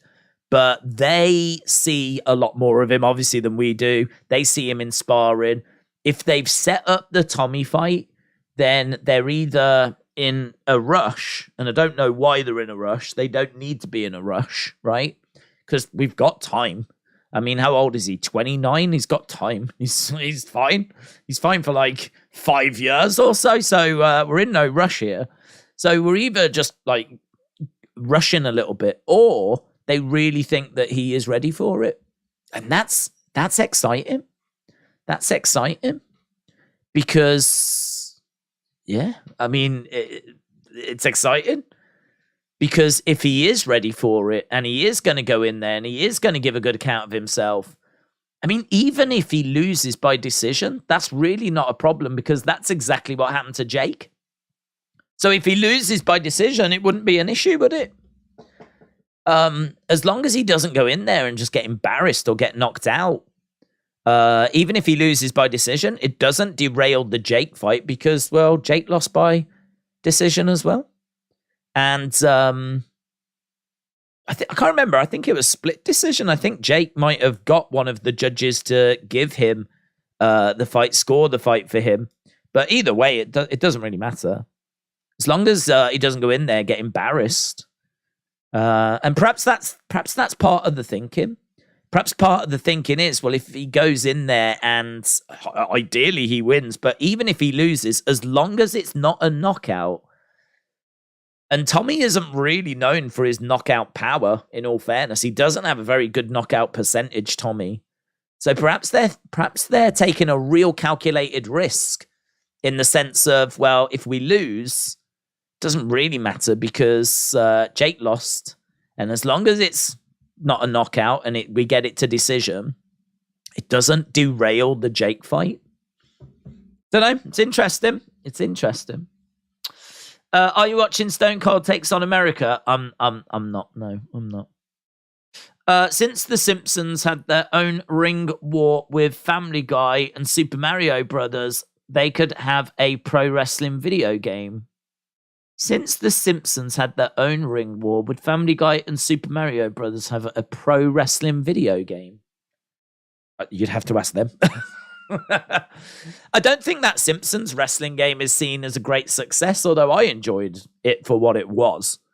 But I don't know that that's a format that was a long time. Wasn't that like PS2? So I think if they were going to do a Family Guy like wrestling game, I think they probably would have done it by now. If Tommy fights KSI, I can't respect him, says Megan. How come, Megan? What makes you say that, bud? I've tweeted you about the punch. Can you take a look at it on stream? Let's look. The punch did first.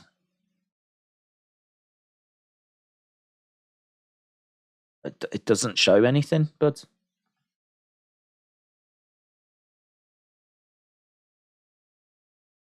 I mean, it's it's an image of his fist being close to his head and then being past his head, but it doesn't show that the punch landed. And actually, I mean, what I would say to you, and people can't see this, but what I would say to you is that the power of that hook shot, if it did land, I mean, this is difficult because I'm talking about something that people can't see. So I'll show people what Edwards has sent through. I don't know if I can get the image. So I haven't seen the replay, right? But here's one.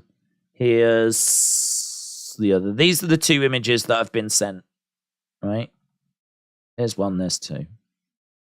So, I mean, all I would say is if you think about the power that is needed, so he really threw, didn't he? I think we can all agree that was not just a little bop. That was a bang, yeah? So he really threw that hook shot. So my counterpoint would be, if the punch is what knocked out Fournier, right? If that's what we're saying, right? The punch is what knocked out Fournier, not the elbow. Why is it that it doesn't move his head position? Why is it that KSI there has got his fist kind of around the eye area of Fournier, and you can see the hand has gone past the head, and look at the head position of Fournier. It's in pretty much the exact same place. It's not moved. There's been very little reaction to the power of that shot. So to me, like this doesn't change my opinion on anything, because I mean, if you was to hit someone and catch them with the hook shot, I mean, you would turn your head, wouldn't you? I mean, that either doesn't hit, or it is such a glancing blow that it didn't even result in him moving the position of his head. He didn't even move his head position, right? So it either doesn't hit, or it's such an insignificant blow that there's no reaction from Fournier. And for me, I mean, I know I keep saying it, but for me, there's little doubt as to what drops Fournier. I mean, there is just this crunching forearm elbow, which does, from what I saw on the replay, get a big reaction.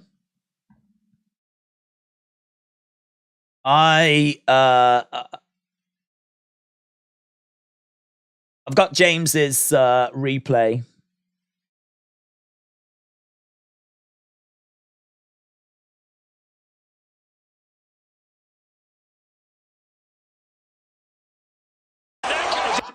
Oh, I can't play it on stream because I can't play the sound.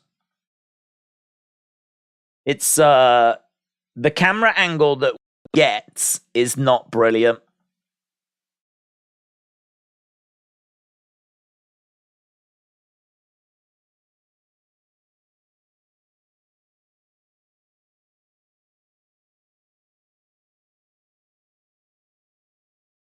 The camera angle that we get isn't brilliant, but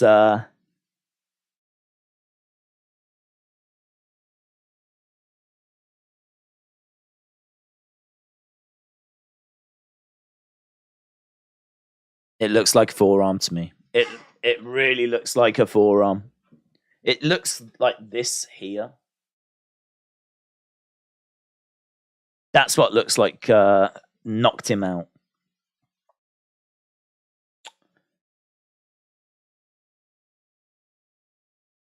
People saying that they're not getting their bets refunded. That's interesting, actually. I didn't even think about people that had money on the fight. That's interesting. That's interesting. I sent you a better picture. I will have a look at it. But I think we need to wrap things up now. Because I feel like we're kind of going around in circles. To be honest, it's done. I mean, I think Addy actually said it the best. He said, "That's it. That's enough for the Fournier fight. Let's move on to Tommy." And I think that's exactly what they're going to do. So this is one that is. It's going to be hotly debated. This is one that's going to rage on social media. This ain't going away. This is going to be a bit of a cloud that hangs over this, but it is what it is. We move on. Tommy Fury next. Should be very, very interesting. And we'll take it from there. Right, we're done. Awesome. Thank you so much for joining us. Appreciate the support. Hope you enjoyed the show. And yes, we are back on Monday for Raw. There should be a nice little short video that will drop on the channel tomorrow. I'm trying to get videos up on Sundays. So keep your eyes peeled for that. Appreciate the support as always. Thanks a lot for joining us. And I will see you again next time. Bye for now.